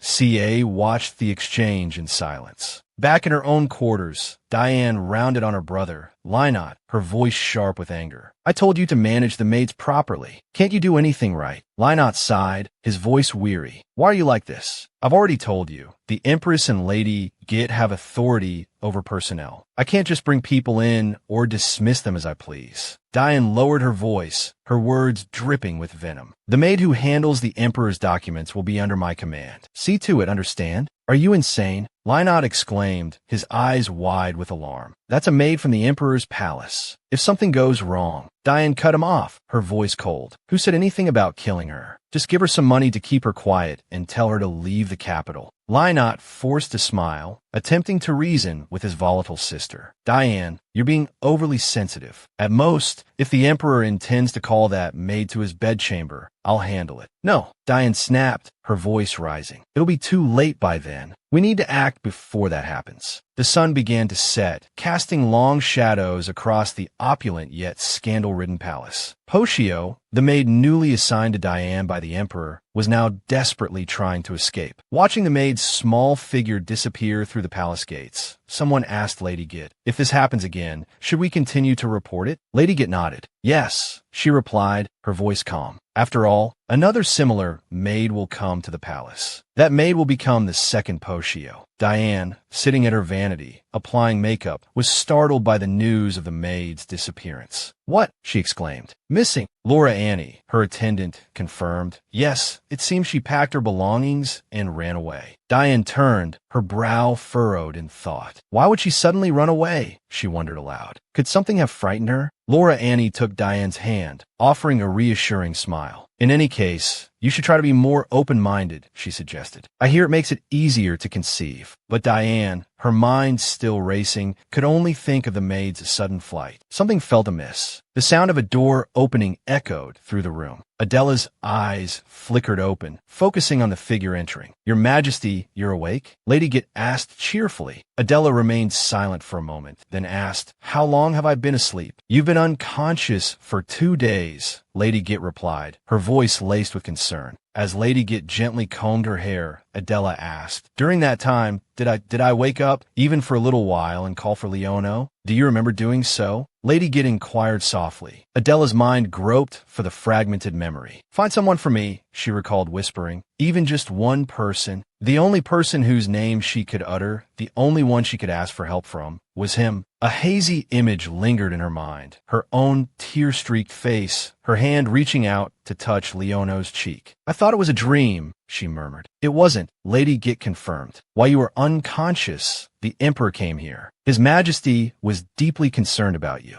He frequently summoned a physician every hour to inquire about your condition. Adela felt a flicker of surprise. The Emperor? She thought. Having composed herself, Diane decided to seek out the Emperor. Just then, the door burst open, revealing Cier. He didn't even glance at Diane, rushing past her as if she were invisible. Your Majesty, where are you going in such a hurry? Diane called after him. Your Majesty. She reached out to grasp his hand, but he brusquely pushed her aside, her words catching in her throat. Diane stood there, stunned, watching his retreating figure. Suddenly, a thought struck her, draining the color from her face. Your Majesty, she thought, her heart sinking. Where are you truly rushing off to? Could it be? Diane turned sharply to a nearby maid. You? Has the Empress awakened? She demanded. The maid, caught off guard, stammered, Yes, your ladyship. Yes. Did the Emperor just receive the news? Diane pressed. Yes, your ladyship, the maid confirmed. Diane swayed, her legs threatening to give way. Laura Annie rushed to her side, steadying her. My lady.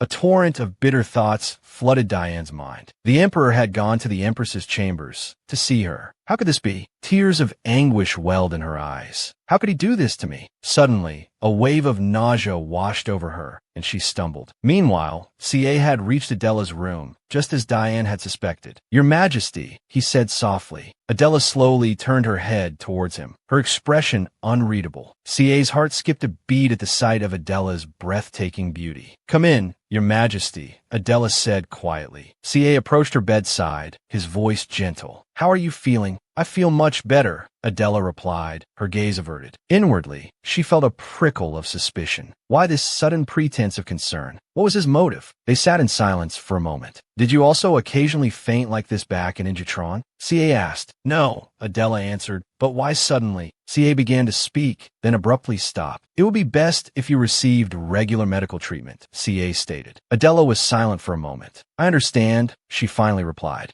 Very well then. Cier remained silent, his gaze fixed on Adela, his expression thoughtful. He couldn't tear his eyes away from her exquisite beauty. She was truly captivating. Sensing his unwavering stare, Adela wondered why he was looking at her so intently. Cier gazed into Adela's eyes, silently admiring their sunlit brilliance. His gaze drifted to her silken hair. Her every gesture was graceful, regal. Despite being captivated by Adela's beauty, Cier maintained an impassive expression. Suddenly, the image of his mother flashed through his mind. I am my mother's son, he thought, drawing a subtle comparison. She is not like that person. A strange smile played on Cier's lips as he spoke her name. Adela Uric Edmond. Adela flinched slightly at the sound of her full name on his lips, but lost in his own thoughts, didn't notice. Yes, he thought, I married this woman. She is my Empress. He recalled her walking beside him in her exquisite wedding gown. He had thought his desire to crush her had been a fleeting impulse, a reaction to her regal bearing, her undeniable queenly presence as she commanded the crowds. But he was wrong. If it were merely about crushing her, he thought, stepping closer to Adela, I wouldn't be bowing down to her. He reached out, taking a strand of her hair between his fingers, his face devoid of any warmth. He inhaled softly, savoring the faint, delicate fragrance emanating from her silken tresses. After a series of these strange actions, the Emperor finally spoke, turning to leave. It's good to see you awake. I'll be going now. You should rest. The door clicked shut behind him, leaving Adela staring after him, bewildered by his bizarre behavior. Why had he acted that way? It was decidedly not normal. Hadn't he intended to reduce her to a figurehead empress, a mere feather on the tip of his pen, a flower in a vase? Why this sudden shift? I will build a high wall. You are mine. The memory surfaced abruptly, the Emperor's words echoing in her mind, her eyes widening in surprise. Lady Git, Adela asked, what did the Emperor say when I collapsed? I apologize, Your Majesty, Lady Git replied, but I had stepped out at that moment. She hesitated, then continued, Your Majesty, while I'm not certain why, it seems the Emperor's attitude towards you has changed. That's not necessarily a bad thing, is it? Adela mused aloud, a thoughtful expression on her face. She clutched her skirt, her grip tightening. No, she declared, I need power, not the kind that comes from an emperor's favor, a power that could vanish at any moment. I need my own power. Leono's words came back to her. You should let everyone know that you are a Gotron. That way, you will have the right to speak at meetings with high-ranking officials. The thought sparked a new resolve within her. Perhaps, Adela said, I need to meet with Duke de Tepin. Your Majesty, Leono exclaimed in surprise. His brother, calmly sipping his tea, replied, Yes, Leono, she's awake. Leono immediately rose to his feet, but his brother quickly stopped him. Wait, Leono. Calm yourself, he added. The atmosphere in the palace is strange. If the relationship between the Emperor and Empress has shifted, you should also prepare to withdraw from that quagmire. Leono fell silent, a flicker of sadness crossing his face. If you're referring to the aide position, Leono said, now is not the time. We haven't received information about the tower yet, and the Empress has something she wants from me. Leono's brother said nothing more, his thoughts lingering on his brother's words. Leono, he wondered, is that truly the only reason you don't want to resign from the aide position? Leono hurried to Diane's room. pushing the door open. "Are you unwell?" he asked. Diane, lying in bed, smiled at the sight of him. "Brother," she exclaimed. Leona was puzzled by her radiant expression. "Diane, I heard you were feeling ill, but what's with this bright look?" As if a light had suddenly dawned on him, Leona noticed Diane's hand resting on her stomach. "Diane," he asked, his voice filled with dawning realization, "could you be pregnant?" Tears of joy welled up in Diane's eyes. "It's very likely I am," she replied, her voice trembling with happiness. "It seems I'm not even a month along yet. My physician said he'll be checking on me regularly." Leona rushed to her bedside, taking her hand in his. "Well done," he said, his voice thick with emotion. "You've done wonderfully, Diane. Lately, I haven't had much an appetite," Diane confided, "and my moods have been all over the place. It's because I'm pregnant, brother," she added, her voice overflowing with joy. Leona shared her happiness, his thoughts turning inward. "Yes, Diane," he thought, "I secretly rejoice that the child in your womb is our savior. Until now, there has been no news of a savior-like figure." At this crucial juncture, Leona continued, "Your ladyship, you just need to pray that this child is a boy and live comfortably, you know, right?" "Yes, brother," Diane replied instantly. "I thought I had fallen into hell," she thought, a surge of hope coursing through her, "but I never imagined it would be heaven. It must be a boy, little one." "Your Majesty," Lady Git said anxiously, "you've only just woken up. Why are you going out?" "I'll only be gone for a little while," Adela reassured her. "Lady-in-waiting," Adela instructed, turning to one of her attendants. "Come with me. I'm leaving now." With that, the two of them departed. The two women proceeded to another palace building. Seeing Adela arrive, a maid hurried forward. "Your Majesty," she exclaimed, "I wish to see the head of the Sorcerers' Association." Adela inquired calmly. "Is he here?" The maid sprang to attention. "He's in his office, Your Majesty." "Allow me to escort you," she replied quickly, leading Adela and her lady-in-waiting down the hallway. On their way, they encountered a young couple. Both recognized Adela as the Empress. Stepping aside, they bowed their heads respectfully. The red-haired young woman lingered, her gaze fixed on Adela. "Is the Empress here to be recognized as a sorceress?" the young man wondered aloud. "If so, will she receive a title?" The red-haired woman responded vaguely. "Perhaps." Her mind drifted back to the day she had followed Lynott, who had asked, "So, the tower is going to fall on the palace?" That day, the vice-head, Leonel Bar, had been unconcerned, arriving late. The scene she had pictured should have been awash with blood and littered with the bodies of knights. The red-haired woman gasped, "Oh my, what is this?" The tower had blazed in the sky, a sight utterly different from her expectations. She had witnessed Adela bravely confronting the tower alone. What meaning did titles hold for someone capable of destroying the tower using methods they had never heard of or seen? More importantly, she had truly cared about the tower. Lost in thought, the young woman suddenly laughed, leaving the young man beside her bewildered. Duke de Tepin opened the door with a welcoming smile. "Your Majesty," he greeted. Adela smiled back. "Forgive my impoliteness in arriving unannounced," she said. "Impoliteness? Duque de Tepin, don't mention it. Please come in." He gestured towards the interior. "Are you here concerning the matter I mentioned last time?" he inquired. "You wish to become the master of the tower?" At his words, Adela paused, a flicker of amusement in her eyes. "Master of the tower?" she echoed softly. A small smile played on her lips. "I have always enjoyed being the master of something," she replied. Duke de Tepin pressed on. "Indeed, you were born to possess. If you cooperate with me, you will certainly become the master of the tower." "So, first," he began, "what are your thoughts on being recognized?" Recognition in Edmond is a confrontation between sorcerers. Considering the Empress single-handedly destroyed the tower, it seems our vice-head, Leonel Bar,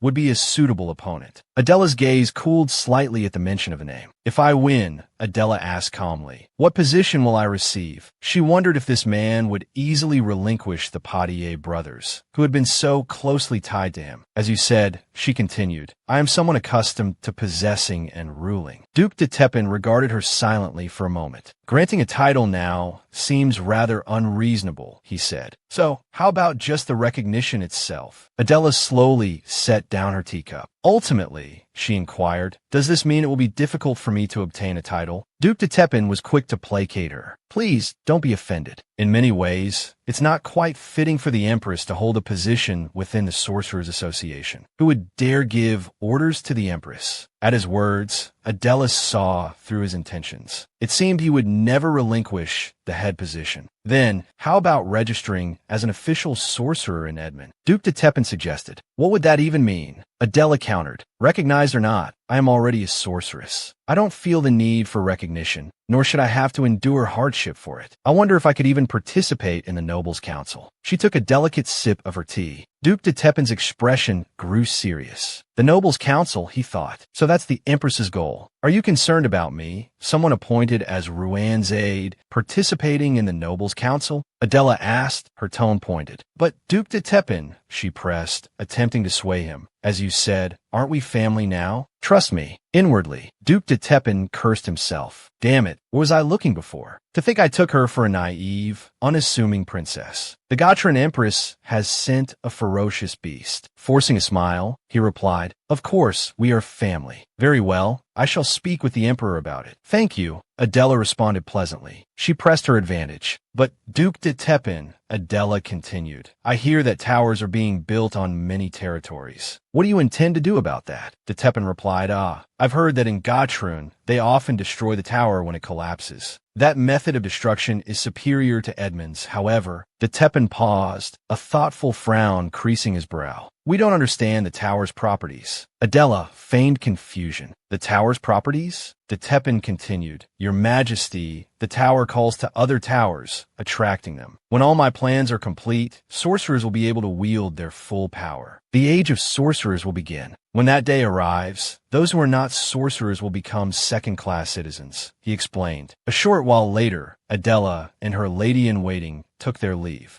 Adela raised a hand to rub her temples. Even just a short time in his presence is draining, she thought. While I don't know exactly what the tower's properties are, I'm certain Duke de Tepin is gambling with countless lives. I have to stop this. Suddenly, Adela froze, startling her attendant. Your Majesty, are you unwell? The lady-in-waiting asked anxiously. I'm fine, Adela reassured her. Let's hurry back to the palace. Hearing her name called, Adela turned swiftly. She was surprised to see Juan. I heard you had awakened, he said, his voice filled with relief. But why are you out and about so soon? Juan's racing thoughts abruptly stilled. The sight of the Empress swept away all his turbulent anxieties like the receding tide. In that moment, only Adela remained his focus. He stood before her, as if this were a moment he had long awaited. Approaching him, Adela remarked, It's been a while. Juan's brow furrowed with concern. You don't look well, Your Majesty. You seem to have not fully recovered. You should return to the palace. I was just about to, Adela replied, sighing wearily. Suddenly, she gasped in surprise. Juan had removed his cloak and draped it over her shoulders. What are you doing? She asked, astonished. In your current state, the cold wind could make you ill, Juan answered gently. Please, wear this back to the palace. A warmth spread through Adela, a feeling that startled her. It's so warm, she thought, like being embraced from behind. Juan escorted Adela back towards the palace. Glancing at him, Adela realized something. Juan is taller than I thought, she mused, observing him more closely. Aren't you cold, Juan? She asked. I'm fine, he replied. A sudden gust of wind swept through the palace grounds, and Juan shivered involuntarily. The wind has picked up, he thought. He quickly turned, shielding Adela from the biting wind with his body. Is he blocking the wind for me? Adela wondered. A soft laugh escaped Adela's lips. It seems I chose a very good aid, she said, a hint of teasing in her voice. You were prepared to catch me when I fell from the sky. Only you, Juan, would shield me from the wind with your own body, whether in Gotran or Edmond. Juan remained silent. After a moment, Adela broke the quiet. I apologize for the strange request I made that day, she said, referring to their previous conversation. Bringing the people of Gotran here, shall I send someone? Juan offered. If you agree, I will send people to Gotran. He hesitated, wanting to fulfill her request, but also wanting to understand her reasons. He hoped she wouldn't sense his conflicted feelings. Adela shook her head. No, it's all right. That won't happen, Juan. She turned to him, a gentle smile gracing her lips. Back inside the palace, Adela removed the cloak and returned it to Juan. Thank you, she said. It kept me very warm. Would you like to come in for some tea and refreshments? She offered. Juan politely declined. Perhaps you need to rest, Your Majesty. I should take my leave. Adela didn't press him. All right, I'll see you later. Hearing Adela's voice from within, Lady Git hurried out, cloak in hand. Your Majesty, you're back, she exclaimed, quickly draping the garment around Adela's shoulders. Luan stood watching as her figure disappeared inside. He clutched the cloak he held tightly in his hand. Meanwhile, in the Gorgon Palace, the Gorgon Emperor, Lucy, returned after a period away, conducting the late Emperor's funeral rites. Sister Adela, he called out, expecting to find her there. He turned, his gaze sweeping the room. But before him lay only an empty chamber. Lucy stared at the vacant space, his expression crumbling. Sister, he whispered, the name catching in his throat. Then, anger flaring, he turned to a nurse. When did she leave? He demanded. The nurse, her voice cautious, replied, a month after your Majesty left the palace. So she already knew about my marriage before I left, Lucy realized, his voice heavy. Nurse, he continued, his voice rising, you knew, didn't you? Why didn't you tell me? The nurse answered helplessly. The princess forbade me from saying anything. She also left this letter for your Majesty. She produced a letter and offered it to Lucy.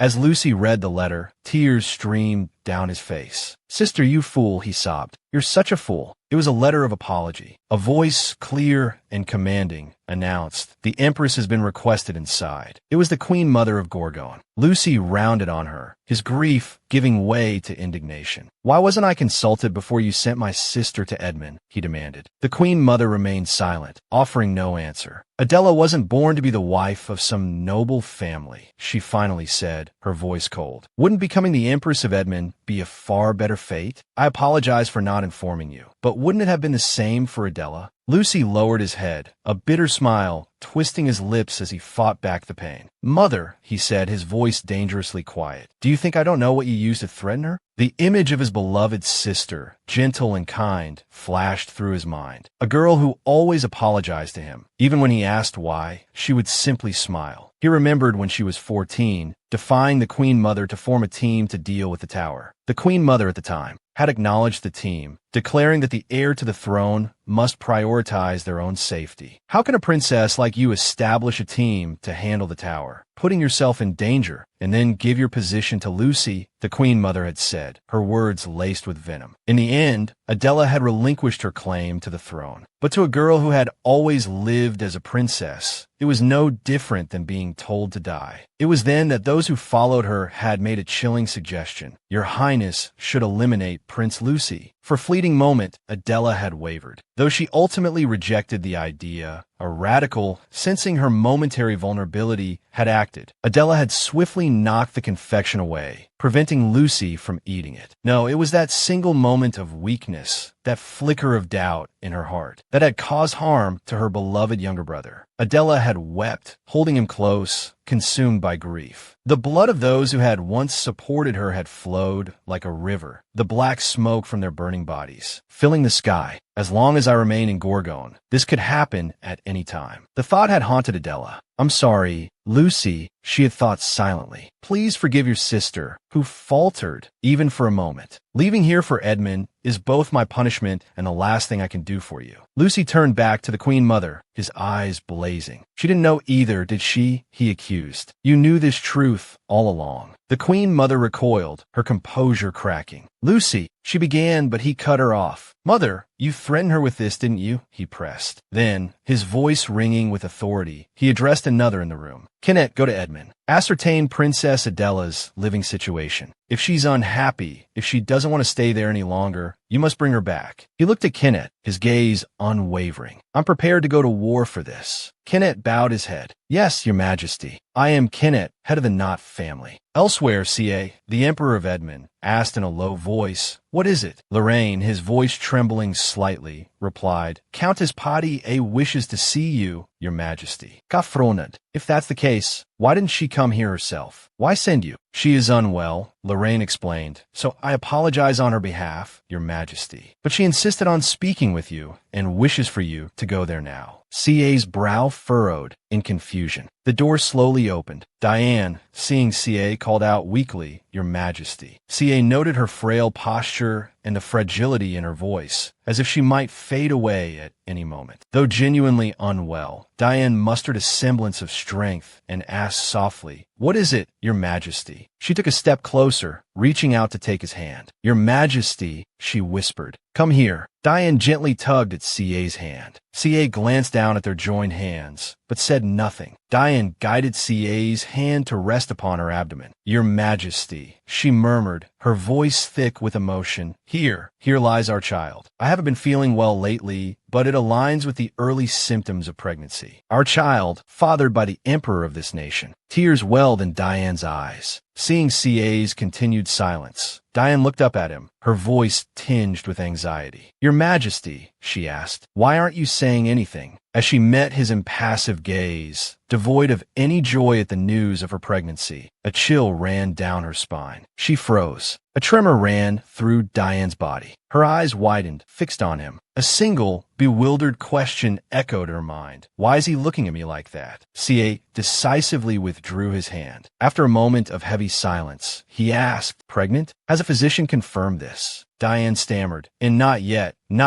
but my symptoms align with early pregnancy, so the physician advised caution." Cier pressed further. "When can a definitive diagnosis be made?" "In a month," she replied. "I understand," Cier responded indifferently. As Cier turned to leave, Diane's heart plummeted. "What is this? He's just leaving?" Desperation clawing at her, she rushed forward and grasped his hand again. "Your Majesty," she pleaded, her eyes filled with a desperate hope. "Are you happy?" Cier looked down at her, his expression unreadable. Cier's response was measured, as if merely meant to appease her. "Yes, of course I'm happy. Please take care of your health." With that, he turned and departed, leaving Diane consumed by a wave of crushing disappointment. Overwhelmed by despair, Diane collapsed to the floor. Her eyes remained wide, disbelief etched upon her face. Could it be? The fate of another woman, a woman in a similar position, flashed through Diane's mind. Lady Bertroy, the Emperor's own mother. What had become of that woman in her later years? Even after bearing the son who became the heir, she had never been recognized as the Emperor's mother. In fact, the moment her son was born, he was taken to be raised by the Empress. She hadn't even been allowed to watch her own child grow. The Emperor had always expressed regret for his mother's plight, so Diane had assumed he would treat her differently. Now, a horrifying realization dawned upon her. "Oh, why am I only realizing this now?" she whispered aghast. Even after ascending to the throne, he hadn't amended the records regarding Lady Bertroy, a simple act he could have easily performed. Could it be that he doesn't want a child with me? The thought pierced Diane like a shard of ice. The rhythmic tapping of fingers against the tabletop echoed in the room. A man, presumably a physician, stood before Cier,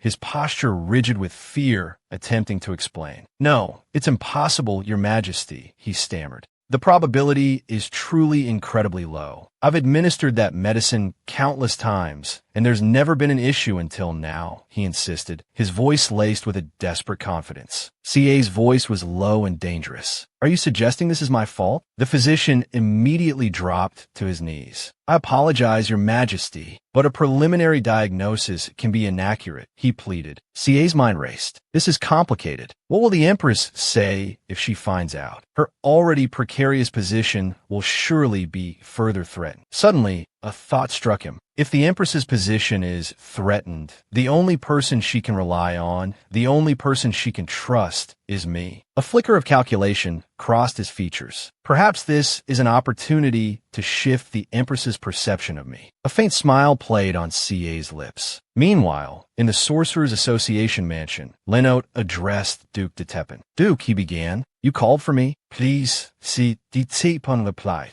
Leonel complied, settling nervously into the offered seat. "Yes, Duke." He looked at de Tepin expectantly, shifting uncomfortably in his chair. De Tepin didn't speak immediately. He regarded Leonel, a thoughtful expression on his face. If it weren't for me, the Poitiers siblings' lives would be entirely different. He recalled his first encounter with the Poitiers siblings in his territory over a decade ago. I had come to destroy the tower. Fortunately, I witnessed Leonel awakening his powers and then adopted those two orphans. As an exceptional sorcerer, Leonel played a crucial role in taking over the Sorcerers Association, and Diane, with her wit and outstanding beauty, captivated the sensitive and difficult emperor, successfully deceiving him. Diane is the first to lose her usefulness. A flower only blooms for a season, and it seems the emperor's affections are waning. Now, Diane must be removed from the palace, and the empress induced to take her place. After a moment of contemplation, Duke de Tepin finally spoke. "Leno." "Yes, your grace." Leno responded instantly. "If you were to contend with the empress," de Tepin inquired, "could you win?" Leno's voice trembled slightly as he answered, "Yes, I can. If you wish it, I am prepared to compete at any time. Please, trust in me, your grace." Hearing Leno speak with such confidence, de Tepin thought to himself, "Are you truly that certain? What if you lose? Still, it wouldn't be so bad. A fool is easier to manipulate than a clever one, after all." Seeing his continued silence, Leno gathered his courage and added, "Your grace, there's something I must tell you. Diane is pregnant." De Tepin registered the news with mild surprise. "What?" he echoed. "Diane is pregnant." "Indeed," Leno affirmed. De Tepin stroked his chin, seemingly lost in thought, before a sudden laugh erupted from him. "Really? That's good news. Very good news. Just think, you might not need to compete with the Empress after all. Your abilities are already quite clear, and there's no need to harm the Empress, is there?" Yes, indeed," Leno replied, relief evident in his voice. "So," de Tepin mused, "what gift shall we give our dear Empress?" Suddenly, an idea struck him, and he clapped his hands together. "What do you say to us returning to the Sandy Palace?" Leno's face lit up. "Truly, of course," de Tepin explained. "Expectant mothers must relax, and what place could be more comfortable than where they once resided?" He continued, "I'll discreetly cover the rent. You should promptly inform them to lease the Sandy Palace." Beaming, Leno quickly rose to his feet, overflowing with gratitude. "Thank you, your grace. Thank you so very much." After Leno departed, de Tepin sat back down, a thoughtful frown creasing his brow. Is Diane truly pregnant? Strange. The emperor, always so conscious of his lineage, wouldn't want a child with a common woman like Diane. He wouldn't stop using contraceptives. De Tepin muttered to himself, "True or false, it matters not. The important thing is the pregnancy. After all, the treasury is under my authority. As long as I receive the rent for the Sandy Palace, all is well. I had intended to pressure the Empress, but this works just as well. If the Emperor's mistress is pregnant first, the Empress will undoubtedly be worried." Lady Git gently brushed Adela's hair. Adela glanced at her, thinking, "I thought she would scold me for going out while unwell, but she hasn't said a word." Adela gazed up at the ceiling, her thoughts drifting back to her encounter with Juan. It was fortunate she had run into him and borrowed his cloak. Otherwise, her condition might have worsened. Recalling the sensation, she was suddenly reminded of the warmth that had enveloped her shoulders and back, the broad, strong shoulders shielding her from the biting wind as if protecting her. The image of Juan filled her mind. Adela wrestled with the thought. Protection. That word doesn't seem to suit me. I've always been the one protecting others, not the one being protected. But if she were honest with herself, she didn't dislike the feeling. For the first time in her life, the idea of leaning on someone, of feeling that warmth, resonated within her. Lady Git broke the silence. "Your Majesty, may I ask where you went?" "I met with Duke de Tepin," Adela replied shortly. "I understand," Lady Git responded. "Your Majesty," Lady Git cautioned, "you must be wary of Duke de Tepin. He is the one who adopted and raised the Poitiers siblings, the one who has supported them all this time." Adela remained silent, offering no further comment. A knock echoed from outside the door. A maid approached Lady Git with a stack of documents. "These are documents from the administrative department," she announced. "The administrative department?" Lady Git questioned. Adela sat up, reaching for the papers. "What does it say?" Lady Git inquired curiously. "It's about the lease of Sandy Palace," Adela replied. Lady Git's eyebrows shot up in surprise. "You say, Diane Poitiers? The lease period hasn't been specified," Adela elaborated. "They won't use the entire Sandy Palace, just as before. If that's the case, the rent will be exorbitant." "Such a large sum," Lady Git exclaimed, "and for an indefinite period? What on earth is going on?" Adela found her thoughts drifting. "Why am I thinking of Juan? Since when did he become the person I turn to in moments of trouble?" Lost in thought, Adela gave her instructions. Lady Git sent a message to Juan. "Have him come here." A few minutes later, Juan arrived. "Your Majesty, you summoned me?" "Come in, Juan," Adela said, a lightness in her voice. "Are you feeling better, Your Majesty?" Juan inquired. "Of course," Adela responded quickly. "I apologize for calling you so urgently. Please have a seat." Juan ventured a guess. "You called me regarding Diane Potier's lease of the Sandy Palace, didn't you?"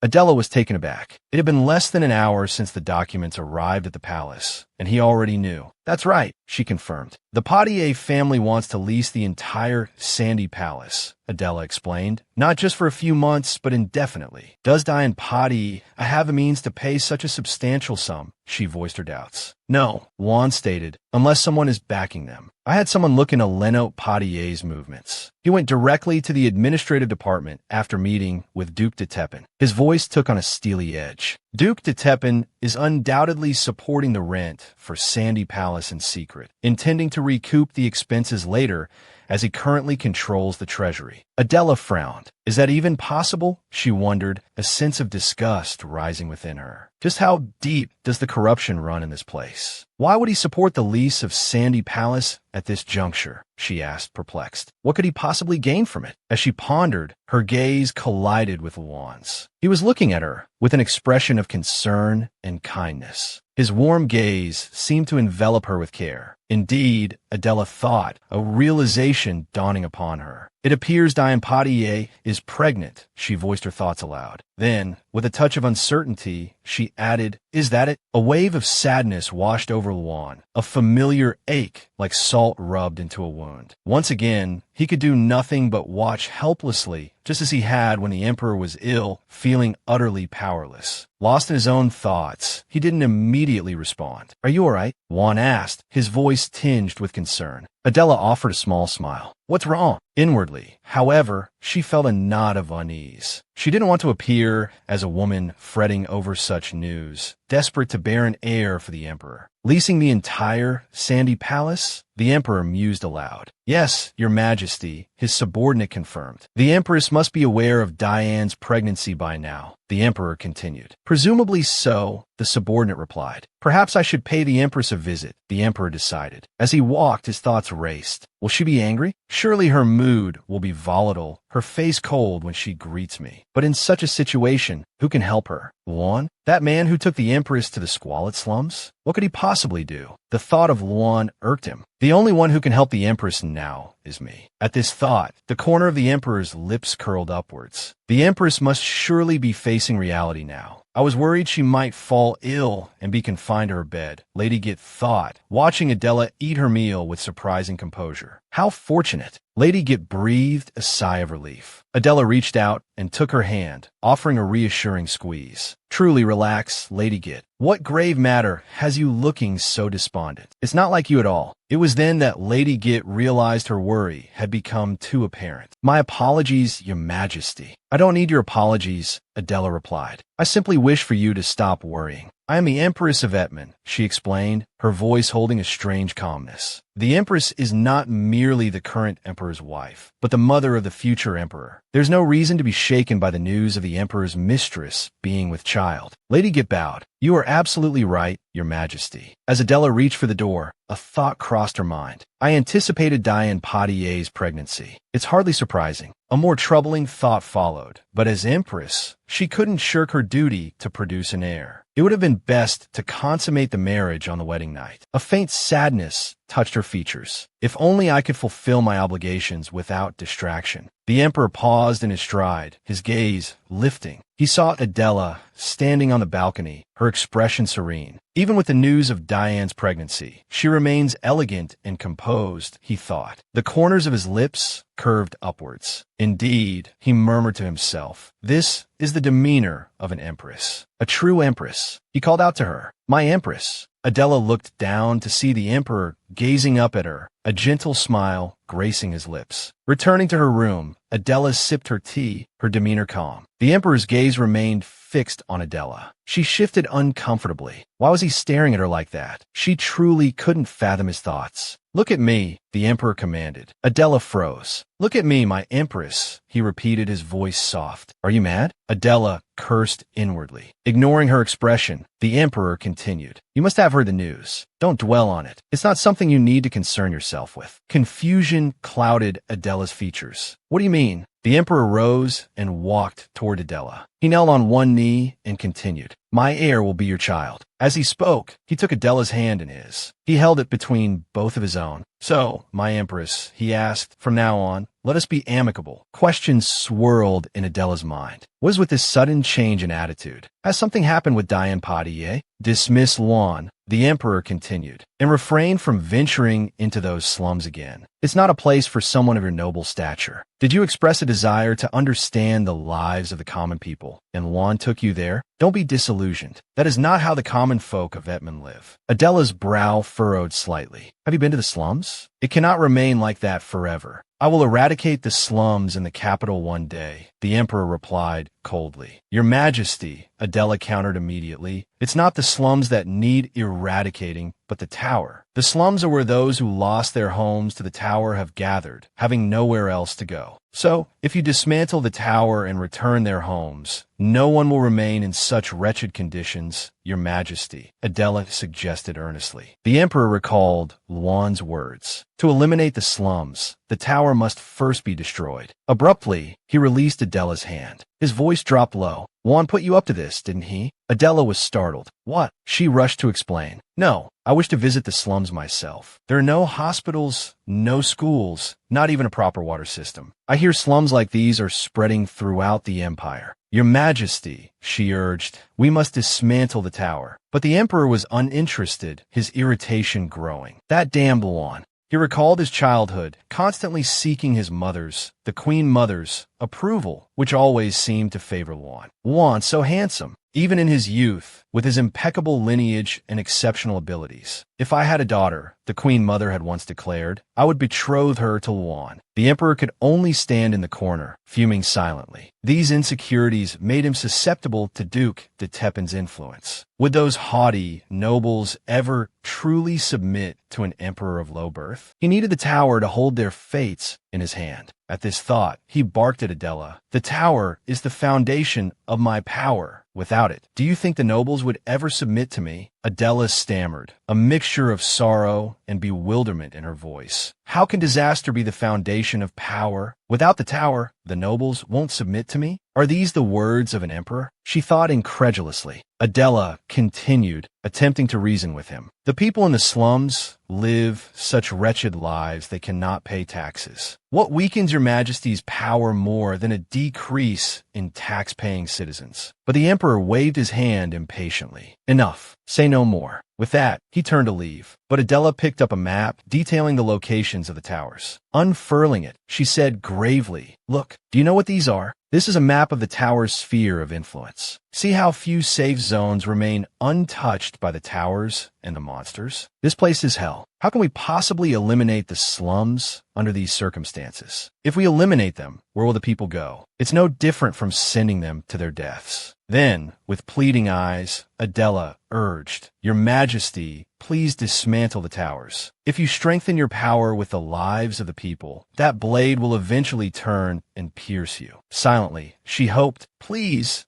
tell me you understand. Even if I don't love you, I at least don't want to hate you. With this thought, she continued her plea. Your Majesty, dismantle the towers, and I will help you. But the emperor replied coldly, Do you think you'll be safe just because the towers are gone? As long as you hold my hand, you can live comfortably. Why do you keep pushing yourself into hardship? Come now, my empress. Don't think about such complicated matters. Flowers suit you better. He spoke softly, drawing closer to Adela. Adela responded, a hint of exasperation in her voice. This is the first time I've heard such words. He echoed her words. You said you would help me dismantle the towers. His gaze didn't leave her. Will that beautiful face wander through hell? He wondered. Though she had single-handedly destroyed a tower once, it was nothing more than an intermediate-level tower. In Gorgon, she surely enjoyed all sorts of privileges, traveling about as she pleased. He continued, If that's the case, my empress, the next time a tower falls, you can try. I'll let you lead the charge. At this, Adela seemed to brighten. That is exactly what I want. The emperor looked pleased. I'll push you into the most difficult places, just as you wish. That way, that beautiful mouth will never again utter the words. I will dismantle the towers. Meanwhile, in the Queen Mother's palace in Gorgon, the Queen Mother asked her servant again, "What did you just say?" The servant repeated, "Kanan, Gibelin, and Luan have secretly arrived at the port. It seems the Emperor sent them a letter, but I couldn't investigate the contents." The Queen Mother spoke coldly. Clearly, the Emperor misses his sister, so he probably told her to return if she's feeling too strained. Does that boy think my heart can rest easy letting my daughter leave like that? Adela is too much like me, though we became estranged due to differing views, if she share my vision. I could have been her ally, her most reliable support. A pang of sadness struck her. Just the thought of it makes my heart ache. Adela is more suited to the throne than anyone, yet she is also unsuitable. Water too, clear has no fish. That child is the ideal emperor, but paradoxically, she is only an ideal. The servant, seemingly worried, asked the Queen Mother, "What if they bring the princess back?" The Queen Mother answered resolutely, "That won't happen." Before leaving here, Adela secretly obtained poison from a member of the royal family. "My daughter, Adela, I can no longer see you," she thought sorrowfully. Then she continued, "Just like your character, you would rather die than return." By now, the ship carrying Kanan and the others had set sail. Kanan stood at the bow, gazing into the distance. Suddenly, a voice came from behind her. "Tisk, tisk, such a pity." It was Gibelin, his voice a soft reproach. "You should have expressed your feelings before leaving," begged her not to go. Kanan's reminder was quiet, too loud. Gibelin questioned himself. If I had insisted, would she have changed her mind? In truth, many had tried to hold her back, but she had left, merciless. Gibelin then asked casually, "I wonder if the princess will be happy when she arrives. If life isn't going well, should we bring her back?" Kanan spoke firmly to Gibelin. If Her Highness were the type to return to Gorgon when she felt weary, she wouldn't have left like this. If we bring her back, it can only mean one thing. She's been deposed. The very words ignited a surge of anger within him. He exclaimed, "No, the mere thought of it infuriates me. If such a thing happens, I will raze Edmond to the ground." Kanan remained calm, gazing at Edmond in the distance, where she might be. Meanwhile, Adela was informing Lady Git, "My lady, I'm going for a walk." Lady Git immediately reached for a cloak. "Let me accompany you." But Adela quickly refused. "No, I want to go alone." Lady Git persisted. "You can't go. The sun is about to set." Adela replied gently, "I won't go far. I'll be back before dark." Lady Git watched her figure gradually disappear, thinking she's strangely like Princess Elizabeth. Then, she sighed and muttered to herself, "That's why I'm even more worried. What happened to Princess Elizabeth? A political marriage to Duke B, whom she had a good relationship with, but then a divorce, sent away as if exiled. It wasn't until later that I learned the reason for their divorce. The Duke and the Emperor intended to pass a law stripping the princess's husband of political power. Upon learning this, she resolutely divorced and left the capital. Lady Git thought uneasily, what will become of the Empress? Meanwhile, outside, Adela was strolling, lost in thought. Kanan's words echoed in her mind. The foundation of his power is the towers. She knew he used the towers to subdue the nobles.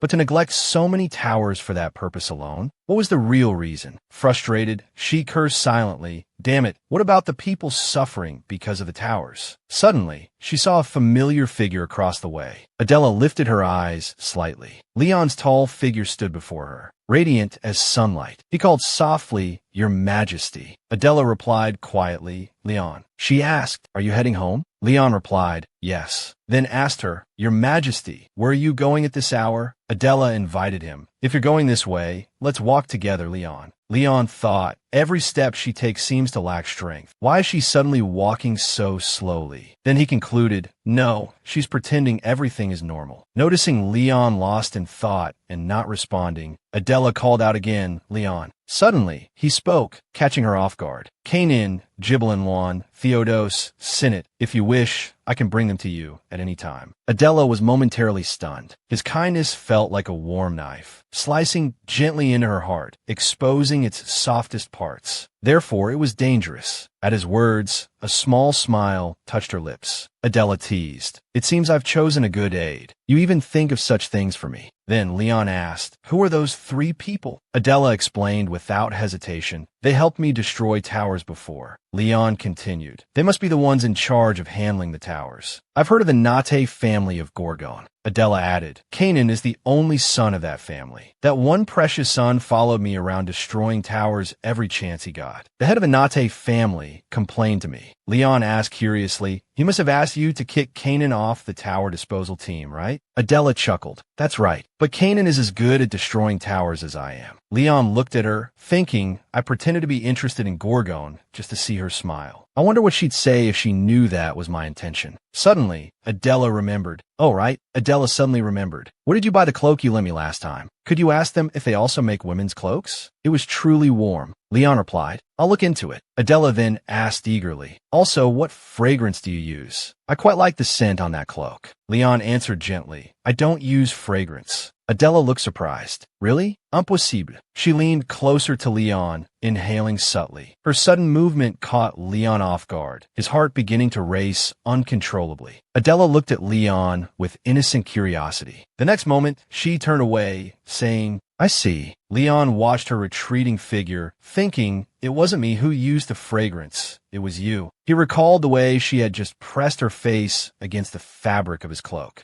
Bathed in the setting sun, the figures didn't look like an empress and her aide, but rather a girl and a boy. Leon silently wished, if only this road had no end. Meanwhile, in the Empress's palace, Cier was asking Diane, what is it? She replied softly, Your Majesty, I'm returning to Sandy Palace today. She thought to herself, I will absolutely not let this child be born a bastard. Then she softly requested, could you come and speak to our child occasionally? Children need their parents' love, don't they? Diane pleaded weakly, Your Majesty, please don't abandon me and our child. She didn't notice Cier's expression darken at that moment. He sprang up from his chair in anger. You always tell me not to abandon you, even though I've told you countless times not to say such things. Diane responded fearfully. It's the only thing I can say. Cier shouted furiously. I keep telling you that my love is enough, yet you immediately retort. Have you given me any love lately? Diane's question silenced Cier for a moment. Taking advantage of this opportunity, she pressed further. Where were you the day I was kicked out of Sandy Palace? Did you even visit me while I was here, Your Majesty? She began to weep pitiful tears again. Why are you suddenly treating me like this? Diane clung tightly to Cier, sobbing in his arms. Cier hastily pushed her away. He grasped the hem of his outer robe, slipping it off gently while coldly commanding, Get out. Diane trembled as she moved towards the door. Suddenly, she noticed a new maid. The new maid caused Diane to glare. Another one, blonde with green eyes. Back at her palace, Diane met with Leonard, who asked cheerfully, How does it feel to be back in Sandy Palace? Remember, it's all thanks to your brother and the Duke. He's the one who paid that enormous rent. But Diane responded coldly, Are you still on about that? I told you, that sly fox is just using us. The moment we're no longer useful, he'll discard us without hesitation. Wake up, Leonard warned sternly. You're being too ungrateful. Without him, you and I would still be struggling in some backwater. Diane was unmoved, openly expressing her disdain.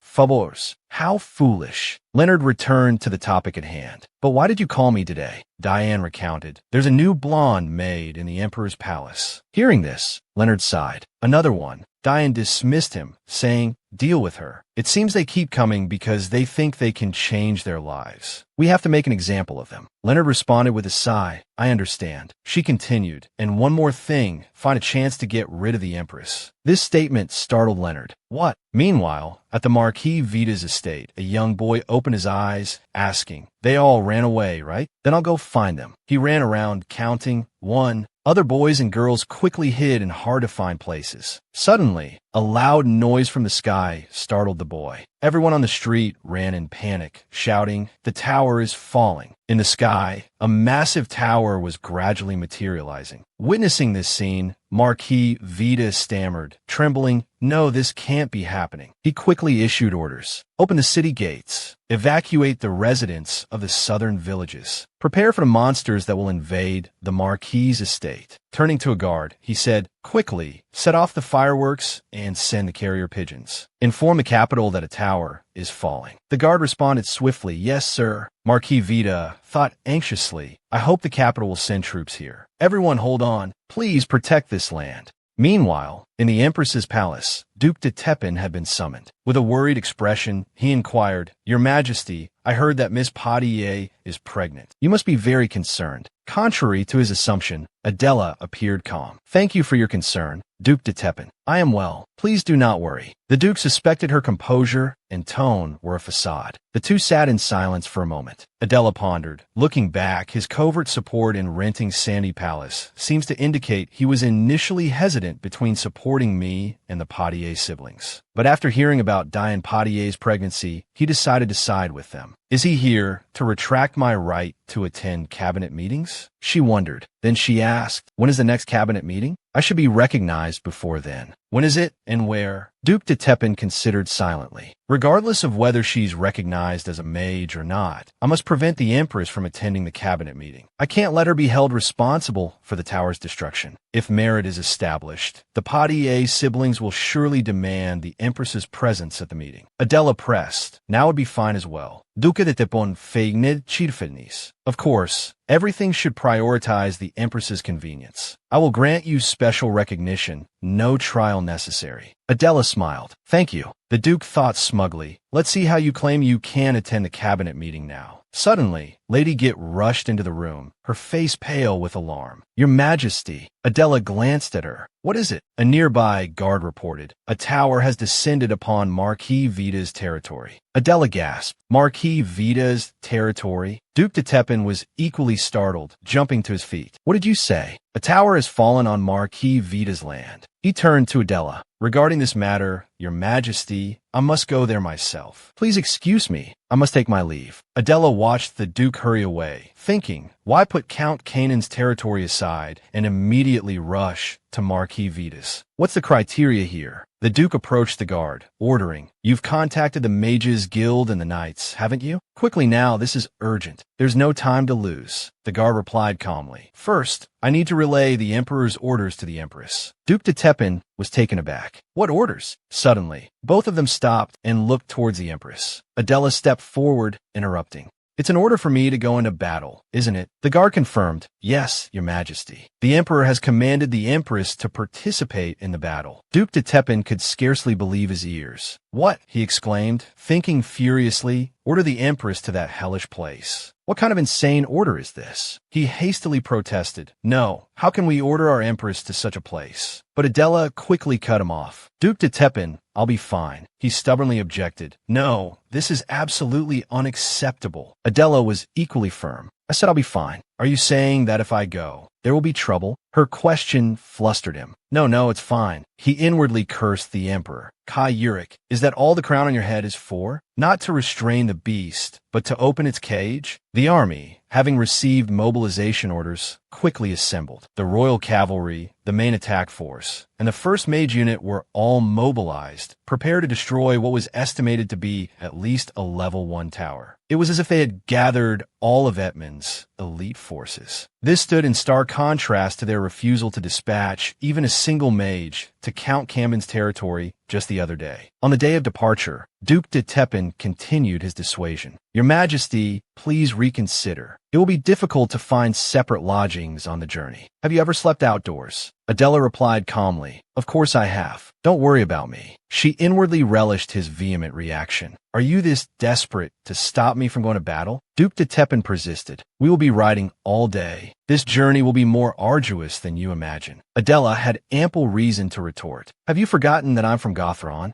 I enjoy riding. You're worrying me so much, I don't know what to do." "Well then, I'll be going now." Finally, he had to concede. Leon approached, his concern evident. "Your Majesty, we won't be resting along the way. Are you truly all right with this?" Adela reassured him softly. "You saw last time. I'll be fine." Lady Git also came to see her off. "Your Majesty, you must return safely." Patting her shoulder, Adela replied, "I know. Don't worry, Lady Git." Then, she gracefully mounted her horse. "Farewell, everyone. I'm off." Ka watched from above, taking in the entire scene. He recalled Duke de Tepin's reproach upon learning of the order. Your Majesty, why would you order the Empress in a battle without consulting me? What if she achieves merit? But Ka had scoffed, replying, then don't let her achieve merit. It's that simple. Duke, consider why I sent you and Leonard Potier to battle alongside her. Ka saw this as a punishment for Adela. Go and experience it firsthand, Adela. Then realize that the only place you can live comfortably is by my side. With this thought, the Emperor raised his hand, ready to give the order to depart. Ka held his hand high as a signal to begin. Adela looked at Leon, smiling. Let's go, Leon. Leon looked back at her gently. Yes, Your Majesty. Lady Get slowly returned to the palace. She worried. The Empress has endured countless things within the palace walls, but this is the first time she's going to the battlefield herself. I pray for her safe return. Suddenly, one of the Empress's maids entered to report. Lady Get, Miss Potier is waiting for you in the drawing room. Lady Get was surprised. She came all the way to the Empress's palace to see me. Outside the drawing room, the maid trembled as she set down the teacups. Diane, glancing at the maid, asked, It's been a while. How have you been? The maid trembled with fear. Why, my lady? Diane snarled. Did you think I've fallen out of favor just because I was driven out of Sandy Palace? This made the maid stammer. No, that's not it. Diane sneered contemptuously. With your pathetic skills, you dare. As soon as Sandy Palace was reclaimed, you changed your tune and attached yourself to the Empress. She stepped forward and gripped the maid's face tightly, causing the maid to stutter. Why, my lady? Just then, a knock at the door caught Diane's attention. Lady Get entered slowly. She inquired, Miss Potier, is there something you needed? Diane, resuming a gentler demeanor, replied, I wanted to speak with you privately. Please sit down. Lady Get offered, but Diane refused. There's no need. Please, just say what you have to say. Diane suddenly stood up again. She repeated Lady Get's previous words. You said that Lady Betro passed away at the age of 29, correct? I'm not like her. That's what I wanted to tell you. I'm pregnant. Does that mean I'm also destined to die at 29? Diane recalled Lady Get's gaze, thinking, Lady Get, that look of pity as if looking down on someone. I'll never let it appear before me again. Then, turning to Lady Get, she threatened, I will be acknowledged as the mother of this child. Next time, I will certainly drive you out of the palace. I swear it. The sound of hooves echoed against the earth. Adela, seated on her horse, leaned forward slightly, guiding the reins as her steed galloped swiftly across the terrain. Henri, riding behind her, watched Adela and couldn't help but tilt his head towards Leon, who rode beside him. Her Majesty is truly amazing. She doesn't seem tired at all. A small smile played on Leon's lips as he gazed at the figure ahead, his heart whispering, Your Majesty. Riding all day had surely taken its toll, so as afternoon stretched into early evening, they decided to stop and make camp. Leon led Adela to a tent. This is your tent, Your Majesty. Please rest well. Adela looked at him and replied, Thank you, Leon. You work hard too. Go and rest in your tent. She then turned and lifted the flap to enter. Leon tilted his head and instructed Henri, who stood behind him. Deputy Commander, reinforce the security around Her Majesty's tent. Check frequently to see if she needs anything. Henri replied respectfully, Yes, I understand. Late into the night, a figure stealthily approached the tent. A man entered,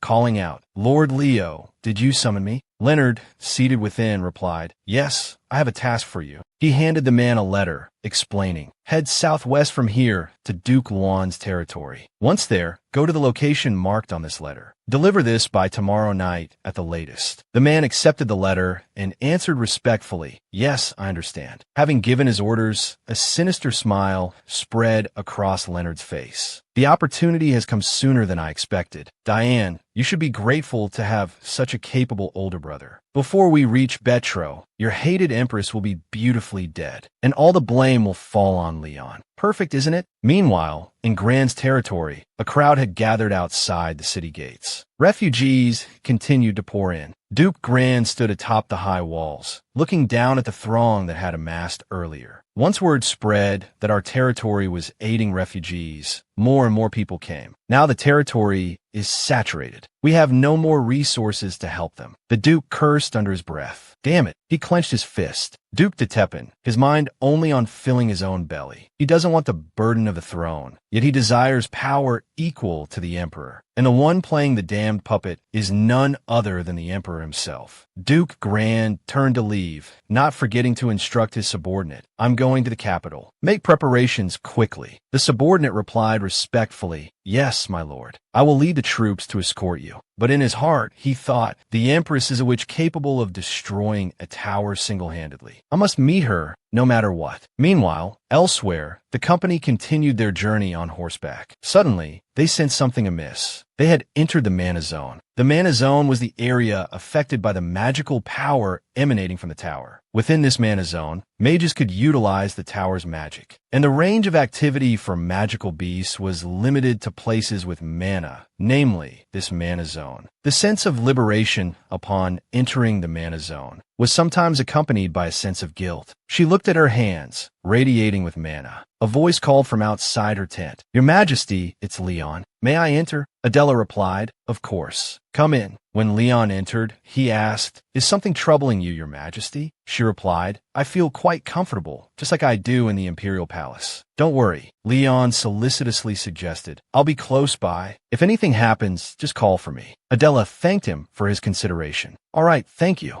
Suddenly, Adela's eyes snapped open. She awoke from a sleep plagued by a disquieting sensation. Her hands trembled uncontrollably. What's going on? I can't move. It's as if someone has bound my hands and feet. This is more than just sleep paralysis. A force pressed down on her entire body, immobilizing even her fingers. It was magical power. Adela was completely frozen, able only to lie there with her eyes open. She looked around, her mind racing. Who could wield such sophisticated magic? A shadow entered the tent from outside. His furtive movements made it clear he was anything but friendly. Though she didn't know what he wanted, he held a gleaming, sharp sword that caught the light. Adela gasped. No, you can't. She lay there, still unable to move, as the man approached the bedside. He seemed slightly flustered, but reassured himself that he had to act quickly. Then, he brandished a dagger, poised to strike. However, as the dagger plunged towards her, it stopped mid-air. A shattering sound echoed, as if something had broken. Adela, now sitting up in bed, gripped the man's throat. Her voice was ice. Didn't I say you couldn't? The man, terrified, stammered. How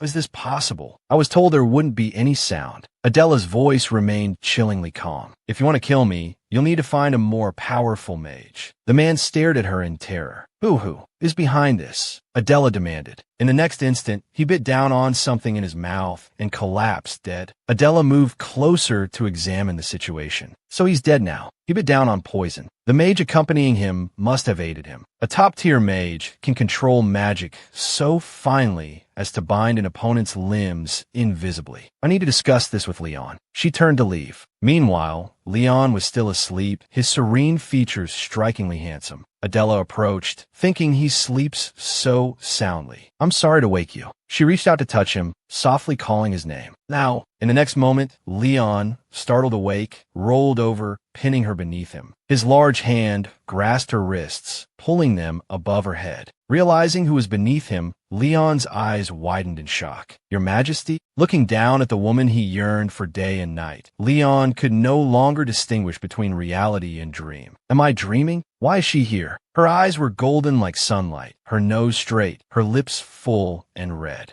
This couldn't be real. He must be dreaming. And if it was a dream, he could. He leaned closer, his lips about to brush hers, when Adela suddenly spoke. Wait a minute, Leo. The sound jolted Leon. He looked down to see her lying beneath him, a small smile on her face. Leon, it's me. I'm sorry for sneaking into your tent. Leon hesitated. Your Majesty, why are you here? Adela, her brow furrowed, replied. I'm sorry for intruding, but could you please let me go? At her words, Leon immediately stood up. I apologize, Your Majesty. What am I doing? Adela sat up as well. No, I'm the one who should apologize. He asked, did something happen? Adela's expression turned serious. There was an assassin in my tent just now. Returning to her tent moments later, she exclaimed, he must have disappeared already. Adela moved closer, touching the bloodstain. The blood is still here. It seems someone took the body and erased the traces. She continued, the precise magic that bound me, it's not something just anyone can do. Leon added, so reckless and daring. If they failed, they'd be an immediate suspect. Adela's gaze darkened. He definitely could have killed me. Leon looked at her, considering for a moment. Besides Duke Tepin and Leonard Potier, there are only those two mages capable of assassinating the Empress. But the Duke Tepin I know wouldn't be so careless, and he's currently at Vita destroying the tower. If that's the case, I believe this could be Leonard Potier's private scheme. At his words, Adela thought, the body, which would have served as evidence, has disappeared, so it's difficult to interrogate Leonard Potier now. As she pondered this, Leon suddenly knelt. Your Majesty, I deeply apologize for failing to ensure your safety. Don't say that, Adela replied. I'm not blaming you. Leon stood. Although I can't be certain Leonard is the mastermind, I'll let everyone know there was an assassination attempt. That way, everyone will be on their guard. Adela immediately responded, No, we can't do that. If we talk about this, Duke Tepin will hold you, my protector, accountable. But your safety must be the top priority, Leon argued. Don't tell anyone, Adela insisted. Within the magical range, few can harm me. Besides, we can't act rashly. I didn't know how to handle the body, which is why I sought your help, but that also gave them the opportunity to destroy the evidence. With that, she turned to him, a small smile gracing her lips. You should go back and rest, Leon. Leon's expression remained unchanged. I will stand guard outside your tent. Hearing this, Adela watched him, her thoughts swirling. Leon,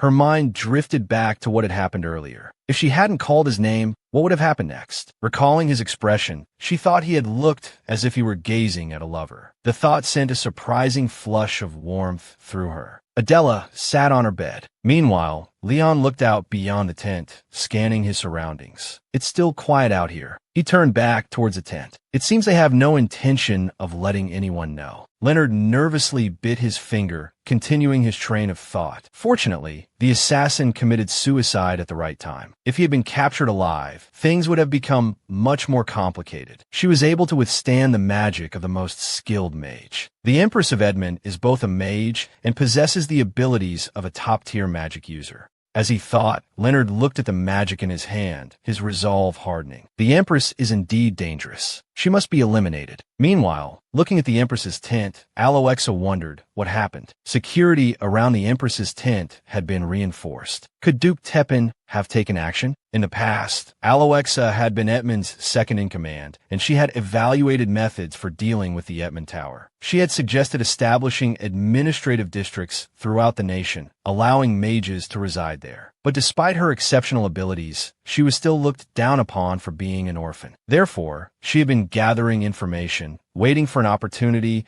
and aligning herself with those who held dissenting views within the Mage Council. Just as she was agonizing over how to utilize this information, Empress Adela had appeared and begun to attack the tower. Aloexa watched from the rear, thinking, is she the one? The one who will excise the rotted parts and allow new growth? Elsewhere, Duke Tepin was washing his face, muttering, I hate running around. He wiped his face, his mind working. Why did the tower descend upon Vita? Then, spreading out a map, he thought, but I must endure. Black markings indicated the tower's current location, while red. Looking at the map, Duke Tepin smiled. That's where I'll make the tower descend. He recalled the magic circle, thinking, on the day the tower descends, all the locations I've marked will make Edmond the first nation capable of freely using magic. Wherever it is, the tower is a true marvel. Its location and strength will influence existing towers and future ones. After a moment of contemplation, Duke Tepin mused, the tower cannot appear in Vita, or it might descend upon my territory. In truth, Duke Tepin had been leveraging this very fact, manipulating the tower's position to align with his own designs. As he made notations on the map, Duke Tepin murmured, if the tower's originator is destroyed, where else could it descend? Here's level 1, and here's level 3. The magic radius will be this size. This is the capital. He pointed to the center of the map. Stroking his chin, Duke Tepin smiled.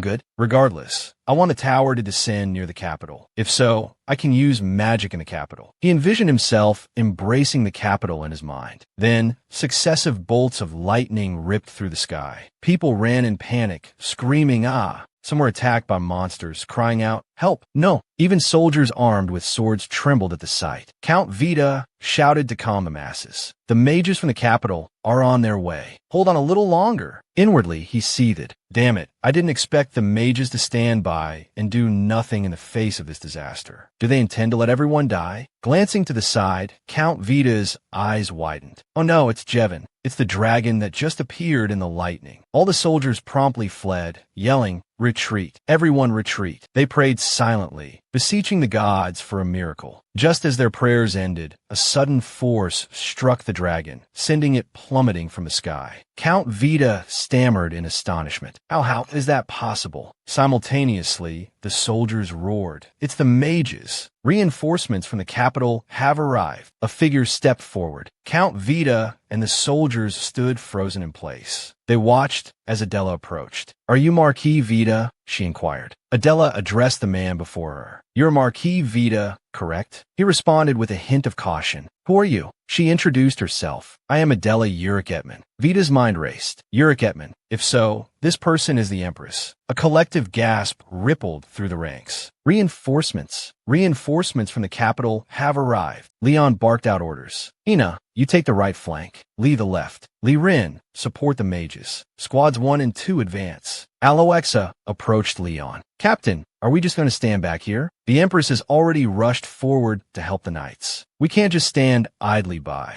Duke Teppan frowned, his voice laced with annoyance. "Quiet. We will proceed as we always have." A cry rang out. "Magic beasts incoming." A horde of monstrous, terrifying creatures surged from the tower. Leon fought while issuing commands. "Hold the line. Don't fall back." Screams pierced the air. "Get out of the way. The magic beast horde is coming." Adela rode forward, addressing Duke Teppan. "Are you just going to stand there? Why isn't a single mage supporting the knights?" He smiled. "Your Majesty, what are you talking about? We are all doing our jobs. The knights are clearing the path to the tower, and we are destroying the tower." Indignation flared in Adela's voice. "With so many magic beasts, how can the knights possibly clear a path alone?" Duke Teppan's expression turned serious. "I don't know how to destroy Gotran's tower, but Edmond has its own methods." Another knight fell by a magic beast. Watching the carnage unfold, Adela's worry intensified. The knights were falling one by one. She raised her voice. "Edmund's methods? Enough. What methods? It seems to me you have no intention of destroying the tower or eliminating the magic beasts." Duke Teppan feigned surprise. "What do you mean?" Adela spurred her horse forward, glancing back. "Watch closely. Mages and knights must fight together." As she reached her destination, she leaped from her horse. Seeing this, Leon cried out, "Your Majesty, please get back on your horse. It's too dangerous." Adela drew her sword from its scabbard. "Leon, I'll hold off the magic beasts. You have to kill them and clear a path." Gripping the sword tightly, she thought, "Using this method will make it difficult to control my body for a while, but there's no other way." It wasn't just that she couldn't bear to watch innocent people die. She also needed to make a significant contribution to strengthen her position against the Emperor. A strong wind whipped around her. Duke Teppan watched with a flicker of confusion. Beside him, Aloexa murmured, "It's magic." She's channeling magic. Her gaze fixed on Adela, analyzing the scene. Through the sword, she's amplifying the magic. The Empress's magic is extending underground towards the magic beasts. The magic beasts stood motionless. Then, Hina urged Leon, "Captain, give the order." Regaining his composure, Leon commanded, "The Empress is holding the magic beasts. Squad 1 advance. Squad 2, eliminate the remaining beasts. Everyone else, cover the rear." He immediately coordinated with the rest of the troops.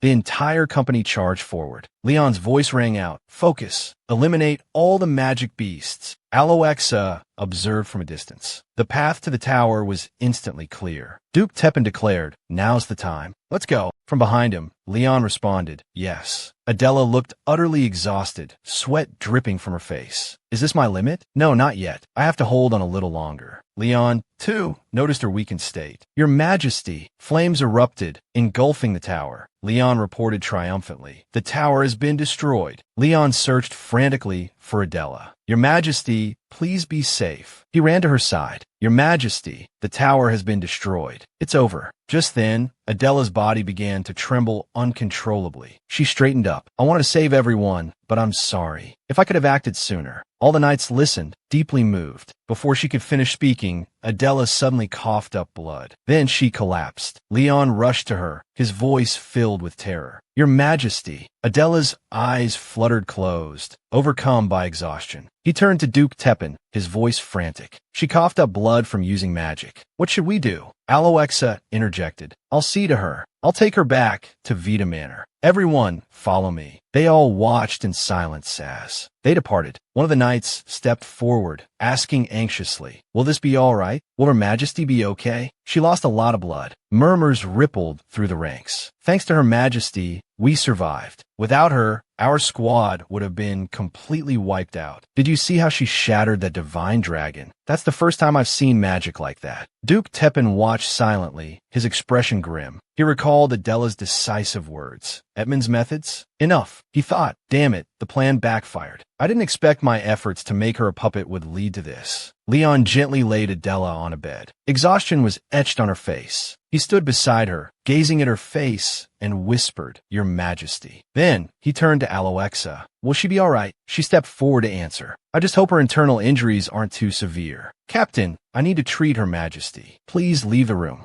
Leon walked out, his face etched with worry. Count Vita approached him. "Sir, how is Her Majesty?" Leon replied somberly, "She's receiving treatment." Count Vita offered, "You should rest as well. I prepared a place for you." Leon declined. "No, I'll wait here." Count Vita pondered silently. "When I heard Leon became the Empress's aide, I thought the Duke's family had been driven to desperation. But the reality seems different from what I imagined." Finally, the tense silence was broken. "She needs to eat liquid food now and get plenty of rest," someone said. On the bed, Adela's eyes remained tightly closed. "I'll prescribe medicine to help her recovery." The physician spoke to Aloexa while wiping his hands. "Yes, I understand," Aloexa replied. "Please contact me if anything arises," the physician added. As he opened the door to leave, he stopped short, a surprised thought flickering across his face. "HM?"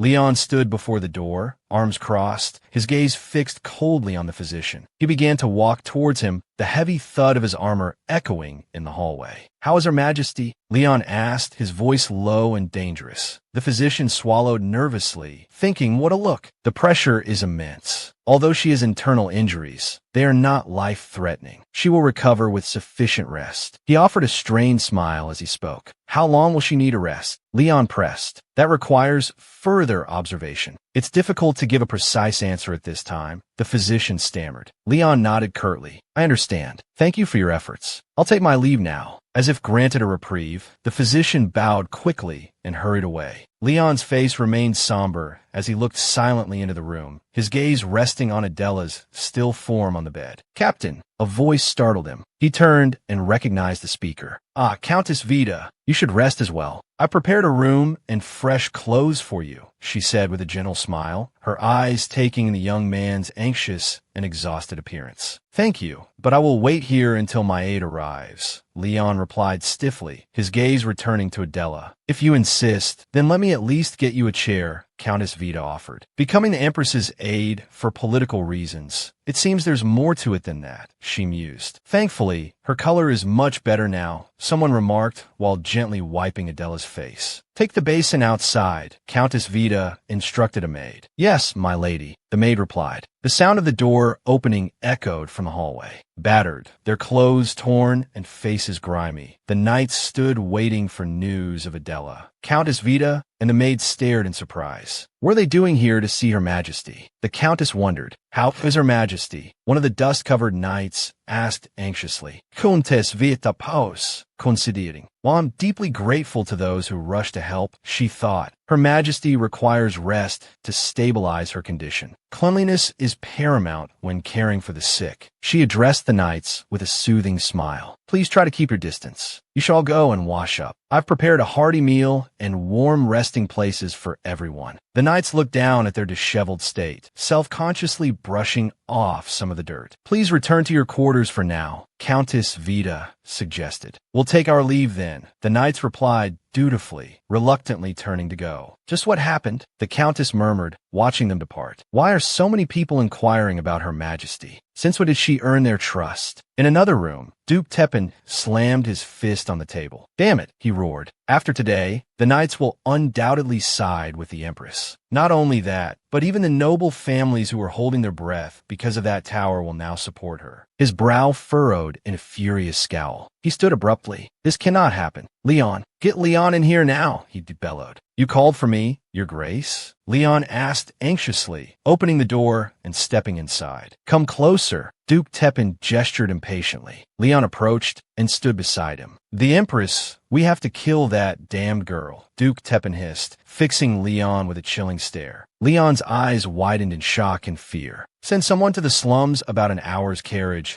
Ride northwest of Ekta. Duke Tepin handed Leon a letter, his voice grim. The Empress is a skilled mage, but with the tower gone and her internal injuries, she's unable to use magic right now. As long as we have a skilled assassin, we won't fail. Leon accepted the order. Yes, I understand, he replied, his head bowed, a tremor of fear running through him. After the last assassination attempt failed, Her Majesty and Leon will have heightened their vigilance and prepared for the next one. I can't mention that night. If the Duke finds out, he'll unleash his fury on me. No one would expect us to assassinate Her Majesty at a time like this. Duke Tepin, oblivious to Leon's troubled expression, stroked his chin thoughtfully. Even if Leon is Her Majesty's aide, he cannot remain in the Empress's chambers without permission. So now is the perfect opportunity. The perfect excuse for her death will be that her internal injuries were incurable. Duke Tepin let out a triumphant chuckle, while Leon watched him in silent unease. Hurry and send someone. That venomous Empress could wake up at any moment. We're pressed for time, Duke Tepin muttered to Leon. Yes, Your Grace, Leon responded, accepting the order. He waved his hand at the creature, tearing its wings apart. Meanwhile, in another, more boisterous location, someone excitedly recounted tales of the Divan was no match for Her Majesty. Another chimed in. It fell with a single flick of her wrist. The knights chattered animatedly about Adela. When Her Majesty said she wanted to save us all, I saw tears in her eyes. One of them confessed, his own eyes welling up as he thumped his chest. The other knights, equally moved, began to weep. Her Majesty wept for us, even as she coughed up blood. As they listened, Leon stepped forward and addressed the knights. I will choose a few guards to stand watch around Her Majesty's room. As soon as the words left his mouth, all the knights eagerly raised their hands, clamoring, I'll stand guard. Leon smiled at them, thinking, Her Majesty has truly won the knights' trust. Henna, I'll choose those in the best condition to guard the area around Her Majesty's room. From the hallway to the balcony, Leon commanded. Yes, I'll see to it, Henna replied. Tell them to memorize everyone in this residence and apprehend anyone acting suspiciously, Leon further instructed. Yes, I understand, Henna confirmed. For those plotting to assassinate Her Majesty, Leon mused. This is a golden opportunity, as she's currently unconscious. Daylight gradually faded into evening. At the stroke of midnight, the clock chimed. Hearing the bell, a maid thought, the bell signals the changing of the guard. But what's that smell? Suddenly, the maid shivered, a sense of unease and confusion washing over her. Why does it smell so awful? Shoo! A sinister voice suddenly whispered menacingly. If you scream, you'll meet the same fate as the housekeeper. The shadowy figure sat beside the housekeeper's corpse. The housekeeper has been murdered. The maid trembled, fighting back a scream, her face draining of color. You're going to the Empress, aren't you? The figure asked in a low voice, its gaze fixed on the maid. Bathed in the dim light of the wall sconces, the knights stood solemnly guard outside the Empress's chambers. Two maids pushed a cart forward. They seem to be here to relieve us, a maid thought, glancing at the approaching pair. We're here to take over, one of the maids announced. But suspicion bloomed in the watching maid's mind. Where's the housekeeper? This is the first time I've seen her. She studied the maids before her. You look a little pale. Is something wrong? She asked the light brown-haired maid. The maid glanced at her nervously, stammering, No, nothing's wrong. Let's go inside. The maid watched them, silent and thoughtful. Is everything all right? She asked the two maids now, standing at the door. The dark-haired girl glanced back. Yes, everything's fine. The maid replied. Seeing the maid's awkwardness, Her expression grew more serious, silently observing her. She noticed the maid's hands trembling incessantly. Steady your breathing, she thought to herself. Observing Adela lying in bed, everything seemed fine. There doesn't seem to be anything unusual, she thought anxiously. But why do I have this ominous feeling? We need to change Her Majesty's clothes. Please excuse yourself for a moment, the dark-haired maid said to her. She stepped out of the room, the click of the latch echoing as the door closed. She remained silent, her gaze icy as it fixed on the door to the Empress's chambers. Inside Adela's room, the assassin muttered, now then, glancing at the other maid with a dangerous smile. You know what will happen if you scream, right? If you want to keep your life, cooperate. The assassin's voice dripped with menace. The maid stood frozen in fear, watching the beautiful Adela lying unconscious on the bed. I've prepared a medicine that will induce a high fever, the assassin thought triumphantly, a small vial clutched in her hand. If she takes this, no one will suspect that the Empress was assassinated. Outside, Leon remained vigilant, not daring to relax for even a second. He calmly asked Henna, Henna, have you found out where the housekeeper is? Henna reported, I sent someone to look, but they haven't returned yet. Suddenly, a knight came running in a panic. Captain, we found a body. We believe it's the housekeeper's. At the grim news, Leon's brow furrowed. He swiftly kicked open the door and rushed in, just in time to see the assassin about to poison the Empress. Leon's eyes flashed with fury. Seize that suspicious individual, he commanded sharply. Feeling a surge of safety, the maid blurted out, she killed the housekeeper. The assassin cursed under breath. Damn it! She leaped out the window. The assassins escaped. After her, the knight shouted. Stop! As she reached the outside, she found herself surrounded by another group of knights.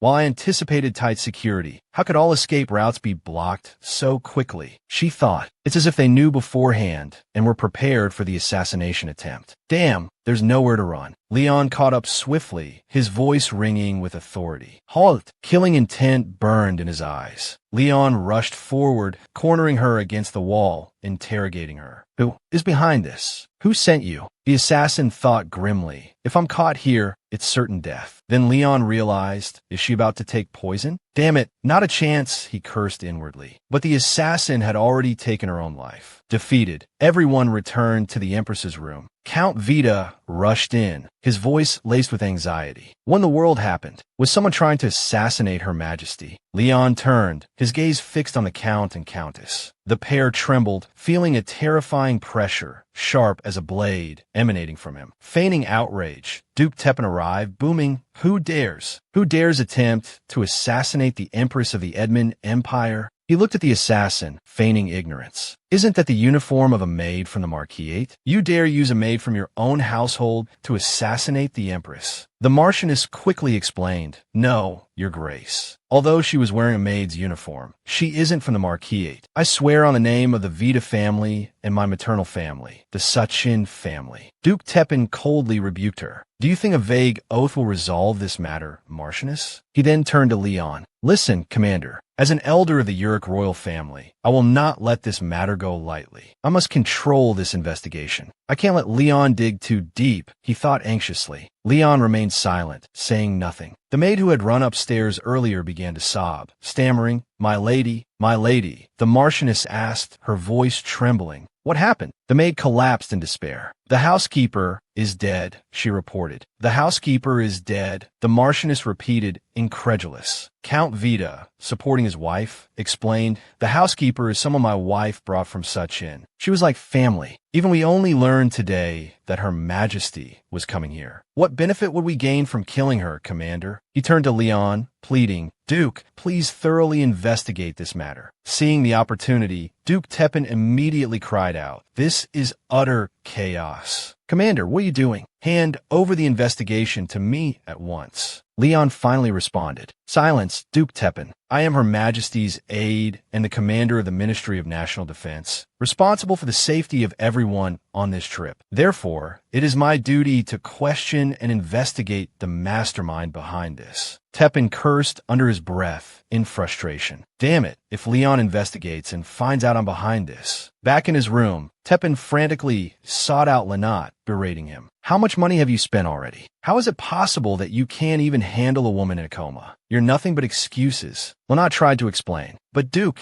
you know how tightly Leon guarded the place. At least we avoided any real consequences. Tepin calmed down slightly. I didn't expect him to verify the face of every single maid, as if he knew an assassination was coming. After a moment of contemplation, the Duke sharply questioned Lenat. Have you been acting against the Empress behind my back? Even Diane mentioned you killing the Empress. The accused Lenat stammered.